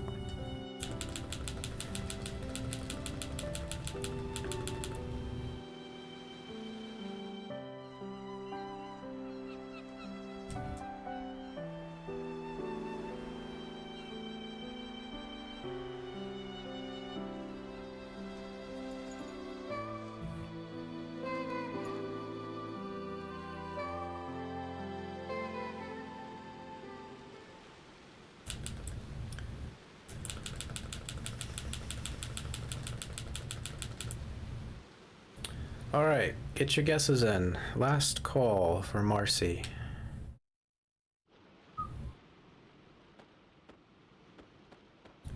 Once again, anywhere from 15 magic, realistically, to 27.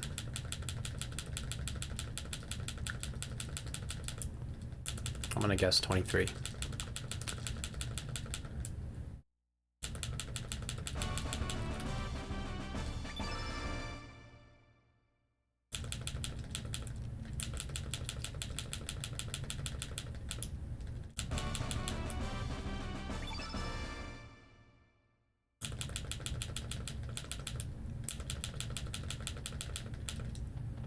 All right, Marcy, please don't let us down.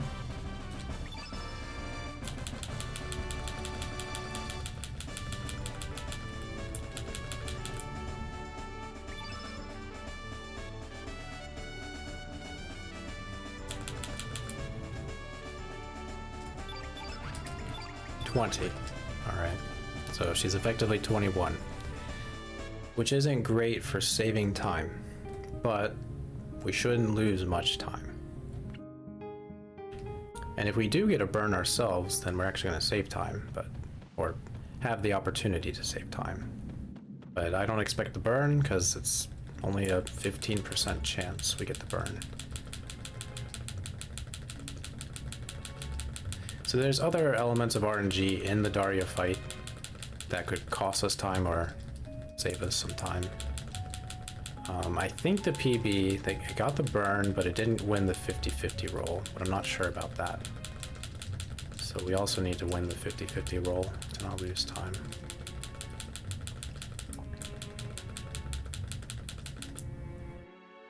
Okay.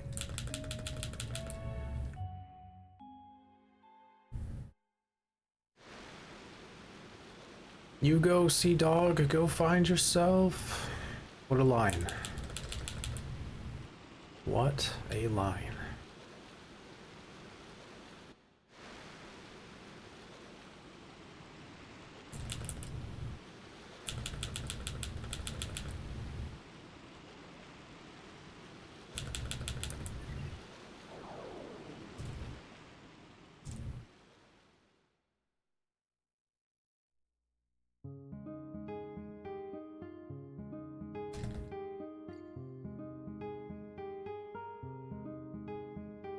Alright, let's go slap a dragon. Rudell is ready. She's got her white glove, which she doesn't actually have. Just imagine she just carries white gloves with her. She's ready to slap the dragon.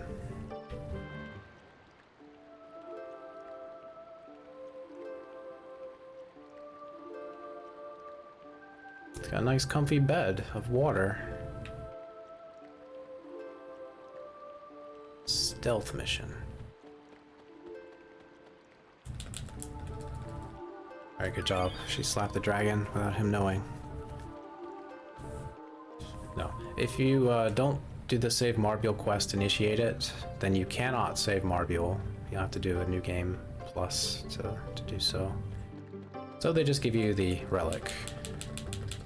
you miss out on a fight and a bunch of other stuff.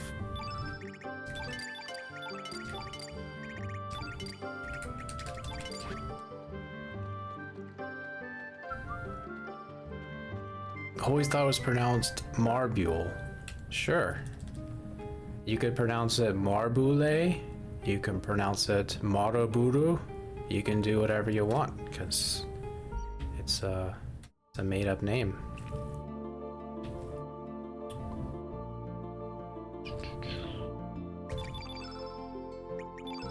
All right, magma bomb. We do not have Inferno. Pillar. 5 blue.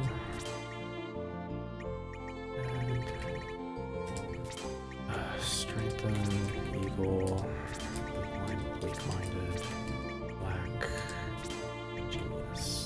Right, 20 magic. 1, 2, 3, 4, 5, 6, 7, 8. Minded, Karsh. Alright, 2 gauntlets. Bottom. 1, 2. Alright. Honor, and Sky Generate.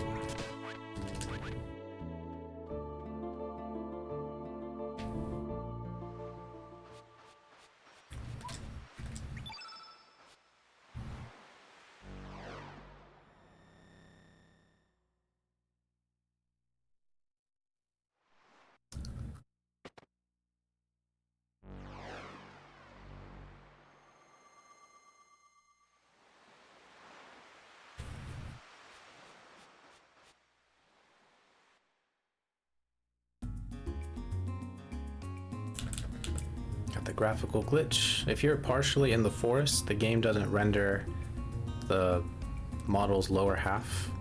So you can get outside the forest and still enter the boat, and you'll just see a walking torso. Pretty fun, pretty easy to do there. Yeah, it doesn't affect anything, just a little graphical glitch.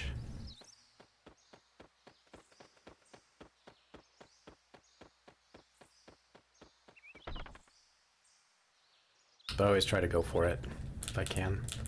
It's a lot easier with turbo, but if you take it slowly, you could always get it every time.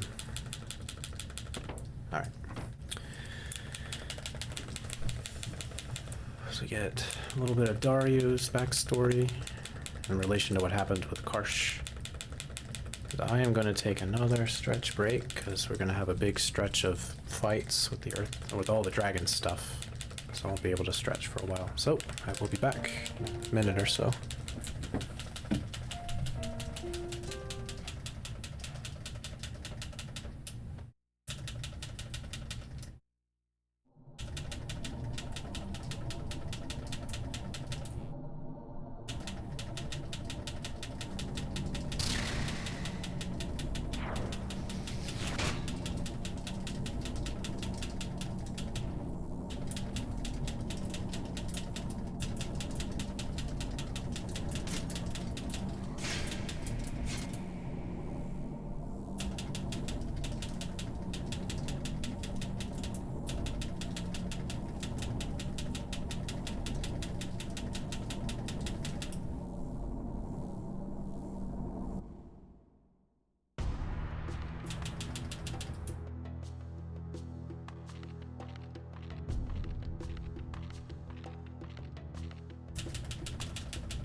Alright, so Dario can do some rude things, And one of the most rude things he can do is at the very beginning of the fight, he could target Marcy and just knock her out.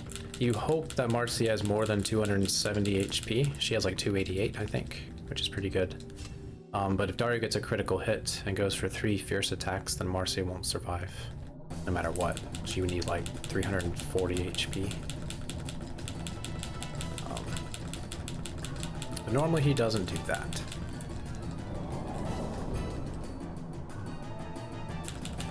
Then later on there's going to be a stamina refresh. We're hoping to get the full 7 stamina. Sometimes we don't get it. We don't really know why. At least I don't know why. And if we don't get it, then our Ice Blast damage is going to be a little bit lacking. Dang. Alright, good. That's why we have Riddell defend.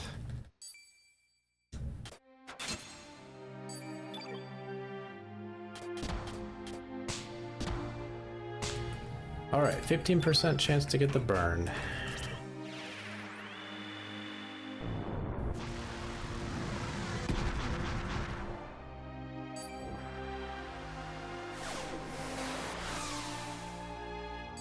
We did not get it.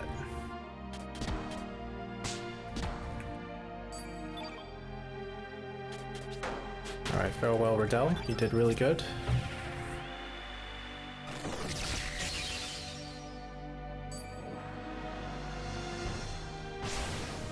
That's what I thought so too, Midnight, but it just keeps varying. Even when we have a perfect fight, sometimes we don't get the refresh, and I used to think it was just that too. Like if we had some misses suddenly, it would change the outcome. And certainly if we miss at the beginning, it seems more likely we get it, but not always.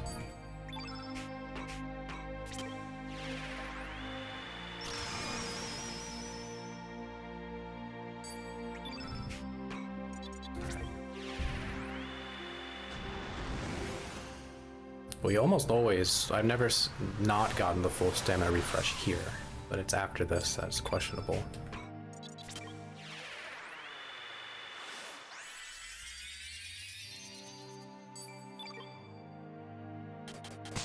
I do the exact same thing every time. So I guess what you're saying is maybe it's an RNG roll with Dario that we can't see. And if he rolled low, then we don't get this full stamina refresh. Something like that. Alright, this should do like 1650 something. Yeah, 1669. Invisible. Oh, we got the bad refresh. Yeah, we got it. Thanks, Blue. No, it's not your fault, Blue. Hope you're doing well, Blue. I saw you were streaming earlier, not feeling well, so I hope you're feeling better.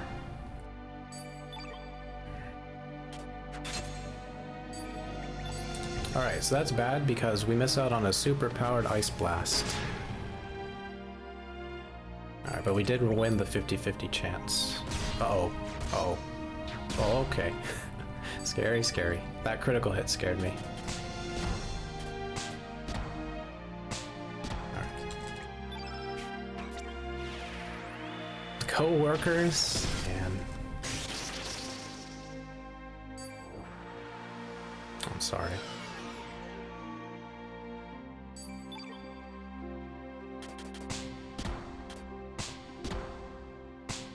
So, I don't think we're saving any time. Probably gonna lose some time because we didn't get the good Ice Blast.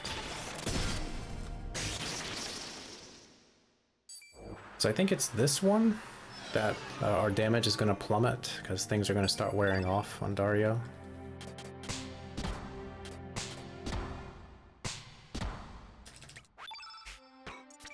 So we're doing 370, 364, and now 254. So yeah, we dropped about 100 points of damage.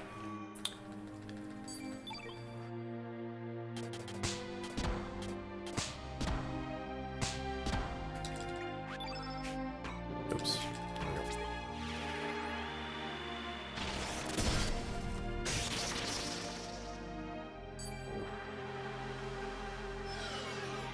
Dario rolled a 9. I see. Well, anyway, it's been happening a lot lately, and I don't like it. Obviously a big time loss. Because we would be done with the fight, I think, right there, probably.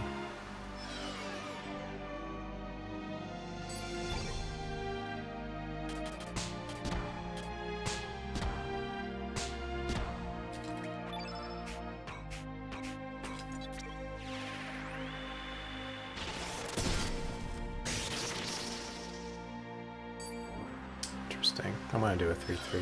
No, I'm not, because I might slap him to death here. Yeah, I did. Okay. Well, we avoided another Ice Blast, which is good. That said, if we rolled a little bit higher on damage, we could have avoided having to run up at all and seeing that weaken. But whatever. There's only so much Marcy can do with 20 magic. Okay. So, we lost all the time we just gained to Salt and Pepper, which is sad, because now we have no buffer at all for the two most difficult splits to save time on. Sorry, the three most difficult. I'm ignoring the Water Dragon split. Because that went really well too. So, still green. Yeah, this run is still going really well. We have really good strength on links. Our pace is pretty good. It's just we're up against some really good splits. And so we might fall behind like 2 minutes. And if we fall behind 2 minutes, it's going to be difficult to get a PB. But we'll see.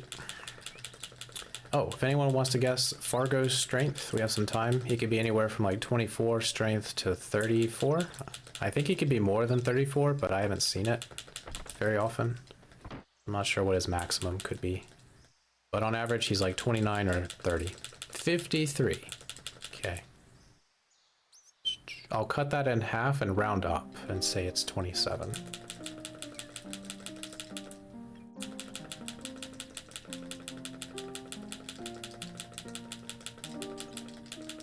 $99.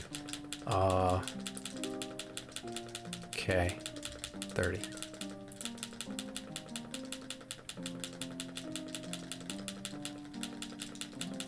Shoot for the high strength rolls. Yeah, I appreciate the vote of confidence. There are some people who show up, they just always guess the lowest possible goal. And usually it's because they want to get the bad luck out of the way. But sometimes that happens. Sometimes we get the lowest possible roll.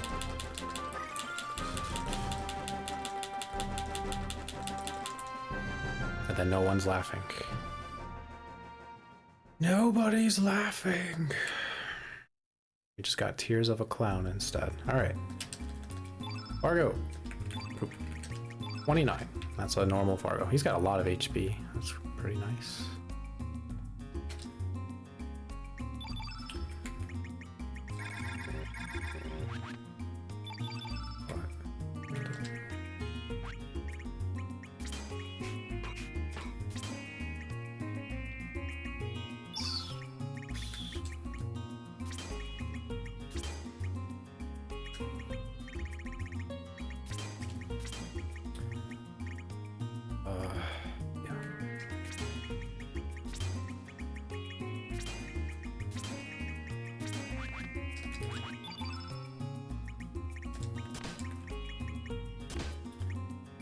Alright, get a scarf.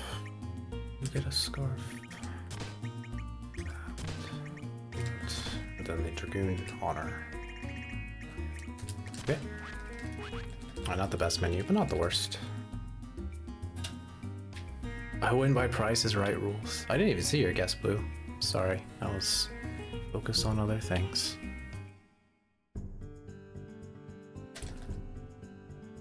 Oh, by the way, Blue, we have 2 new emotes. I don't know if you've seen them. So, we got Perfection and Aha emote, which I considered calling it LOL and LOL, but I don't like LOL. It's more sarcastic than genuine laugh, and then LOL is really old-fashioned. And I don't like Keck W, so I just called it haha. Anyway.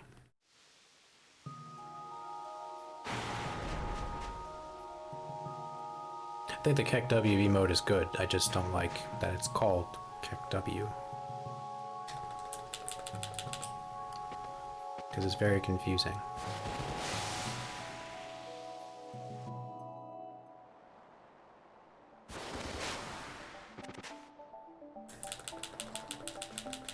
I'm a serious entity, I shouldn't even be allowed to laugh, you're right. How dare I even consider it?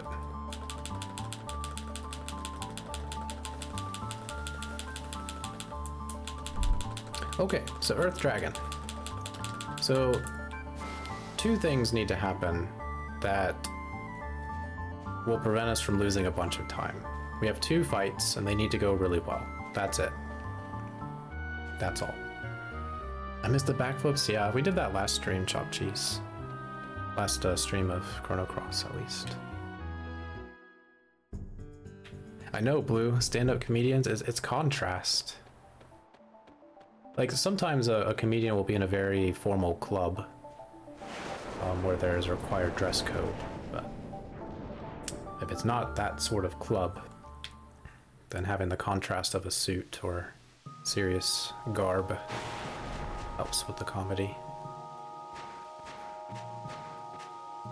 Yeah, I mean, I'm working on an Irene's emote. You might like it. Or you might hate it, I don't know. Working on a lot of emotes.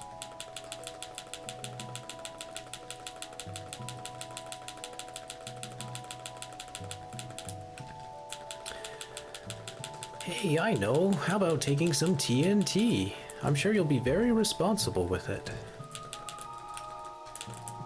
You got it, dude. Alright. So we are really strong right now, so if I don't get the mini star, that's okay. Normally I am praying to get it, because we're a little bit behind, but we're actually ahead on strength. Oh, the caps! Nice, Blue. It's proving to be more difficult to make than I'd anticipated. Oh, that's an amazing caps lock sentence. I love it. If I had a quote bot, I would add that to the quote. Alright. So these enemies, when they attack us, are very slow. So we're hoping to defeat them before they can attack us. And if we do, that's good. We save time. I should go for the male, if there is a male. Alright, no. The male's over here. 3-3 should knock him out. So the males have more HP, so if you target them first, when you're strong or decently strong, if a spin-off happens like this is, then it's not as much effort to defeat the enemy. Wow, I'm gonna do this, because Far gonna miss.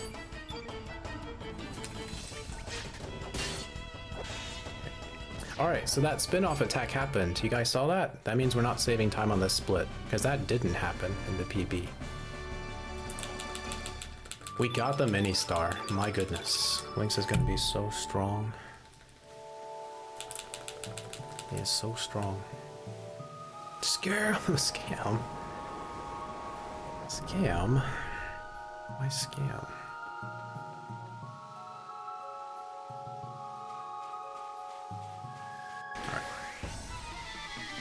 The best encounter we can get is a single rock roach and a single yellow belly.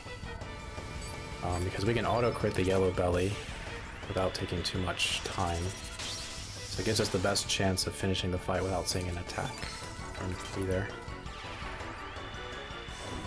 I hope this isn't a triple. This almost looks like triple spacing. It is. Dang. It's unfortunate. It's unfortunate! The good news is we could still knock out the male, I think, if we get the chance to do a 3-3 before the next spin-off. Nope, never mind.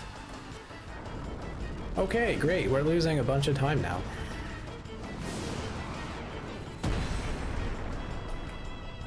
Alright, Marcy, attack the middle one. Let's crit. Do a 3-3. And Fargo, you're going to do this. And this is gonna finish the job. Then Lynx is, no, we're gonna have Fargo do another 3. And another 3, 3. Nope. Man.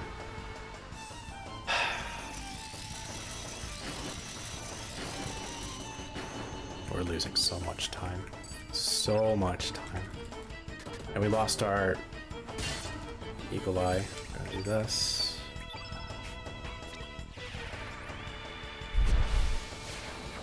Is there an exact number? I think so. I think it's, well, don't quote me. Like, when you turn something a different color, or yourself color, you get a 20% boost? That sounds close to right. It's either 15, 20, or 25%. 25% is a bit much, so I think it's 20. But no, the effects stack between strengthen and a turn element. So you want to do both, unless the turn element is blue. Because strengthen and... so a red element and a blue element cancel each other out when they're on the same field.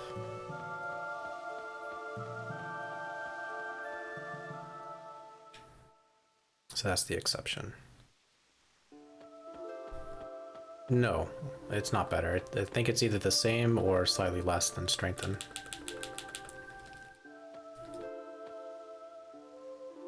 I have not written down the percentages for the bonuses you get, but I know it's around 15 or 20%.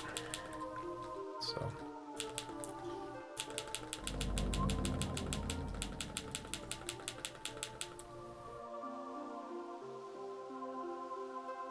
All right. So in the PB, we also got an absurd AP roll from the Earth Dragon, so we were able to skip a turn, which is why that gold split is so good. It's because it got two relatively perfect fights, and then an actual perfect Earth Dragon fight. Okay, whatever. Just accept the time loss. It's probably going to be like a minute. And try not to lose more time.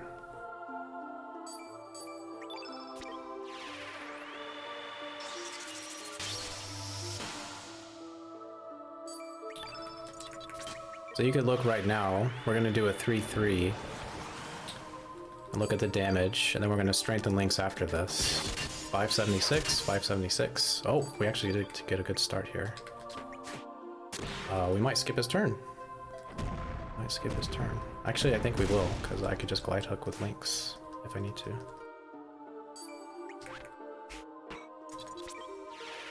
So 576 versus...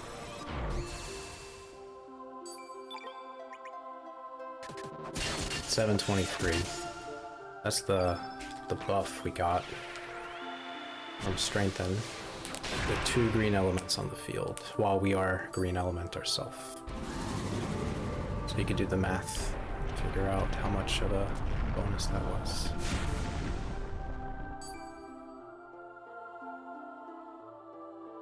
Plus it's a critical hit, so the damage might be hard to calculate.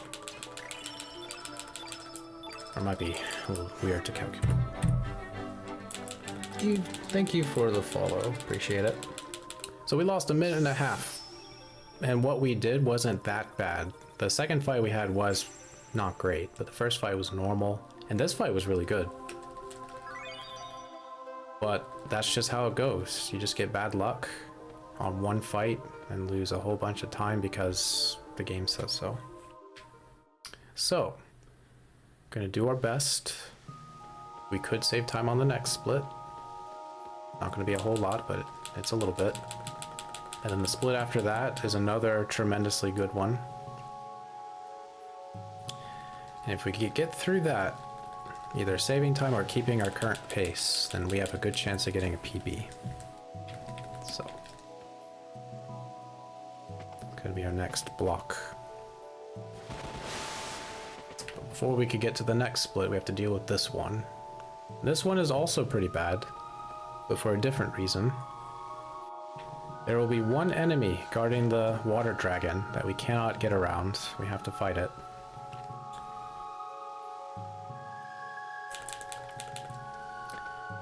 And that enemy, it shows up in two types of encounters. There's a single enemy or a triple, 3 enemies at once. If there's 3 enemies, we have to run away. Then reset the fight until we get just a single enemy.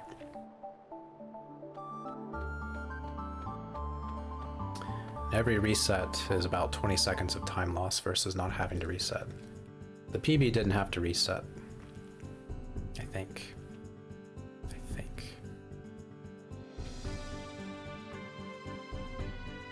I think the PB just had a weird water dragon fight. I either accidentally turned Fargo red. Something weird happened. So it wasn't a perfect water dragon fight.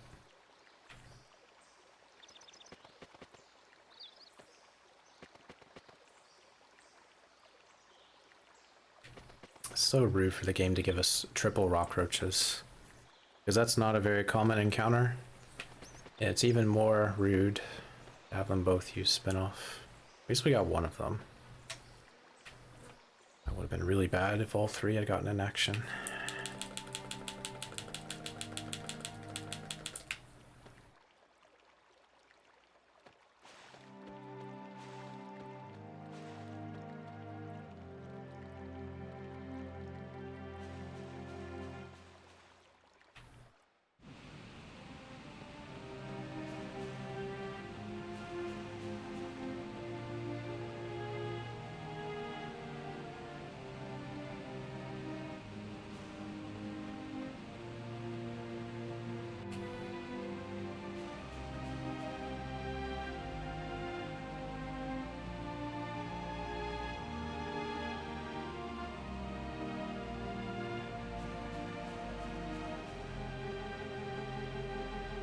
Alright, we're hoping for a single crab spider.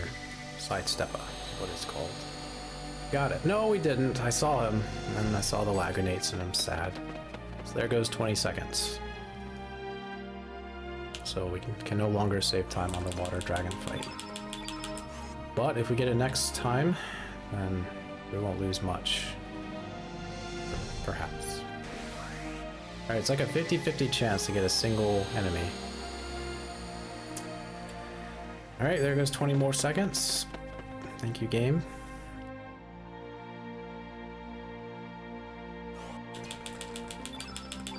"50-50 chance." You might say, why don't you just fight them?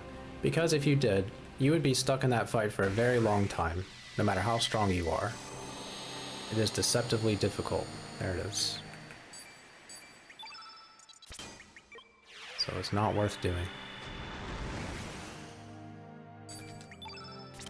I've actually wiped. I've game over to taking one of that fight. The first time I took the fight, like, oh, what would happen if I did it? I'd be perfectly fine. And then I game overed. Because I wasn't prepared. Alright. So yeah, if the fight lasts a long time, those sidesteppas, what they do is they have a immediate counterattack for, I think it's Ice Lance or Ice Blast. It's one of those. And so most enemies allow you to hit them for their AP's worth before they hit you back. But this guy, he will counter you immediately. So if you try to do a 3-3, you'll do the first 3, and then he'll counter you. And when there's 3 enemies, you normally see a bunch of blue elements pop up, which means your attack power weakens and theirs strengthens. So you can attack him, then bam, Ice Blast. Attack him, then bam, Ice Blast, then Ice Blast. And then he does like the next tier of Ice Blast after that.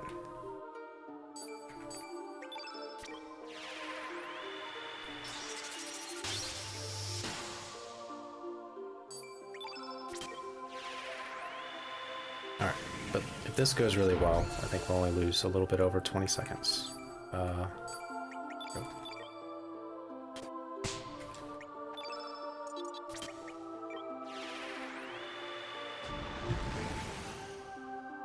Okay, we got the good start, so damage is significantly better than normal.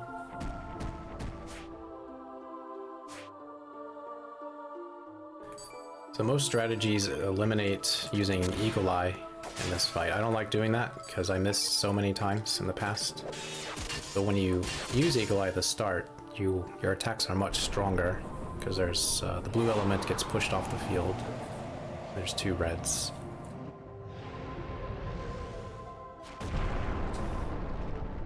Alright, good fight. I did hesitate a bit, so it wasn't perfect, but still better than missing. You do a 2-2-3 and miss all 3 attacks in a row. Okay. Alright, 30. Okay, Tyranno. So this is another really bad split to try to save time on. So what happened in the PB, I think I had a bad Biba fight. I'm not sure about that one. But after the first part of Hydra Marshes was over, got to Gaia's Navel, every single encounter with the Mantis enemies was a single Mantis, which is rare. And I think I only saw Stinger like 1 time, which is also rare. The Pterodact was a single Pterodact instead of a double, and we had no trouble with the Tyranno split, and we skipped Flap in the Tyranno fight. So we just got all the good things. All good things. The best episodes of Star Trek Next Generation. This guy needs to move? Hello? Move? Trying to be the Gate Guardian from Yu-Gi-Oh!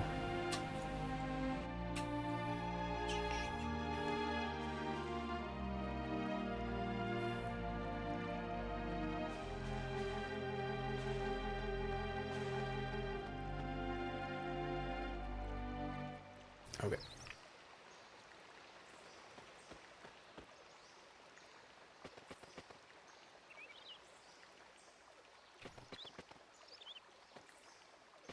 Yu-Gi-Oh! Of my way. What a show.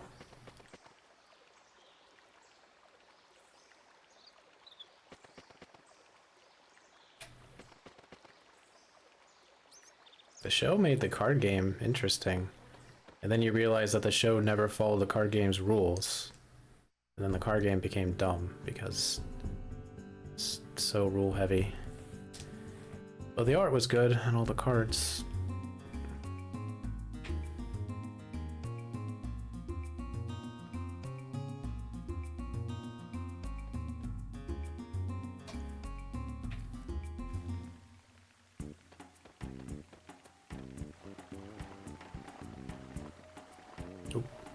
The best in class.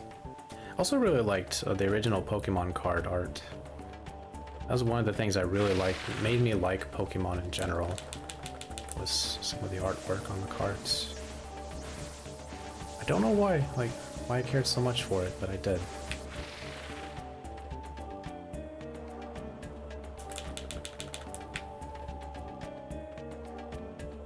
I mean, to be fair, Gen 1 had really bad sprite work. So the Pokemon card art was vastly superior to anything you saw in the Game Boy Color games.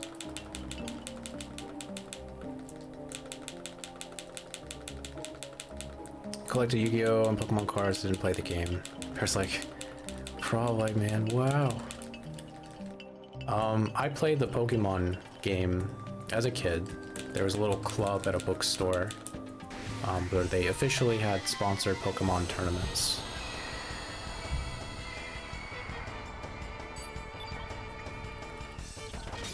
Good. And I did all right. So what they did was, as you got badges for defeating gym leaders, you got rewards. So they had like a stack of secret rare type cards. They weren't holographic necessarily. Promo cards, what they called them. Secret rare is Yu-Gi-Oh! Yeah, the promo cards that you normally would not ever see in a booster pack or a normal deck. So I was able to get a couple of those promo cards.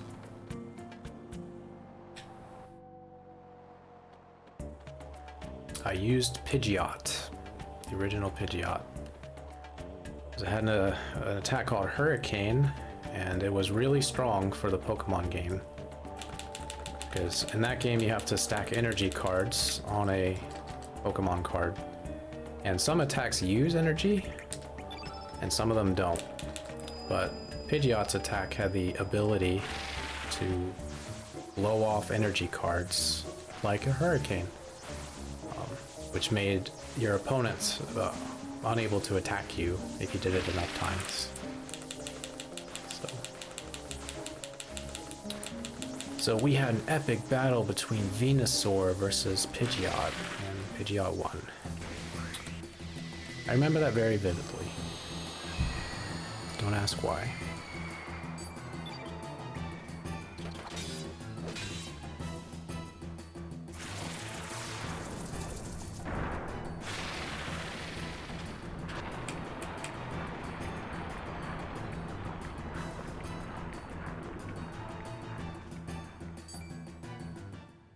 But I still have my cards. Still have Yu-Gi-Oh! And Pokemon cards. I didn't have as many Yu-Gi-Oh! Cards. But I did have one of the pieces of Exodia.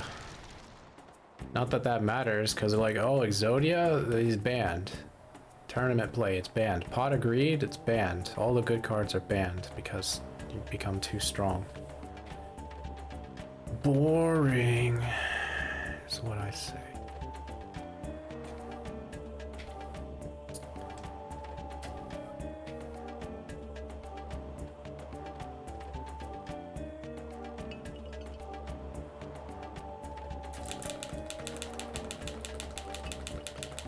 I wonder if the Yu-Gi-Oh! Tournaments ever had a mode where you could play it like the show. You just put any card down you have. That would be fun to watch, just to see all the kind of garbage people can have. Ultra powerful, ridiculous cards. Which means everyone's gonna have like the Blue Eyes Ultimate Dragon and whatnot. Okay, we're all done. This part went extremely well. Thank you for listening to my Yu-Gi-Oh! Pokemon ramble. I'm a little bit tired. And the next part is the make or break point kind of the PB attempt. And it normally is in any sort of run, but it's especially in this PB we're running against.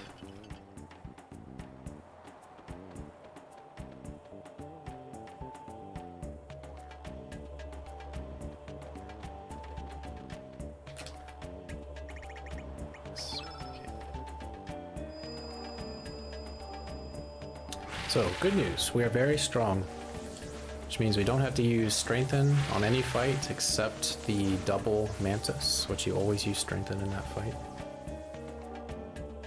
Strengthen costs about 5 seconds every time you have to cast it.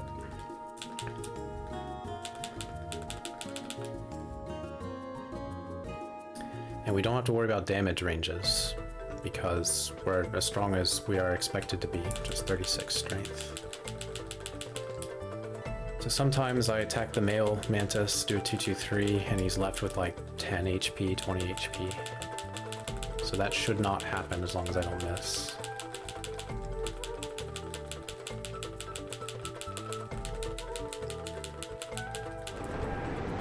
Alright, Leah, give us good luck. Why don't you throw your giant axe at the Mantis in the background? Give us a head start. So in Gaia's Navel, there are 5 Mantis encounters and a Pterodact encounter we must defeat. The Mantis encounters are rough. Dang it, he goes intangible here. Come on. Oh, you jerk. I hate it when they do this. They have like no hitbox when they go behind the tree. It's so odd. Anyway, single Mantis. He went immediately, so that's unlucky. But it's okay. So yellow.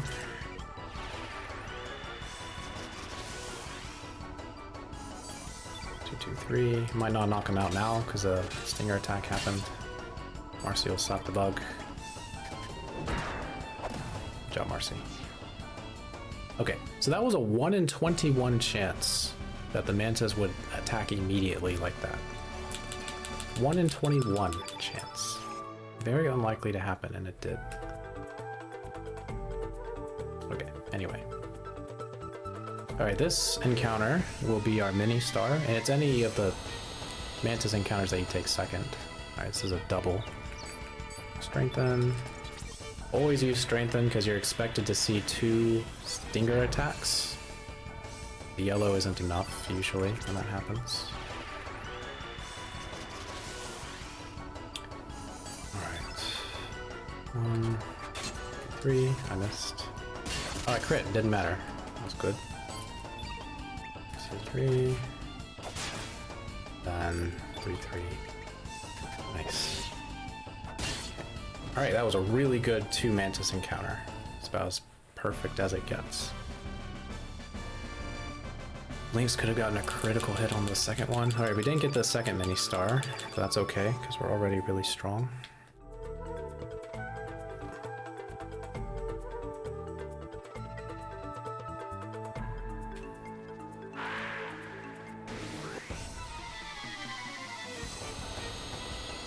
Another single, great, great. And that's a male, I think. So 2, 2, 3.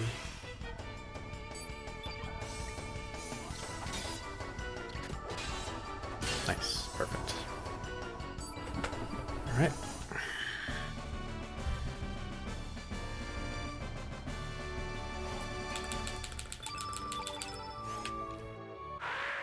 So it's a shame we missed the mini star, but if we had gotten it, then we would be very, very, very strong, which is a good thing.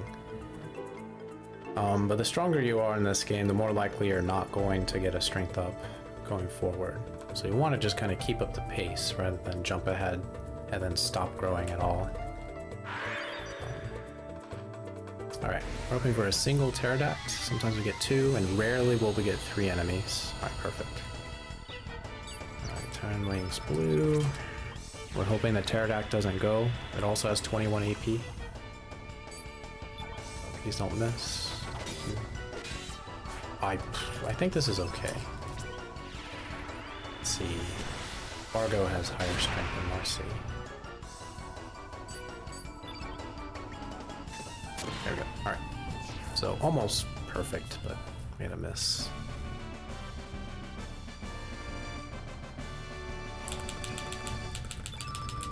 Yeah, Fargo has a lot more strength than Marcy does. She's normally in the upper 20s or low 30s by this point, so kind of rare for her to be low 20s. Alright, 2 more encounters. I haven't had to run away yet, but now that I mentioned it, I'm probably gonna have to run now, right? Nope. Single. Alright, if the next encounter is a single, then this has been a very good section. That's another male. Okay.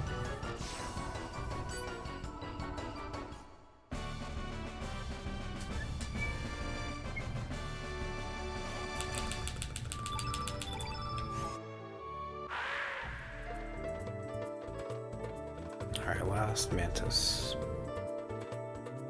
Go zoom, zoom, zoom. I don't like that prehistoric up there. He used to move. It's a double. Alright. That's workable.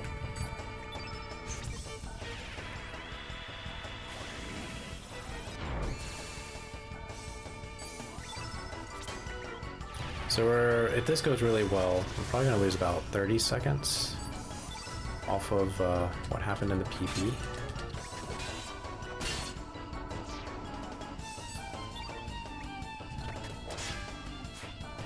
Dang, almost avoid the stinger. I think I could do a 1, 2, 3. Yeah, should be able to do that. They're not links. Yeah, alright. So still pretty good. We saw 2 total stinger attacks, where normally you get 1 every single fight. We had 2 doubles. I didn't have to run away at all from a triple. And a lot of successful single Mantis encounters. That was a really good Gaia's Navel. It's just not as good as the PB. So now we have to deal with the RNG of the Tyranno fight. Hopefully Fargo doesn't have Butterfingers. We need to steal the power seal from the Tyranno. It's the common steal, the 90% chance to get it. The Fargo has about an 87% chance to steal. So it's not the best percentage, but if he gets hit at all before he steals, then that resets his steal rate. Alright, I gave him a 90%. Okay, what'd you steal? Power seal, good. Good, good, good. Alright, now, the pterodactyl is the next foe to pay attention to. Because we're setting up a blue field for Frog Prince. If he interrupts us right here, he's going to be the biggest jerk in this whole run. Okay, good.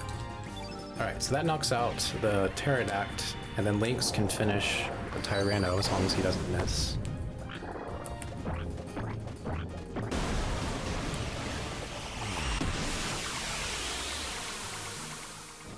11-16, so I could just do a 2-2. I think I'm doing a 2-3.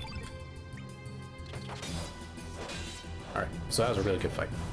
So really good guy is Naval. We're still losing about 20-30 seconds.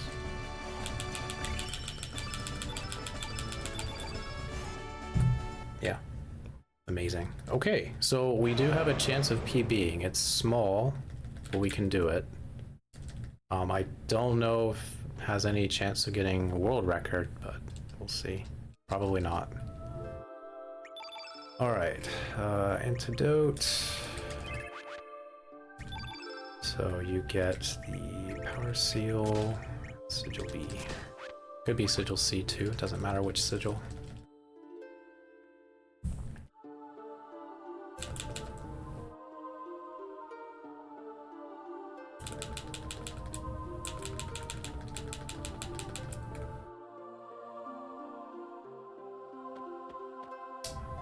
Alright, we are strong enough to avoid heal plus as long as we don't miss our attacks. And don't get early carnivore, I think. Alright, first thing we do is use Eagle Eye to fill up a full green field. This prompts the dragon to use carnivore instead of the bad breath attack. Alright, so 2-2. Carnivore. So the Pendragon Sigil absorbs this element. Lynx will turn green briefly. We're going to turn him yellow, and he still keeps the bonus damage that the Pendragon Sigil gives him. As a result, Lynx should be able to do over 1,000 damage per hit. Big damage. Alright, we don't want to see a bad status effect on Lynx. Okay, no bad status effect on him. 2-2. And then 3-2 should do it. If we were a little weaker, sometimes he'll use heal plus instead of going down right here. But we're pretty strong. Huge damage.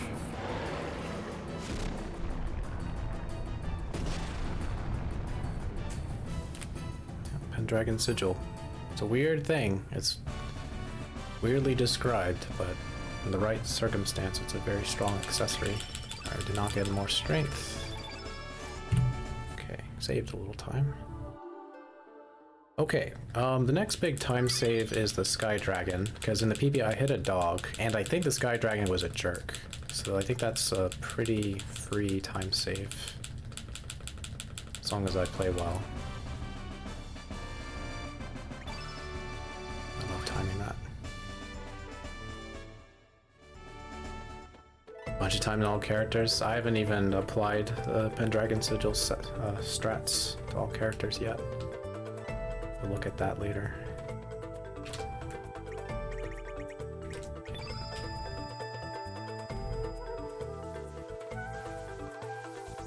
What is it? Oh, well, that's Dark Surge. Sky Dragon. Yeah. So we're gonna have to get a lot of things for Dark Surge. Oh, Time Devourer fights. Really? You don't just 3-3 with Grobic and Surge and Lynx? 3-3-3-3. Oh wait, I think I do use it. I don't know. It's been a while. If you get the effect. So you equip it planning to get the green element from the Time Devourer. Okay. And does it have an expiration? The Pendragon Sigil effect? Does it go away after a certain amount of turns? No? Oh, so it's just a permanent boost. Well, that's pretty handy.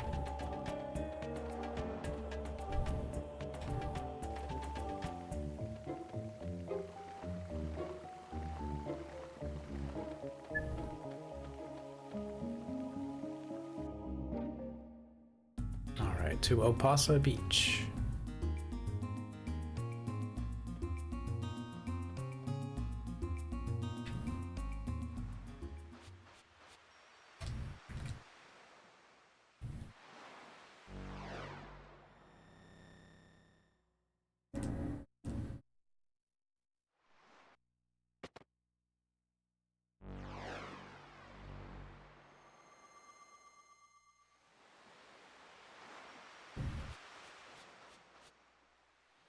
Alright, hope we get to 38 strength. Or Orla. We're not going to reach 40 strength for Starkey, unless somehow by some freak accident of nature, the game gives me 2+2s in a row, which is not going to happen. Could give me an A+2, but very unlikely it happens.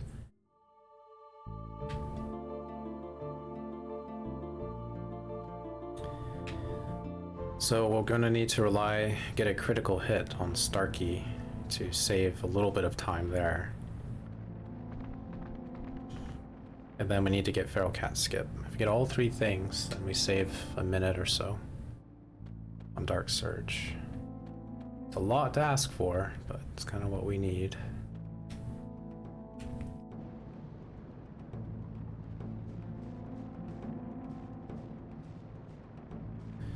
Alright, in the next room there are 3 dogs, and if you can't see 3 dogs on the bottom floor, that means 1 or more are in a loading zone. Whoa. Okay. Alright, and they don't really chase you, they don't really notice you, but they move very quickly, and it's hard to predict their movement when they're like under a bridge, so you should take it a little safe. Alright, antidote first. Capsule. Okay, and then you get the wallet. Nope, what's that? Alright, the Fire Dragon fight is pretty consistent, as long as we don't miss too much, and Phase 2, you know, that has to go pretty well, but Phase 1 is usually pretty simple. We're hoping Marcy doesn't get hit, because I might have to revive her afterward. No. She'll be fine. Fargo is the best target because he has usually the most HP. Or Lynx, because Lynx will recover HP between turns. Thanks to the Master Mune. Okay.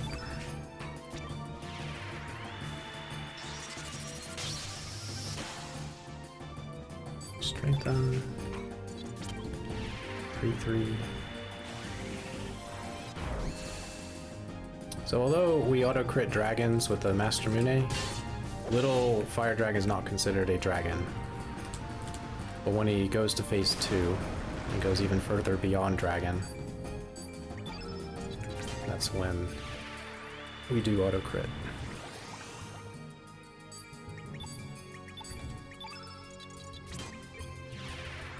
Alright, Marcy got hit, so she's probably not going to survive the Fire Breath attack in Phase 2. Shame. Alright. So Phase 2, the worst thing he could do is go immediately. It's a 1 in 9 chance.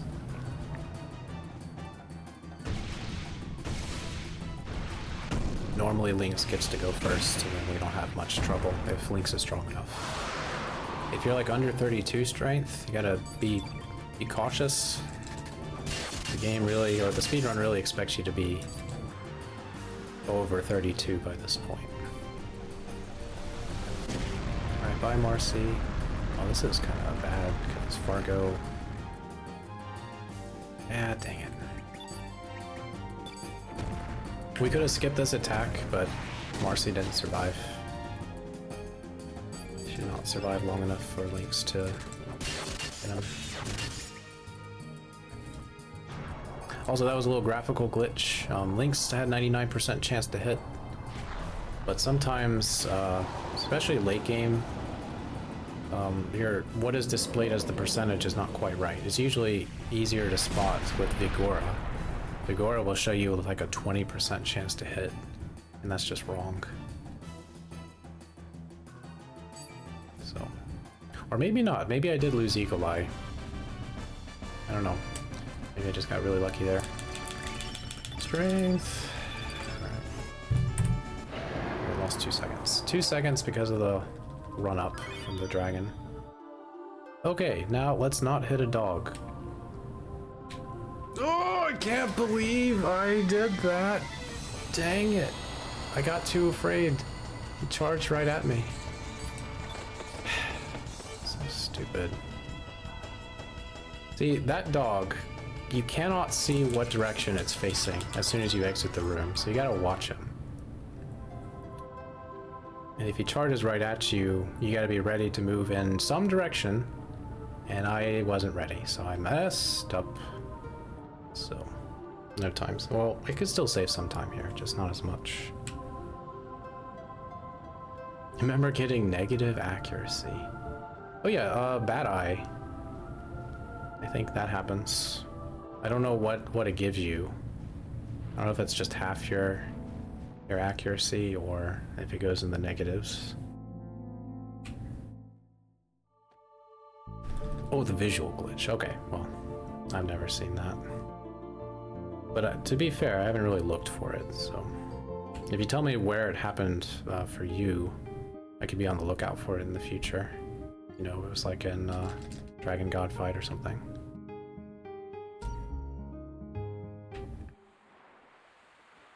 God, stupid dog. Okay.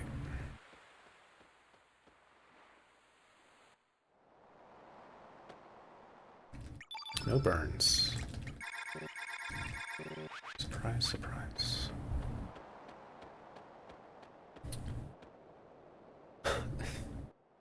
Sorry, Code All. Not referring to anyone, just referring to the dogs in Chrono Cross. It's like he didn't have to charge me. They do not notice you. They move randomly independent of where you are. But anyway, I got scared, so it's my fault. Oh, I've never watched Courage the Cowardly Dog. I know about it.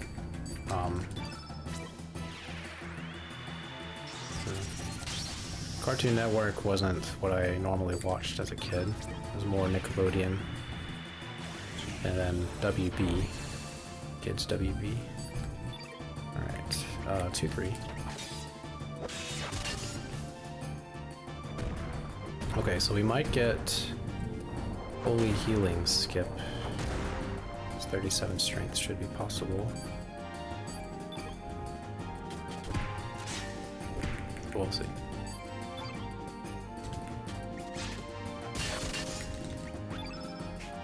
Okay.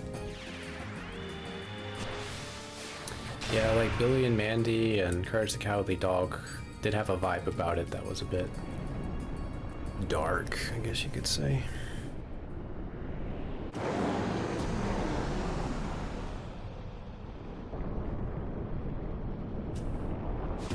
Alright, that was a good fight. It's a shame we're not saving the full time we could because of that dog. Oh, it was all 0%, it wasn't negative. Okay. Again, do you know what fight that was? Where you got it? 30. Nice. Alright, cool. We got 38 strength, which is what I wanted for Orla. So we're guaranteed, more or less, guaranteed to have a quick Orla fight, which doesn't save much. It saves like, I don't know, 3-5 seconds maybe.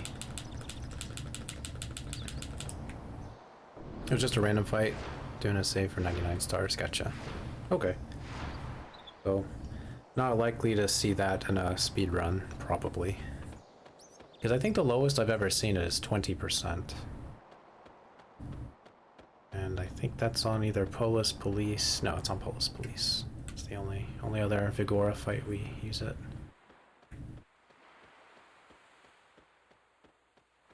Also Dark Surge.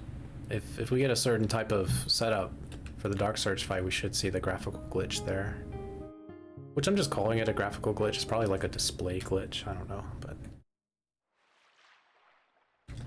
Confusion. Oh, the prehistoric. Interesting.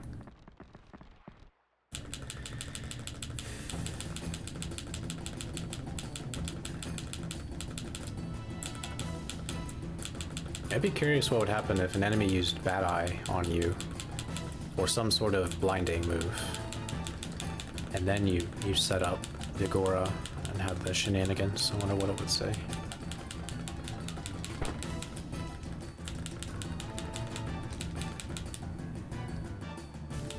Alright, Orla, fan favorite. Most people like her. I like the green garb she wears. Suits her well. I like that she's a monk. I like that she takes charge and doesn't afraid of anything. They didn't have to make her blonde. There's too many blonde hairs in this game.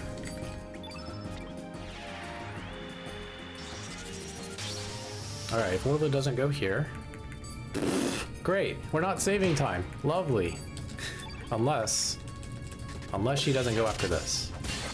Yep, no. The one thing I needed to happen didn't happen. What a surprise. So I'm not saving time. Oh, man. It's not much. I maybe, the time it took Orla to run up and hit, that's how much time we could have saved. So, it's a bit silly. Yeah, I think Bad Eye does have your accuracy, which I'm guessing that's exactly what blindness does in general, like with the Highwayman. But I'm just curious to see what the drop in accuracy, how that would pair with Vigora, and going back and forth between people, whoever you cast it on their turn. Because if the lowest I've seen is 20%, and you've seen 0%, then maybe it might go to negative.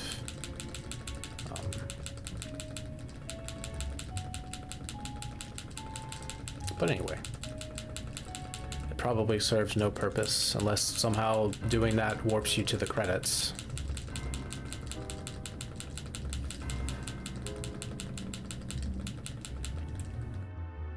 And you have the dumbest category, RPG speedrun. Acquire the things, use it in battle, and go straight to the credits.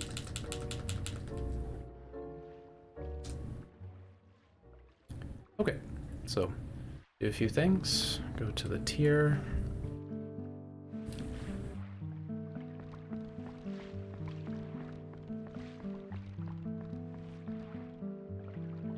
Same blue. Like, they're fun to show off, I think, in a big event. And it depends on the game, of course. But like, some of them are really silly, to the point where I don't see why people take it seriously.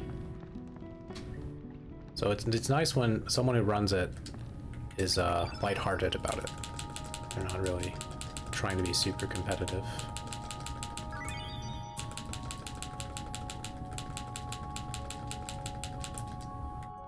Okay.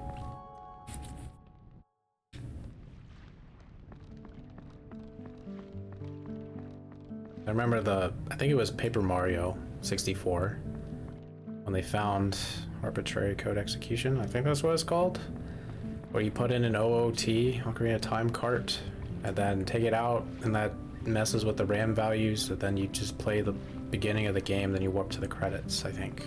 That's how that goes. And when that was found, I'm like, oh, that's interesting, but I don't care.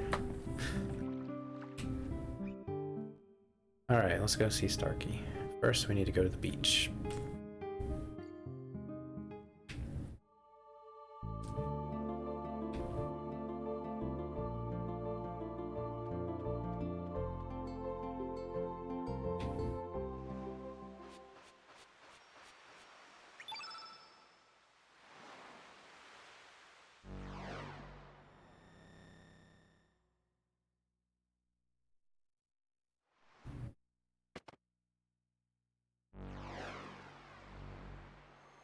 Yeah, when it comes to like fully manipulated runs, where there's no like leeway for skill, and it's just follow a script more or less, and then the ace categories for things. I prefer the manip stuff, but I really don't want to ever run an ace category. Certainly not seriously. Ooh, that was a sick landing. Never seen that before, that quickly. Okay, so with Starkey, we need to get a critical hit. You could avoid needing the critical hit if you have 40 strength, so we don't have that. Starkey controls a little bit if he goes early.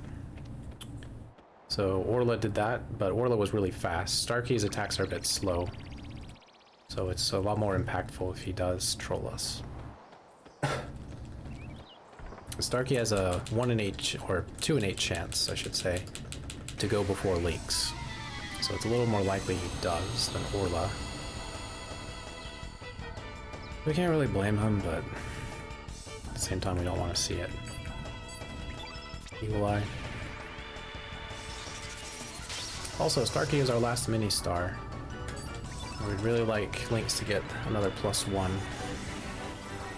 So our chance of getting Feral Cat Skip increases. Nice. Alright, crit! Crit! No crit. Oh, thanks for the follow. Appreciate that. I barely heard it. I have the heater going on right now. Alright, so no critical hit.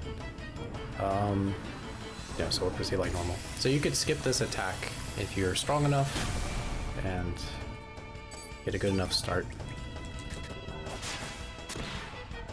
But that's okay. Okay. Alright, standard fight. No problems. Now, what is a problem is catching Starkey. No joke, it's actually difficult. It's a little easier with Turbo because you don't have to worry about mashing. Nice, got the mini star. However, his movement is so erratic, it's extremely difficult. Oh, okay, that wasn't too bad. And he went down screen. So sometimes he just likes to go up, and that costs us time after catching him because we have to make our way down. Alright, that wasn't too bad. I was like, what, 5 seconds? Usually it takes me about 10 seconds on average, unless I catch him really quickly. The PB caught him very quickly, so I think it was like a couple seconds faster. Or not, I don't know. That might have been the Turbo PB. Anyway, so now I have a choice. I could go and forge some equipment, but because our HP and strength are in a good position for both Lynx and Fargo, I don't have to do that. The downside is that Glenn is probably going to get nothing unless I do an extra menu. Because he only has the Iron Vest equipped. And that's normally not a problem if you have a standard Terra Tower. So Glenn doesn't normally take that much damage. Or if he's really tanky, which that could also happen.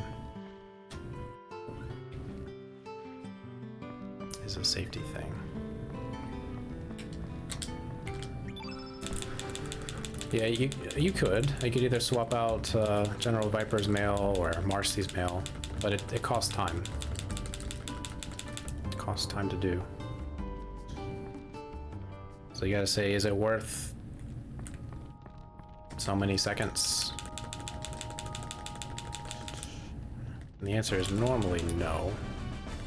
But definitely in a marathon run, or if you're really far ahead of PB and you just want to guarantee you're going to finish, then definitely do it.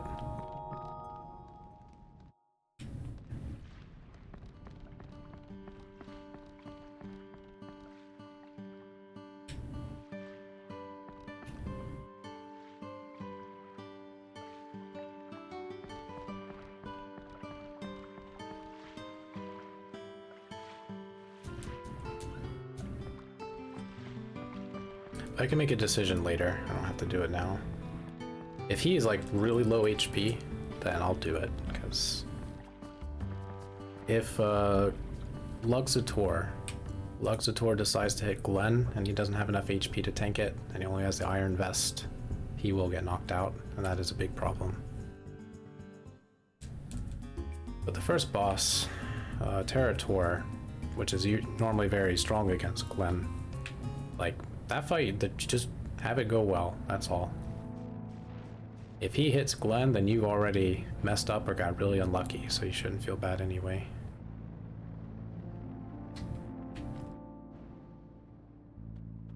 Alright.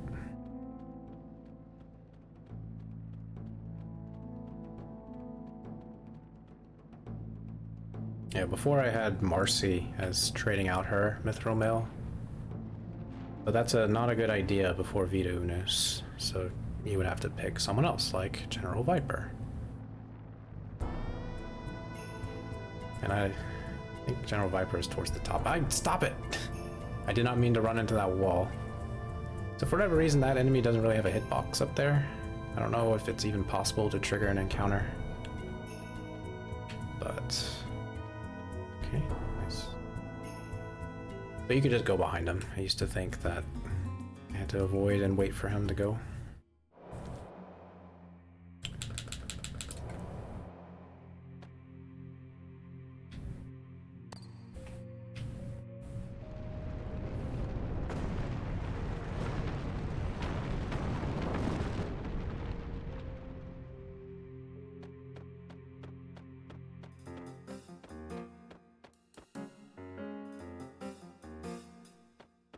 Okay, I gotta heal.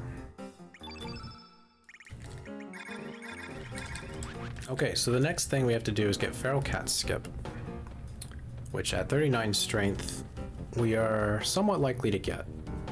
If we were 41 strength or higher, it'd be more of a, quote, guarantee. But in order to get Feral Cat Skip, you need to set up links before Surge attacks links. So there's a 2 in 9 chance he will interrupt us before that happens.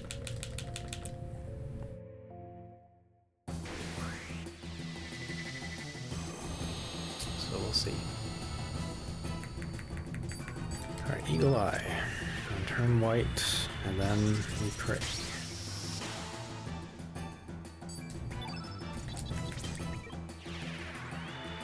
Also, pay attention to Link's hit rate, because it's going to look a little wonky in this fight. Oh, we got the super. Okay, so we should be able to get Feral Cat Skip because of the super roll. Nice.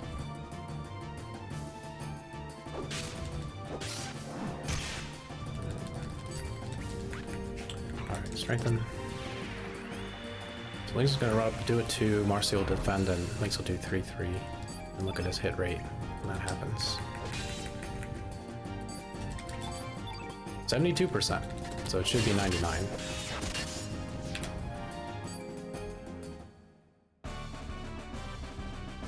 Alright, solid. Alright, good deal. Alright, saved a minute.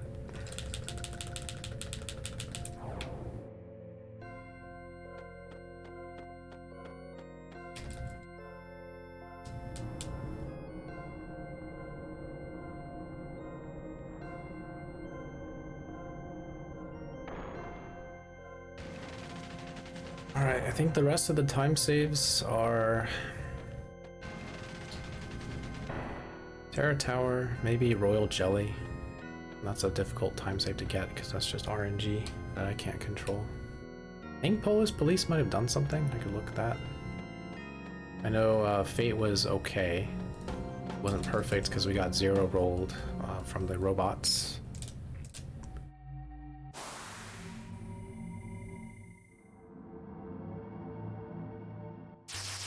So yeah, if we do get a PB, it might be a bit of a small one.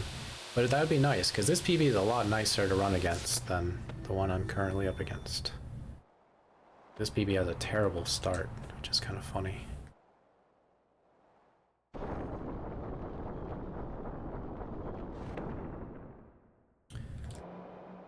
Okay, coming up is disc 2, but before that, it's the last restroom break for myself, so I'm gonna go ahead and prepare for that. I will be back.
Oh, this corner.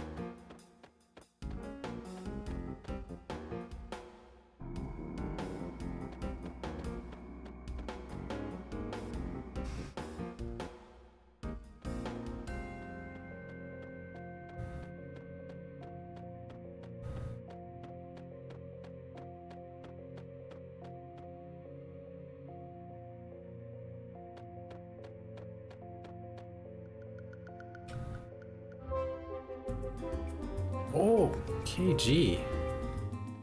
Thank you. Moving closer to the PC, indeed. Thank you very much for the donation. I will update as soon as I have time, which I don't have a lot of time right now. I hope you're doing well. See your name and I think about some of the Final Fantasy games I need to play, like 10-2 and Final Fantasy 13 series. But wishing you well. Alright, disc change.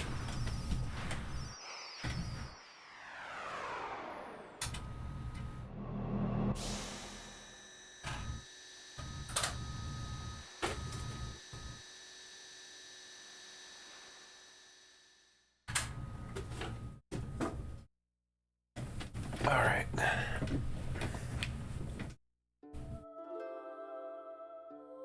Been lurking a bunch. Well, thank you. Always appreciate it. And thank you everyone else who lurks in the stream. Don't ever feel compelled to talk and chat. You don't have to. I lurk in a lot of streams. Alright. RC. Alright, 2 gauntlets. Seal. Then scarf.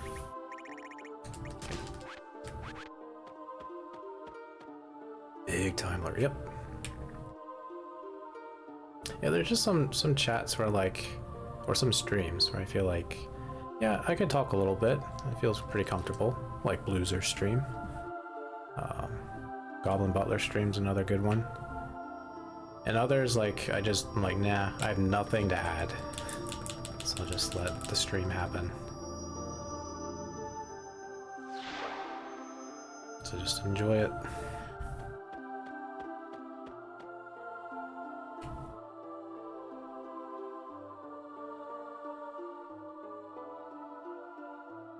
Go! Okay.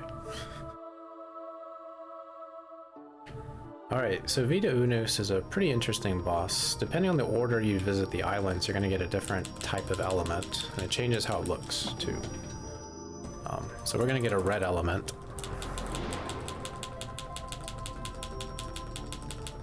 Just love long RPG runs, can't do them myself, this is how I get to enjoy them. Yeah, it's tough, like... It's tough finding the time for it. I mean, I make time for it, but sometimes even I just can't do it. I have to do something shorter. So thank you. Alright, we don't want to see too many misses. 2-2. I said we don't want to see too many misses. Alright, so in this fight, we're going to take intentional pauses between attacks. It looks slow, and it is slow. But overall, it's good. Because in between our attacks, Vita Unus takes extra damage. So that's going on behind the scenes between our pausing. So we can control when Vita Unus is going to take an action. So it's going to use green field right now, just because. So we can avoid it just pummeling us with attacks by forcing it to do these types of things, like Cure Plus and Green Field.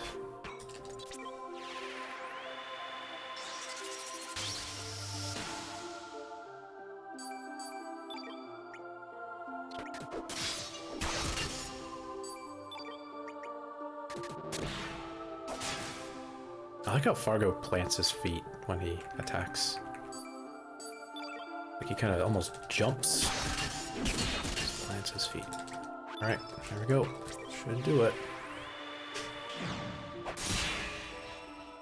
Full-time active duty.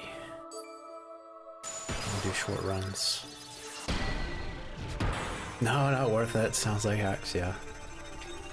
Oh yeah, Blue. I always feel comfortable in the stream.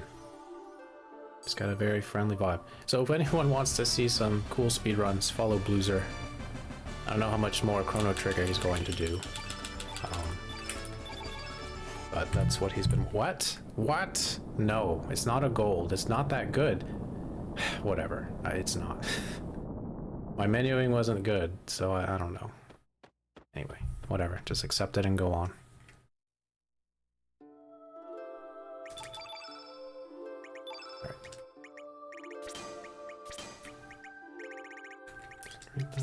Yellow.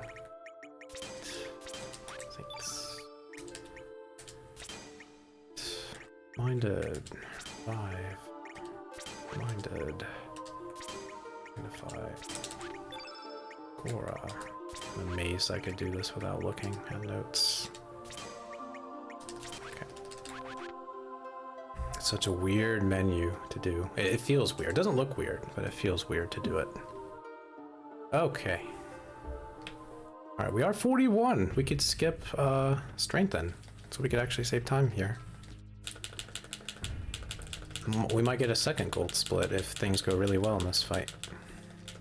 However, Polis Police could be a jerk and go early. A 1 AP roll. It has 8 AP on average, so it's a 1 in 8 chance to happen. Or 2 in 8. I don't know how to configure it when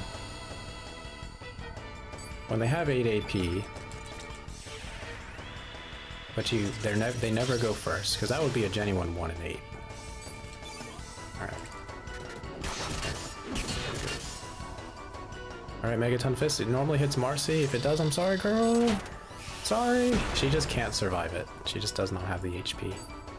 It's okay. Right, 1, 2, 3, 4, 5. Agora. See how broken this attack is. Also pay attention to our hit rate, the bottom number. You're gonna see some weird stuff. Alright, dash and slash. We don't need strengthen because we're so strong.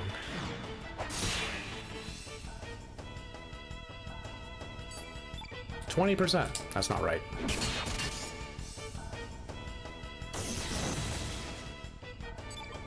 Alright, hopefully get good damage rolls here.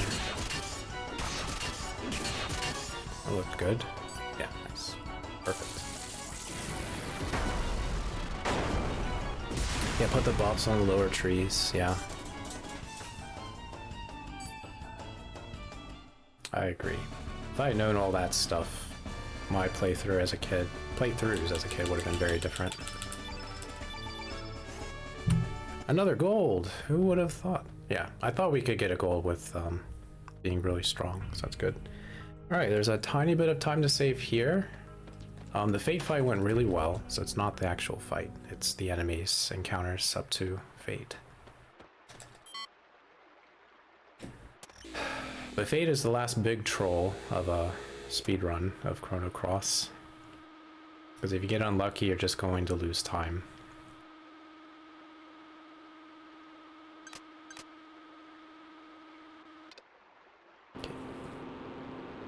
Alright, I'm not going to fight the robot. We could, but I don't think it's worth it. What? Nice corner. Wow. Alright, and for whatever reason, Chronopolis music... Oh! His bod muted. Man, he could have turned. He could have turned so easily. That was my exclamation. Like, oh my god! But that chest over there. You know, KG, I've thought of doing... I don't know if you've heard me say it before, but I thought of doing a all treasure chest run of both Chrono Trigger and Chrono Cross. And Chrono Trigger would be easier to do. Chrono Cross, I would like to do it, but I'd have to do it on the fast forward setting for the Radical Dreamers edition. Because that would be an extraordinarily long run. Probably, if you had to do it on PS2. But Chrono Trigger, I don't think it would be that bad. I think it would be maybe an hour or so longer than 100% is normally. Get over there.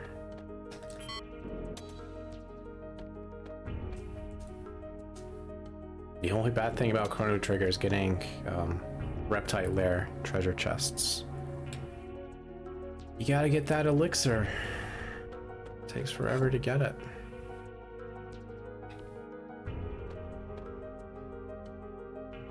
But I have no idea how to get everything in Chrono Cross, because I myself have never gotten it at any point in time. And if you do all treasure chests, do you include all the hidden items as well? Because there's a lot of those.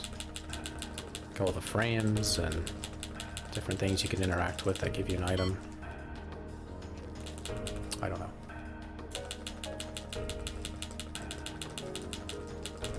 We're trying around 100%. Did you look at Connor Cordell's?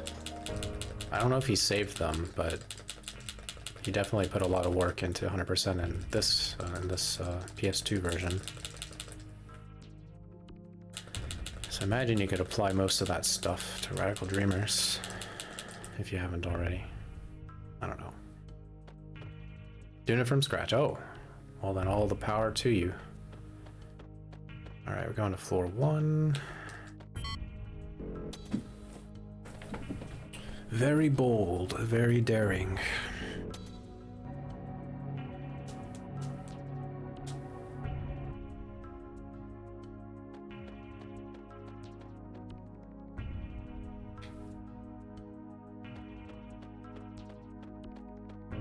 But yeah, all treasure chests seems interesting, because in 100% you argue what you need to collect, and normally it's not open up every treasure chest, because a lot of treasure chests contain things like tablets and capsules. So they're not unique items, most of them.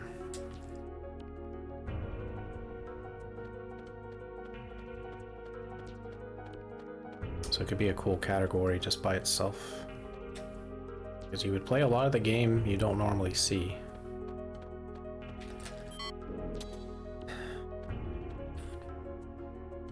Anyway, it's a project for the future. For the future.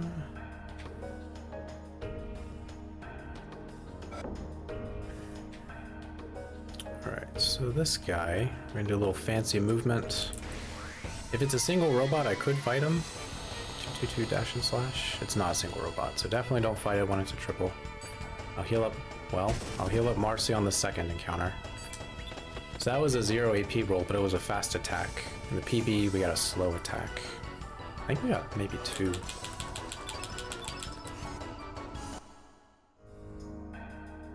Yeah, Chronopolis has a bunch of chests. Tower of Geddon has a bunch of chests. There's chests in the Dead Sea itself on the world map.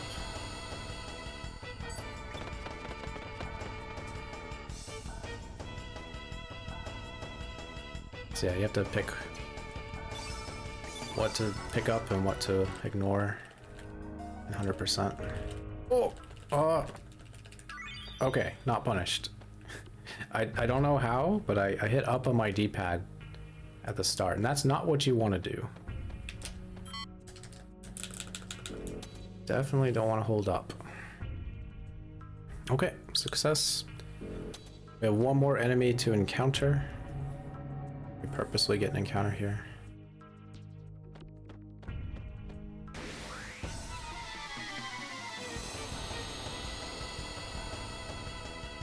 Man! God! It's all... I think Midnight, you said that's a 1 in 8, 1 in 9 chance, and we got burned, so I gotta get rid of that. Yeah, boo indeed, blue. We're gonna lose time because of this garbage. 1 in 9.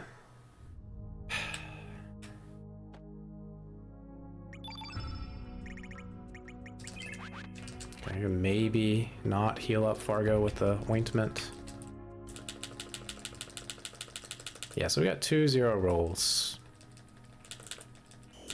which is rare enough to happen anyway. And it's just a shame because we have to encounter those. So we can't really avoid them.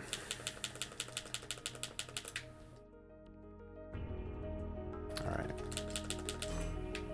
So if fate goes well, we'll lose some time. It's probably going to be a little bit more than 8 seconds.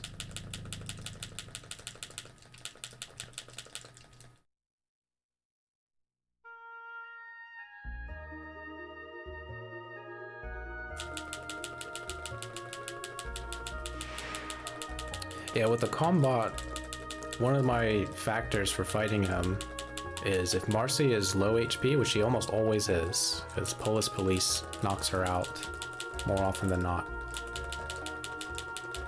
So if Marcy is not healthy, it's not really worth risking fighting him, because you can still fight him pretty fast and save time overall, I think, over doing the skip twice.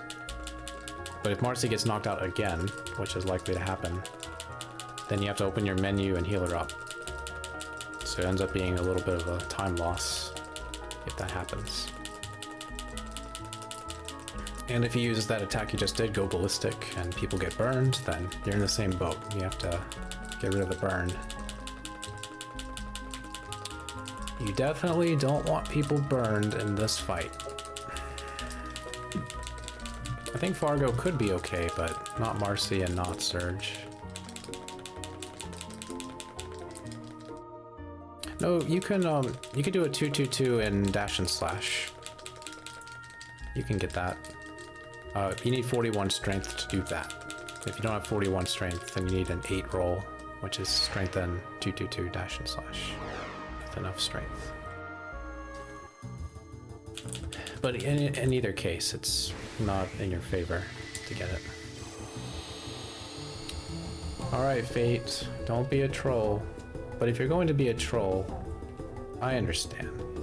This run has to end at some point. Oh, you do the Vigora strat, interesting. Alright. Okay, not a troll.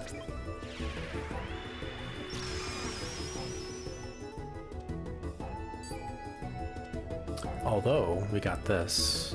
So, okay, we gotta play a little risky here. So, 1, 2, 3. We're gonna do a 2. 1,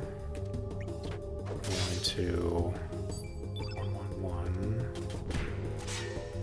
And we're going to Genius Surge.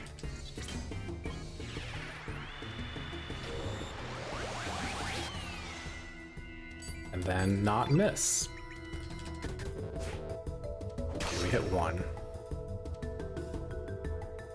So we need to set up Saints. So we need 8 stamina points for that.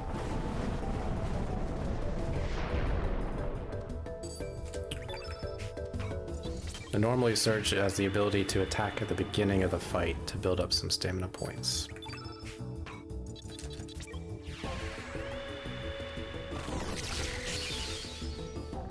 Let's go ahead and do this now. Alright, we minded.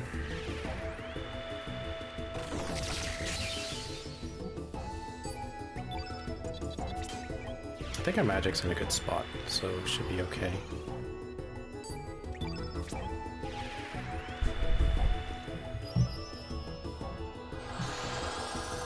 Don't be getting negative like that.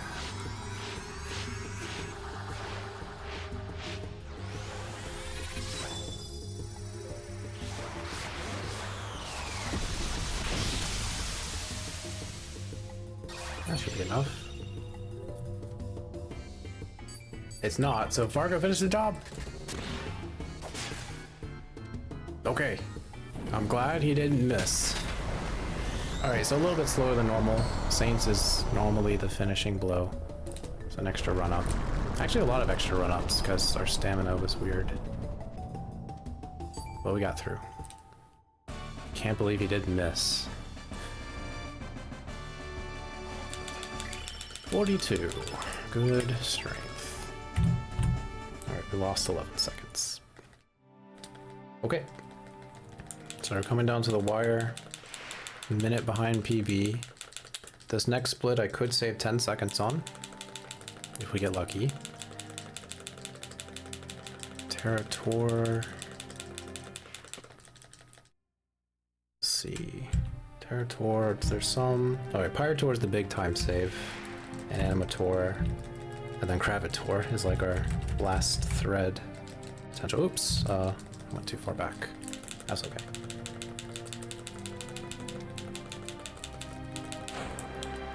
Oops.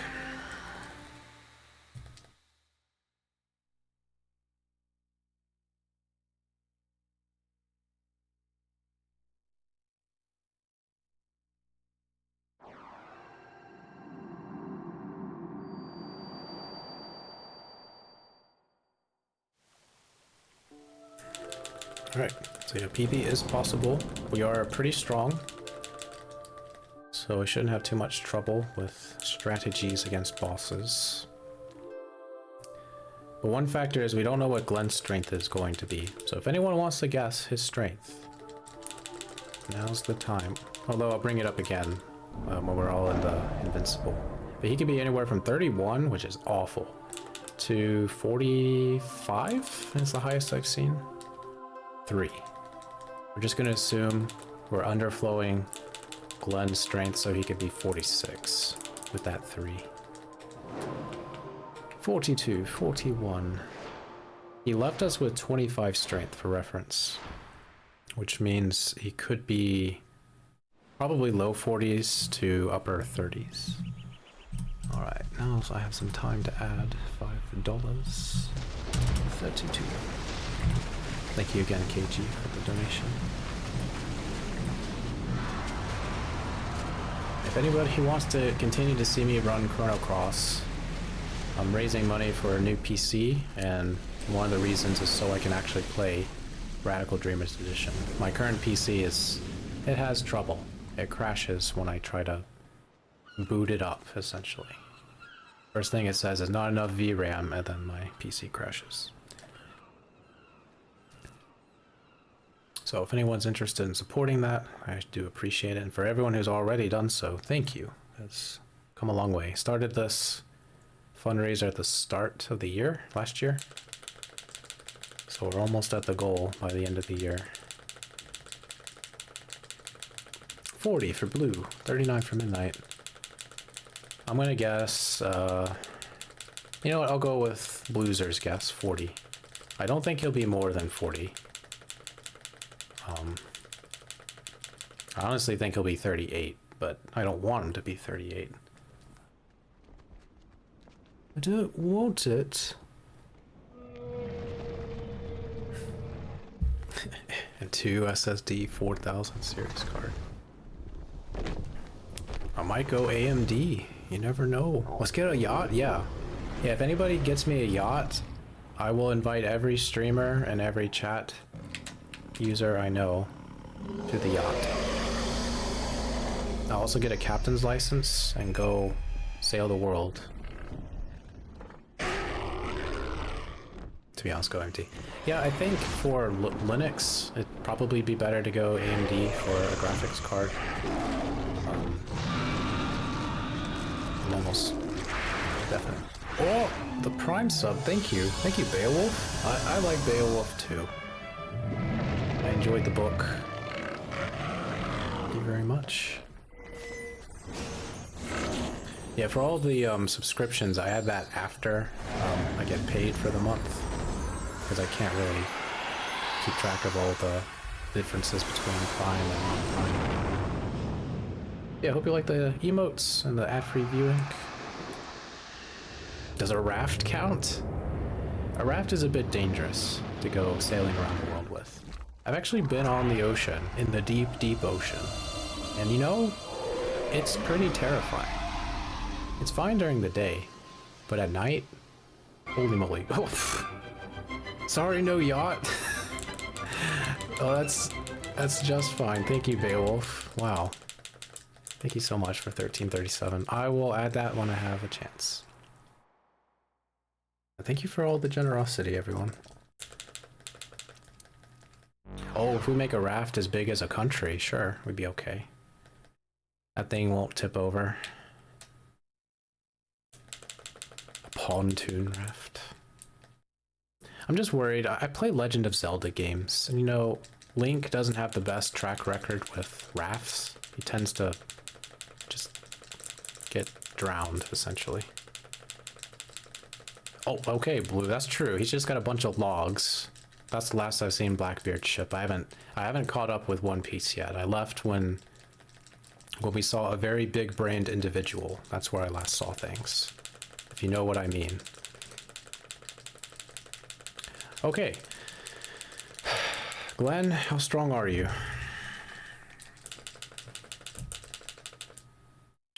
All right. Oh, he's not strong. He's 35. Ugh, not great. Okay, I'm gonna do my best. Gonna do my best. All right. Blue, eagle, strengthen, green, black, Fargo. Take off the scarf. You know what? Where's Viper? There you go. Alright, you get the sword, take the mithril vest. Honor, honor, scarf. Okay.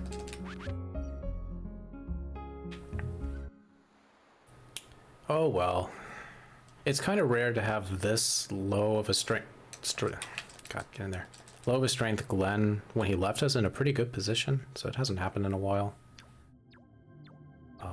That's why I expected like 38 or more.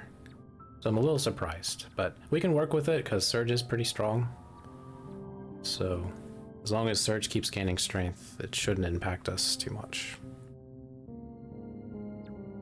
Okay.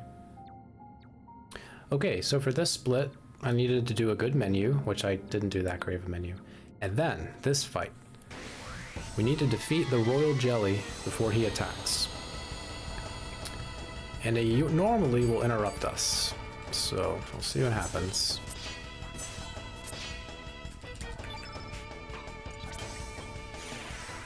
But that's really the only way we could save time to get this skip.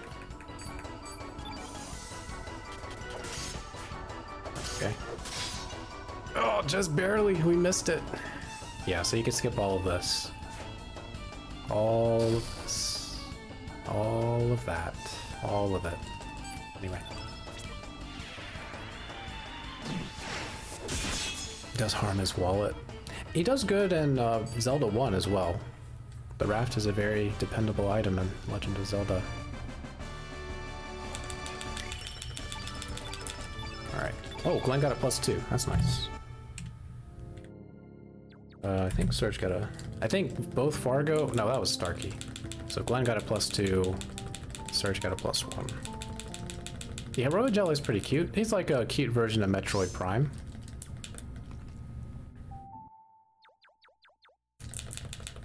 Yeah, Metroid Prime is such a good game.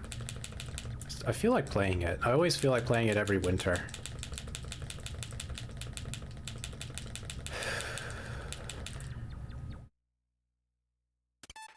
I wonder if the Switch version is a lot better in terms of how the controller feels. Because the GameCube controller is pretty good for Metroid Prime.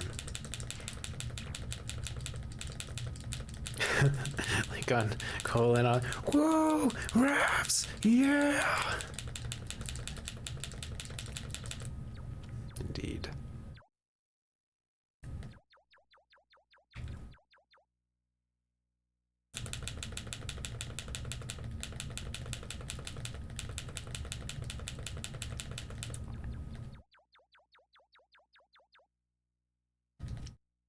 Yeah, speaking of boats, one of my childhood dreams was to have and own a cruise ship. And I would invite all the friends I've ever had on the cruise ship just to have a nice vacation. That'd be fun. But it's not realistic. Cruise ships are a problem. They're like giant hotels that float on the ocean, make a whole bunch of garbage. Okay, yeah, you know, be Fargo. Have my own boat. Except don't do any pirating, because I really don't want to do that. Oh, Switch version is okay, used button remapping, okay. Yeah, I've never held a Switch Pro controller, so I don't know how it actually feels. Also, Diley, hope you're doing well. Yeah, GameCube version, like the GameCube controller is always awkward, but it fits really well with Metroid Prime. The C stick is for weapon switching, the D-pad is almost never used, but it's used to switch visors, and then your control stick moves around, and then you have an R. The trigger button focuses your aim, so. Mo can have cannons. We can have cardboard that's painted to look like cannons. That way it won't actually be threatening. Then we gotta paint the cannons like a bright orange to show National Guard that we're not a threat. And the Navy and the Air Force and every sort of military on the ocean, we're not an actual threat. Right. 38.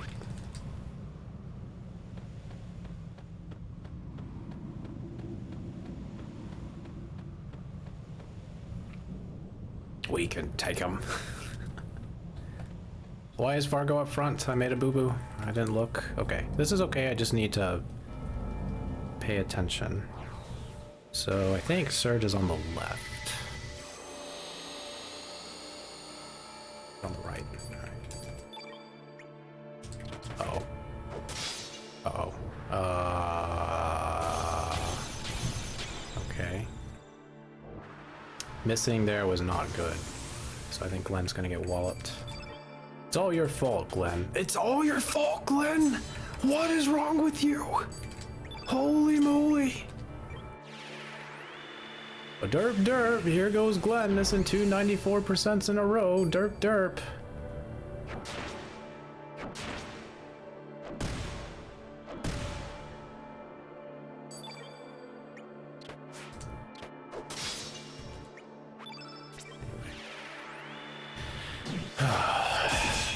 I don't know why stuff like this always happens. Such a very consistent fight, normally. The only thing is if Surge misses and Glenn misses. Anyway. Whatever.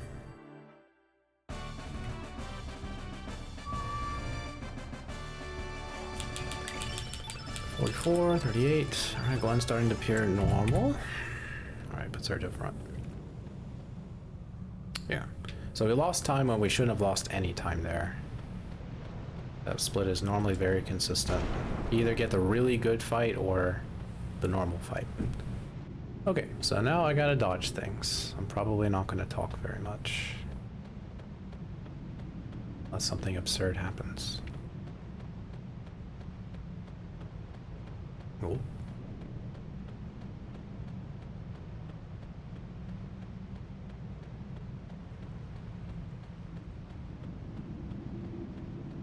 Okay.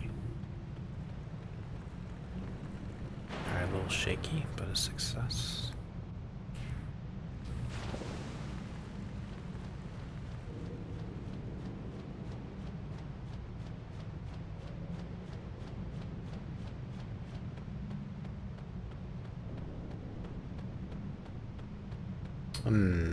This doesn't look good. Oh, you jerk. You jerk. You absolute jerk. Get out of here. Okay.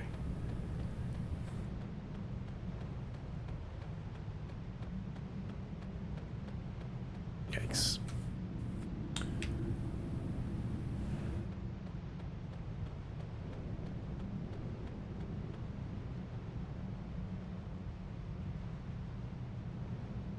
Alright, Flappy Boys. Flappy Boys, my nemesis. I hate these enemies so much. This guy's not even supposed to be up there. Where is he going? He's supposed to be down here.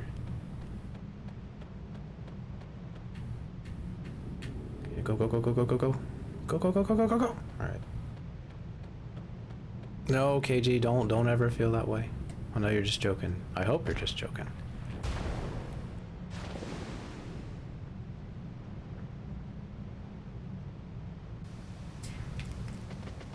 Oh, KG the jerk is always welcome.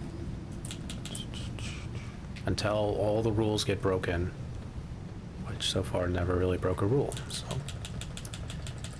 But that's the same with everyone. Follow the rules or else. If you don't know the rules, there's a command for it. Exclamation mark rules. Oh, you saw the face back in Tower of Geddon? Did I have to, or are you joking about this guy looks like a face now? I'm gonna post it, Blue. You're gonna feel bad when you see it. You're like, how did I never see this? But I like it. It's a nice joke. Joke's on you, though. So what we're referring to is in Tower of Geddon, there's a little stone structure thing, bit of debris. It looks like a big face. And when I pointed it out, everyone thought I was crazy. It's like, there's no face there. I'm like, no, there definitely is. There's a nose, there's eyes, there's a forehead, there's everything you need. There's a chin, there's everything you need for a face. Okay.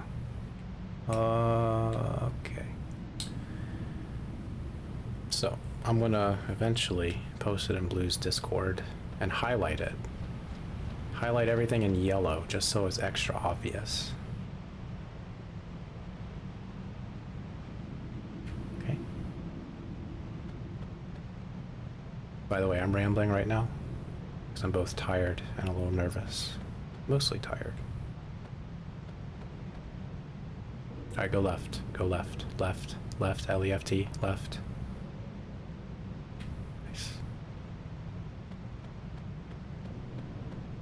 Derecho is right in Spanish. Is it izquierda? Or left? Something like that. Get over there. That is correct? Okay, thank you. Forgive my pronunciation. I haven't spoken Spanish since I was in high school. And even then, well, I could pronounce things pretty well, because I was in class. Still never really spoke Spanish, just said words and verbs and country names. That's about it. By words, I mean nouns. But it was mostly verbs. Because once you know the verbs of any language, you can speak it pretty well. Okay, speaking it pretty well, that was a pretty decent tower. The one room with the shadow enemies making me backtrack, that was bad, but could have been so much worse. Alright, don't miss. Thank you. Derecha. That was derecho. So I was correct. Incorrect. Alright, strengthen. This guy has how much? 7?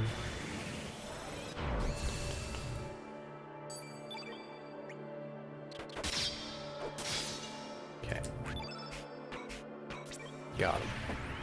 Arriba for up, abajo for down. Gracias. Domo está la biblioteca. It's my favorite sentence to say. It's like one of the first things they teach you in Spanish class. Where's the library? And it's like something you would never actually say anywhere. Spain or Mexico or any Hispanic country.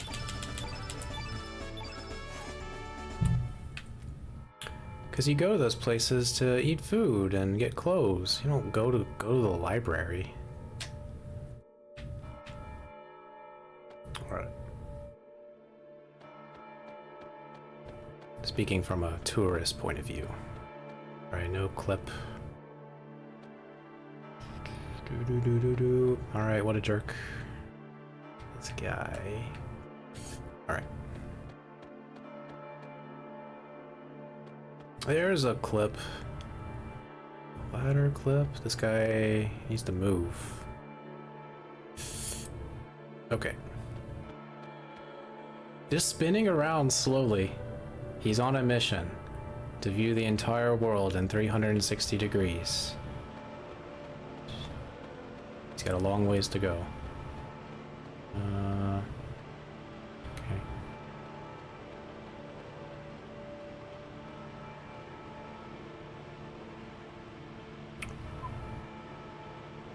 That's true. Like, not hating on libraries or people who like them or go to them or want to go to them. I just think in a Spanish 101 class, your introductory Spanish course, "Domo está la biblioteca" is not a very useful phrase.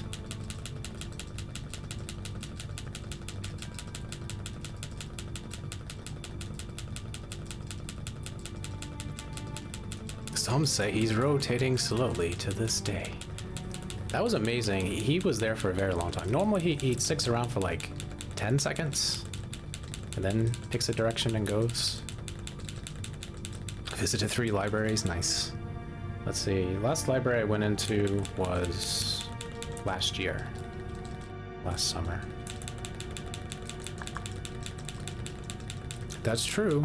Get the, oh, is that the Petra? I think. I played Civilization 5, and one of the wonders of the world that you can build is where the location of the Holy Grail is. Petra?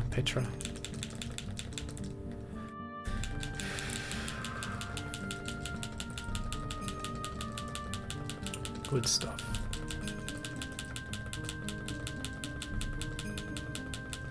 Or are you talking about the one in Venice, KG? I'm not sure if that was a library or was a giant cathedral, because I haven't seen the Holy Grail in a long time. I'm sorry, The Last Crusade. Holy Grail is a Monty Python movie. Last Crusade is Indiana Jones. I did see Monty Python recently. But that was like 4 months ago or something. The whole dude stamping books. Yeah, so that was in Venice. Because every time he stamped, Dr. Jones took a piece of the railing and slammed it into the concrete or stone.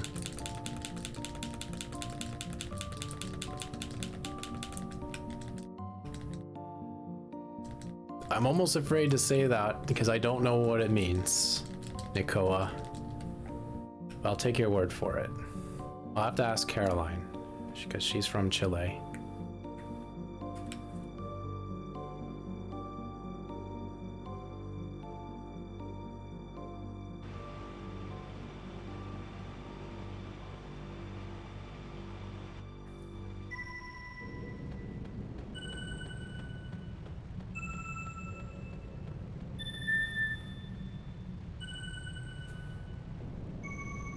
I know Chilean, the dialect of Chile is a bit different from like standard Spain, Española. Did I miss some context for what, Diley? Which part? Where am I? Oh, here we go.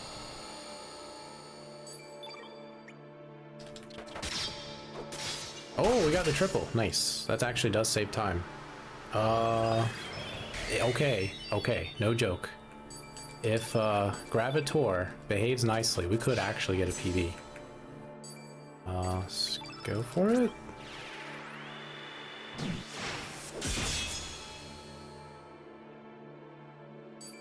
Oh, I thought about using strength, and that's why I hesitated.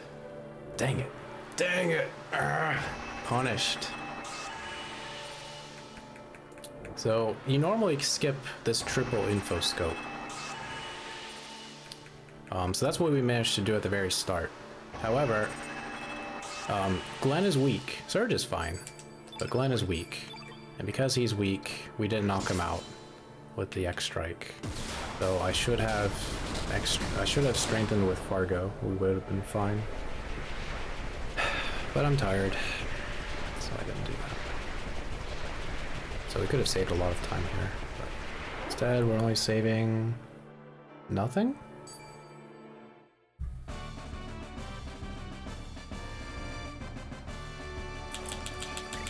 45, 40. Okay. What a shame. Alright. But still, I know Gravitor is a big time save. Luxator is nothing. I think the Dragon God had some issue with it. Let's see.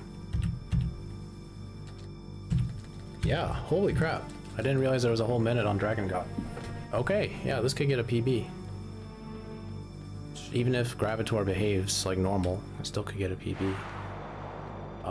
So that's exciting because I like this run better than the run we've been up against, because the gold splits in our current PB are so good that it's kind of disheartening to run against it.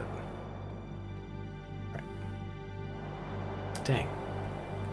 If I paid attention, I could have avoided time loss. Alright, focus mode.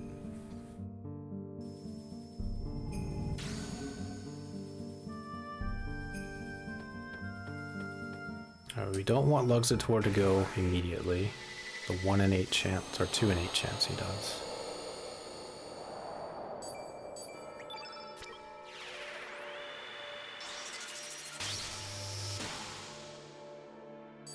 Of course. Well, great. Okay, PB might not be possible now. Got 1 AP rolled. So we can't skip Holy Healing. This attack happens no matter what. He just has a lot of HP.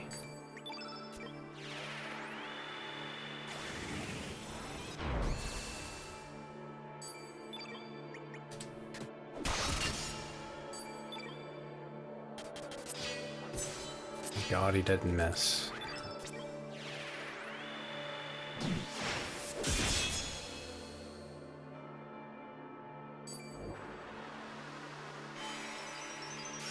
The fight would be over now.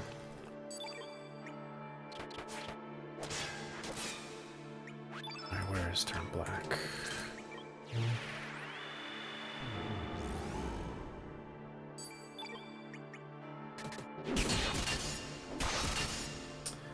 Oh, that's a shame.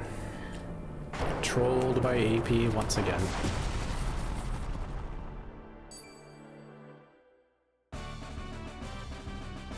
Alright, so now we actually do need Gravitor luck to get that PB. 46, 42, another +2 for Gloom. Alright. So yeah, we need Gravitor to go decently well. A perfect Dragon God, which is possible. Surge is already strong enough for that. Aquator is normally pretty straightforward. I don't know if I could save time there or not.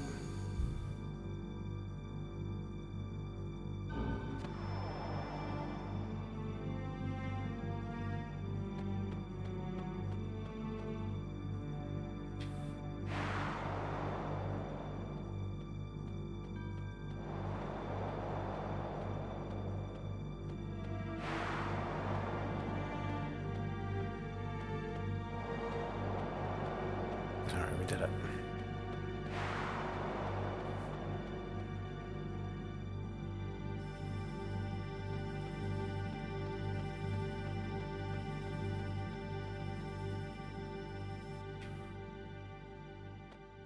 That was really close.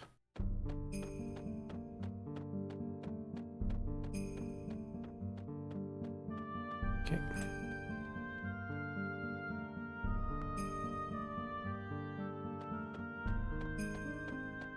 Whole minute on Dragon God. So even if this doesn't PB, I think I'm going to save it as my PB, just so I have something fun to run against that isn't soul crushing. So hopefully we get as close to PB as possible, if not actually getting the PB.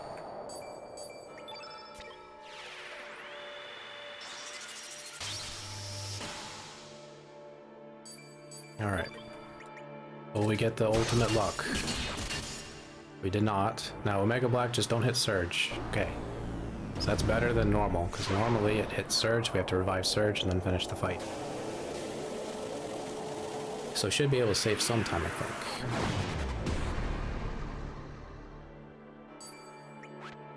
That's another reason you want to give Mithril Mail to Glenn.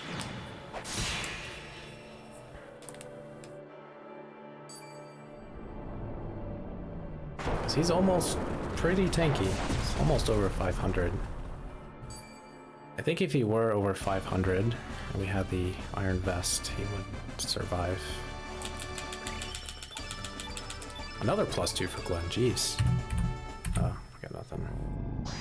Alright, cool. So yeah, if Aqua Tour goes well, the PB had a perfect Aqua Tour, which means we just got 2-2-2 going. If I don't get a perfect Aqua Tour, it's still pretty good, normally. Like, shouldn't lose too much time. And Dragon God's over a minute. And I think I could save a few seconds on Time Devourer as well.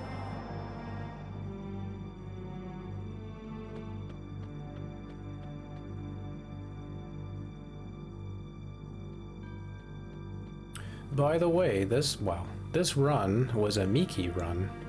I've never had a Miki run ever finish.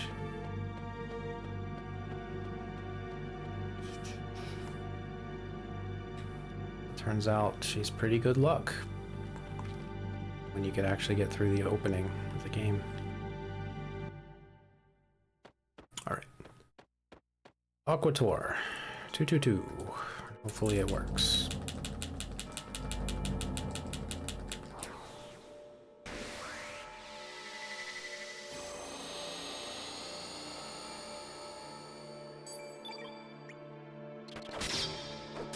Oh, we got it.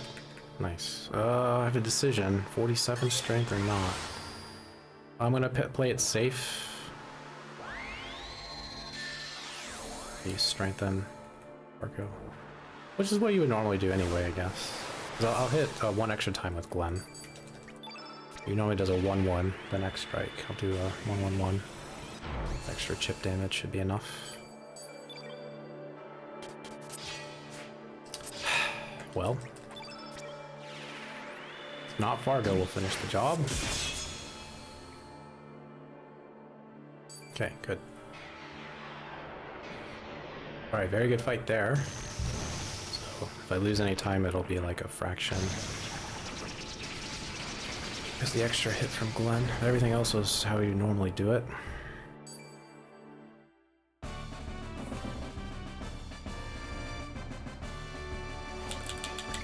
$47. 45. Lost 2 seconds. Okay. A minute 9. I make no mistakes, and the Dragon God behaves on phase 1. He doesn't go early, and Surge doesn't miss. And we could easily save a minute here. And if it goes really perfectly, we get all of that extra time. So we'll see. The colors, what do they mean? Mason. Is that a Power Rangers reference? I don't know too many shows or movies where a character's name is Mason. I knew a Mason growing up. It's kind of a rare name. Anyway.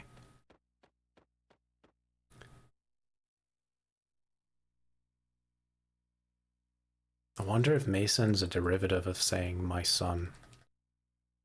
Just the dialogue, that the dialects changed it over the years.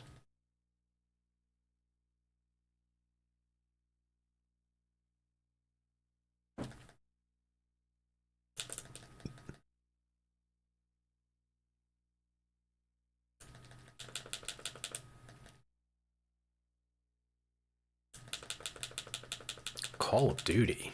Oh. Know nothing about those games.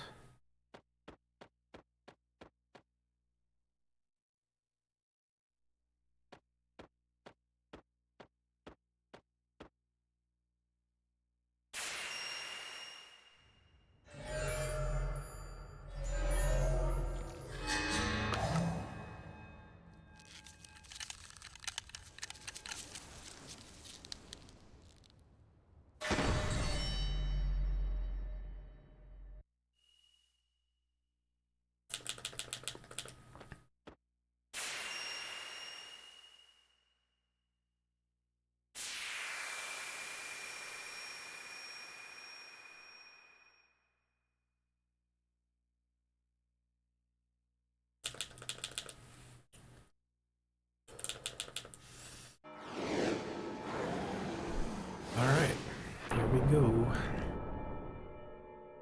So yeah, once again, the very first phase of Dragon God is the most random. As long as I pay attention to stamina, I shouldn't have any issue on any other phase. Every phase of the Dragon God has 1900 HP, 10 AP, which starts from 0, I think, after the first phase. And it goes from white, yellow, red, green, blue, black, then back to white.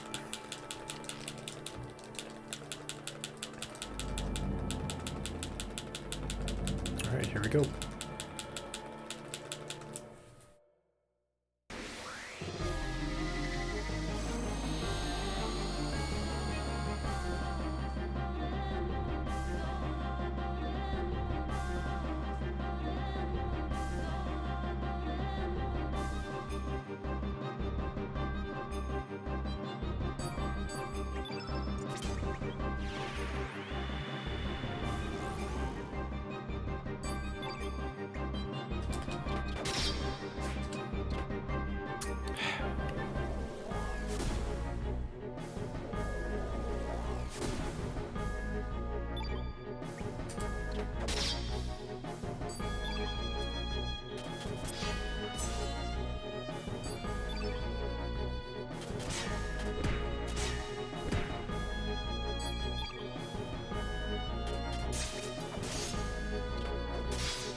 Okay.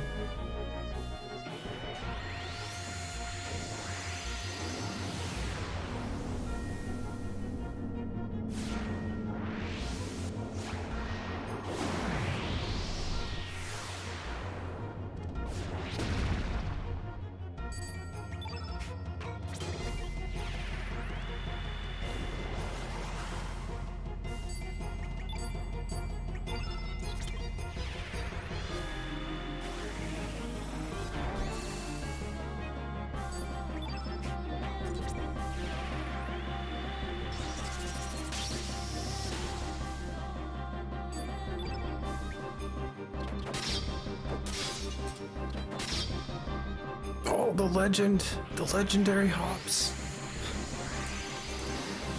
Christmas came early. Hope you're doing well, Hobbs.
Alright. GG. Alright, we're almost there. One more thing. So that first phase was a bit rough. No, it's not rough, but Surge missed his opening attack, but ended up being okay. Our stamina worked out. But that was a really smooth fight, besides first phase. So smooth, it was a gold! Yo, Azala! Barely got home in time, welcome. So yeah, this is probably gonna PB. Probably. Which is great, because I wasn't a fan of the previous PB. This one is silly. I can't wait to go over the run for those who missed it, because it's... You might laugh, and you might say, "The Corp, why didn't you just reset?" And you'd be like, yeah, I'd say, uh-huh, I should have. Yeah, this one is very balanced, as a really bad start. And then it gets pretty good, and then it stays kind of good, and that's about it. It doesn't really do anything outrageous. Alright, so before we can celebrate, the very last thing we have to do is fight the Time Devourer, save Princess Shala. And what we don't know is what green element the Time Devourer will use on us, because certain green elements have certain casting times. So Bush Basher and Arrow Blaster, those are pretty fast. But Omega Green and Tornado are pretty slow. So I think the PB got hit with Tornado, if I'm not mistaken, or Omega Green, one of the two. It's like the most common thing to see is Omega Green. But if we do get a Bush Basher, we could save a few seconds. He's been eating his Wheaties, yeah. Yeah, Miki blessed the run with her absurdly long hair. Spent the first hour of this run missing almost every single attack. Somehow, when Miki blessed us, a bunch of her hair got into Surge's eyes and we just couldn't see anymore. Now it's ahead, yo THJ. So GG's. Almost there. Just a formality. Make sure I go to the right place, get the thing, equip the thing, go to the other place, fight the thing. We like Miki. Yeah, indeed. But this is the first Miki run that ever finished.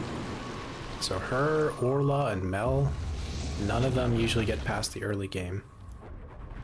Something always happens, whether it's my fault or the game.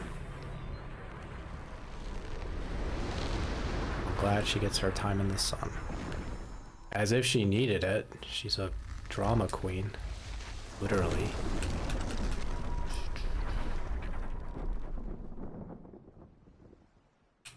But the good kind of drama. The theatrical drama.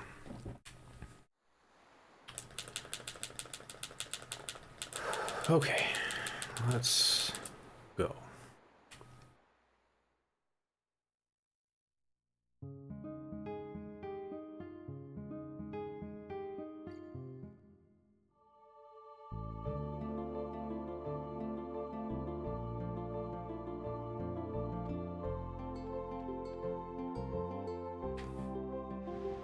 I love this screen. It's almost lag-free.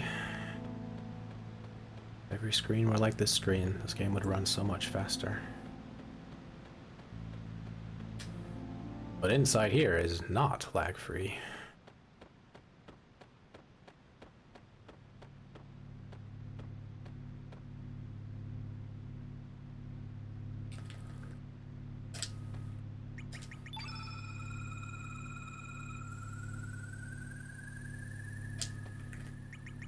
Oh. Okay. One step away. No joke, putting the tier of love and hate into these little pedestals is not easy to do fast because they're so short of a distance, and if you run into them they push you away, so you gotta really time the distance with your D-pad or analog stick. That's a bit tough. Chrono Cross! Alright.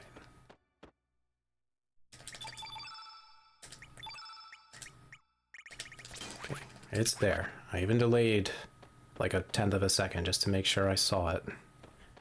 It is equipped.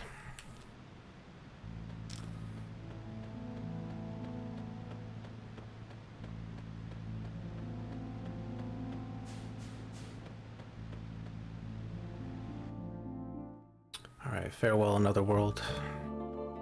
I'll never return.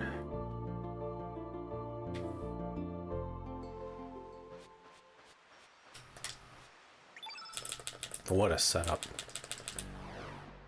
Alright, mash, mash, mash, mash, mash. Okay.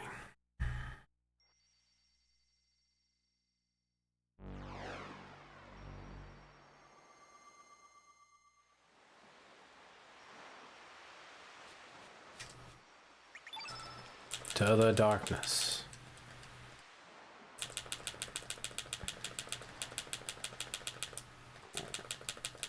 GG's in advance. It's not over yet. I could make a goof. Try not to.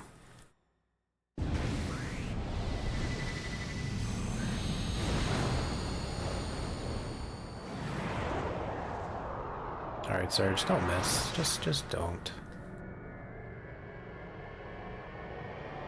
Come this far. You don't have to whiff here. Good. Right, what green element will we see? I'm hoping for Bush Basher. Carnivore. Hey, that's fast. That's pretty fast. Not the fastest, but... Alright, yellow. Faster than Omega Green. Red.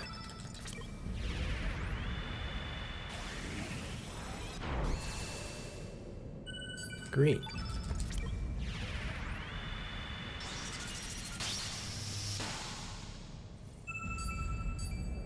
Blue.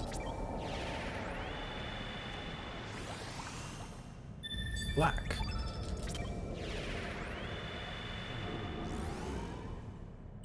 White. And once white is cast, the ATP, everything freezes, so you can cast the Chrono Cross. Chrono Cross. Did it. New PB. Surprise. Oh, man. Well. Thank you everyone for watching. This has been a weird one. Do the turn spells slow down? No. The Time Devourer has 10 AP, so you don't have a lot of time to get all your element casts in. But if you do the correct order quickly enough, then the Time Devourer will no longer attack you and interrupt you, so you can use the Chrono Cross whenever. So if you didn't want to use the Chrono Cross and get a not good ending, you could set it up to do all the elements and then just wail on him. So that's what all characters does. But anyway, thank you everyone for the GGs. Midnight, Hobbs, Izala, KG, Kraut, Air Sliding, Compassion, Beowulf, Blue Hood, Coattail. Alright, so you ready for this? Let's go over the run. So we started off, it wasn't a sub 20, and I almost always reset. I don't get a sub 20. Earman, thanks for the GGs. Sorry, it's hard to read. I did not know if that was a C or an E, so forgive me if I'm incorrect. Salt and pepper, we had a few misses from Poshul, but other than that, it's pretty normal. Ketchup. I think Surge missed all of his attacks at the start, so that was a bit slow. I did do guard skip, but it was second try. At the catch-up split, I felt it was necessary to do it. We were like 12 strength, I think, or 13. Oh, Nightshade! Nightshade, thank you for the raid. Just in time to celebrate and go over the run. I hope you're doing well. Oh, there we go. Thanks for the shout out, Blue. Yeah, we got a PB, so nice timing. Thanks for the GGs. Hope you had a good stream. Go ahead and feel free to let me know what you were streaming so I could shout it out. Calvinar, thanks for the GGs. So the Neo and Bulb fight was also bad. We missed a whole bunch.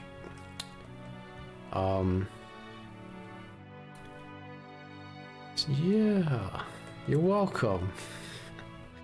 Marcy fight was okay. Our code was a 2-5, which was guessed by Psyox, so that's amazing.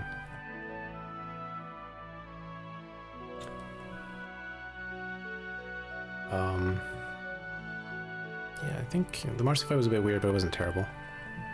Lynx 1 was okay. We had a miss from Surge, but then we crit to make up for the miss, so it wasn't that bad. We entered the Lynx fight with 14 strength, left with 15.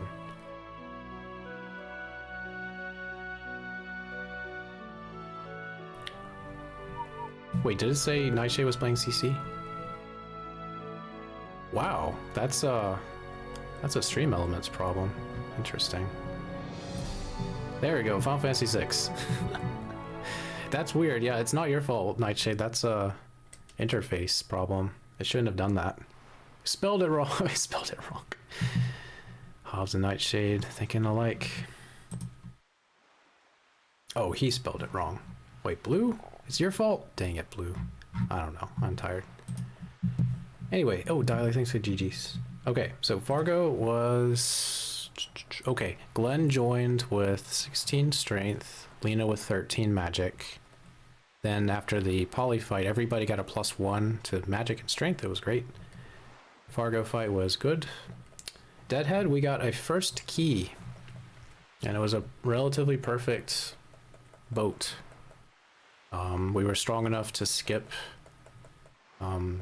Glenn's attacks in the Deadhead fight. So it was okay. Hard to beat the Deadhead time, but we could definitely get ahead, like a minute ahead by the time we get to Deadhead. I said head a lot there, I'm sorry. Kieran, thanks for the GGs. Salt and Pepper was good. Nothing special happened there, it was just good menuing and optimal fight. Fire Dragon, he went early, and so we could save more time here on Fire Dragon. Yeah, this is a genuine new PB. I did not expect it. I was going to save it as a PB anyway, because this would be fun to run against versus what we just had. And I don't think this changes my position on the board, so there's no reason to submit it. And even if it did, it's only a 23-second improvement, which isn't bad. 3 Davis fight was okay. It was a bit wonky because... Why was it wonky? Oh, Lena missed her attacks, one of her attacks, so I had to do things a little out of order with stamina, but it was okay. Giant Gloop. Yo, thanks for the congrats, Saphir. So we got the Dragoon Rider, we skipped Acacia Breath, and the Giant Gloop fight was normal, so pretty good split there. Taurosoid was bad. I hit a Paper Moon enemy on the way, and in the Taurosoid fight, I dilly-dallied because I didn't want to risk him hitting Glenn, or not hitting Glenn. So I waited to use Weak-Minded and Cure Plus and things like that. So that can be improved, at the very least by 20 seconds by the Paper Moon enemy. Son of a Gun was a good fight, but something happened on the way to... I had to heal, I think. Something caused me to lose like 6 seconds over a gold, and I shouldn't have lost that 6 seconds. I don't know. Bunyip was good. We dodged both guards. Oh, Bunyip was actually disappointing. So we could have easily skipped Graviton, but Glenn missed his attack. So I went for the quick strat with Surge doing Aqua Ball instead of Luminaire.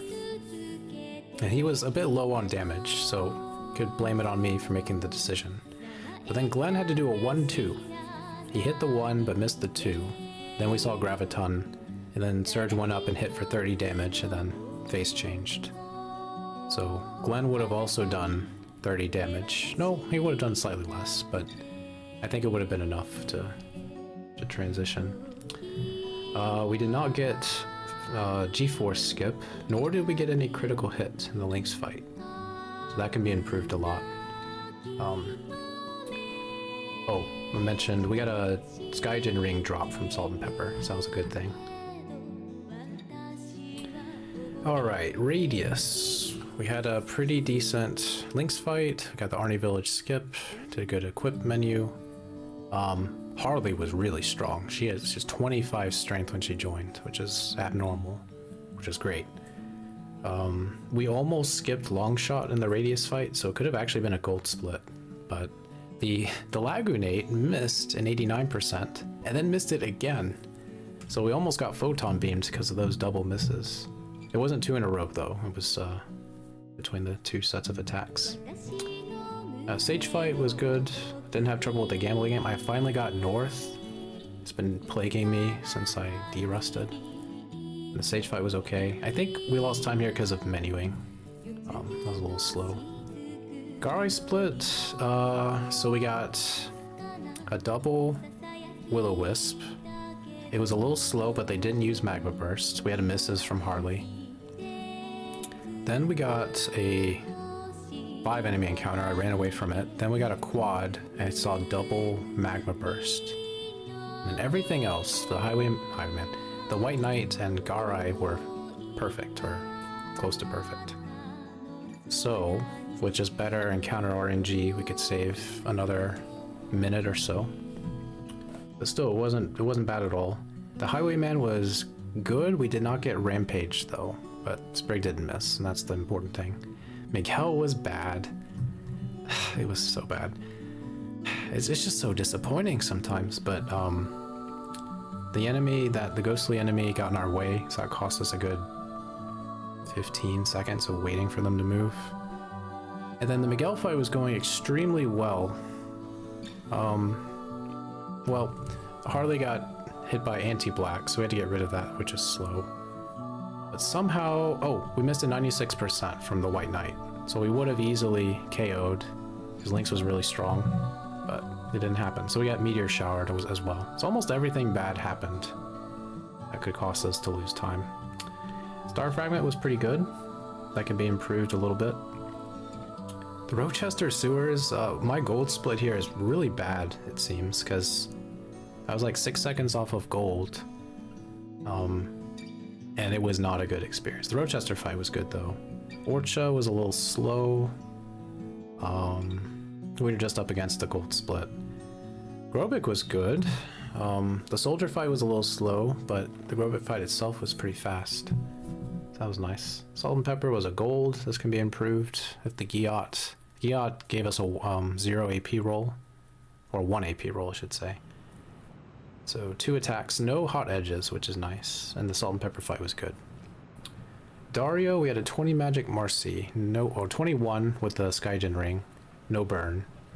Dragon, the first fight was normal, 2 rock roaches and 1 spin-off. The second fight was 3 rock roaches, which is bad luck. 2 spin-offs, but we had a really strong Lynx. He was 35 strength after the mini star, so that was really good. Water Dragon ran away twice, so we lost 40 seconds there, but the Water Dragon fight itself was good. Tyranno, this was a really good split. We were up against a phenomenally good split, and we still did really well. We had 2 double Mantis encounters. The rest were singles, no fleas. 2 Stinger attacks is what we saw. The single Pterodact wasn't a problem. It was a little slow. But it didn't attack us. And the Tyranno fight went really well. Green Dragon was fine. Fire Dragon was fine. I hit a dog on the way out. Still managed to save some time on Sky Dragon, so that's another easy time save. Dark Surge was really good. We got Feral Cat skip. Orla prevented us from getting the skip, or the good fight on her. And Starkey did not give us a critical hit. But that's okay. Vita Unis was a gold somehow, don't understand. Polis Police was a gold because we were 41 strength. Didn't have to use strengthen. I messed up the fate split. I think we lost a couple of seconds because of 0 AP rolls and extra run-ups in the fate fight. I think it was like 11 seconds. Royal Jelly, we didn't get the fast kill. Territor was bad.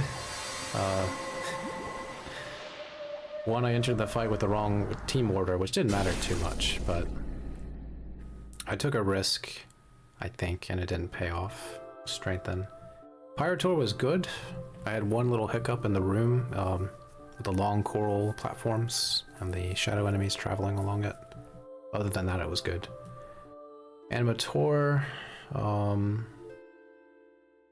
the fight was bad, sadly. We got the good start. We skipped info scope. Then Glenn missed 294% in a row. And so he used info scope again. So we could have saved a bunch of time. So honestly, Animator and that dog after Sky Dragon, if those two things hadn't happened and everything else was equal, this would have been a sub 637. But anyway.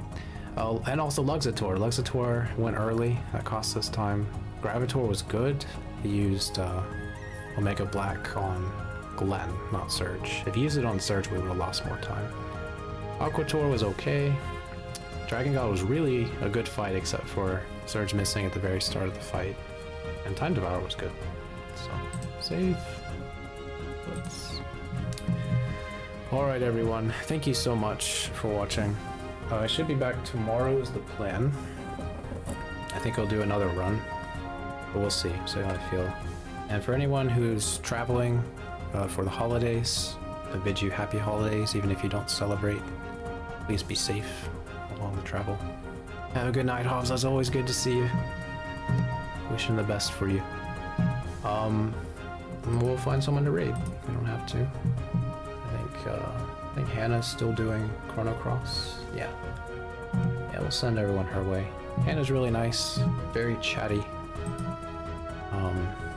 But I appreciate her voice acting for casual playthroughs.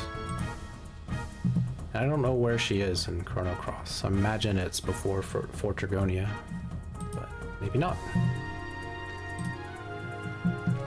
But yeah, she'll take care of everybody for the remainder of your evening.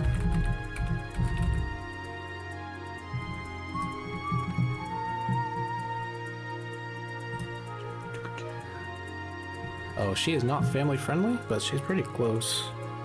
Just for a warning, if anyone needs to opt out of the raid, please do so.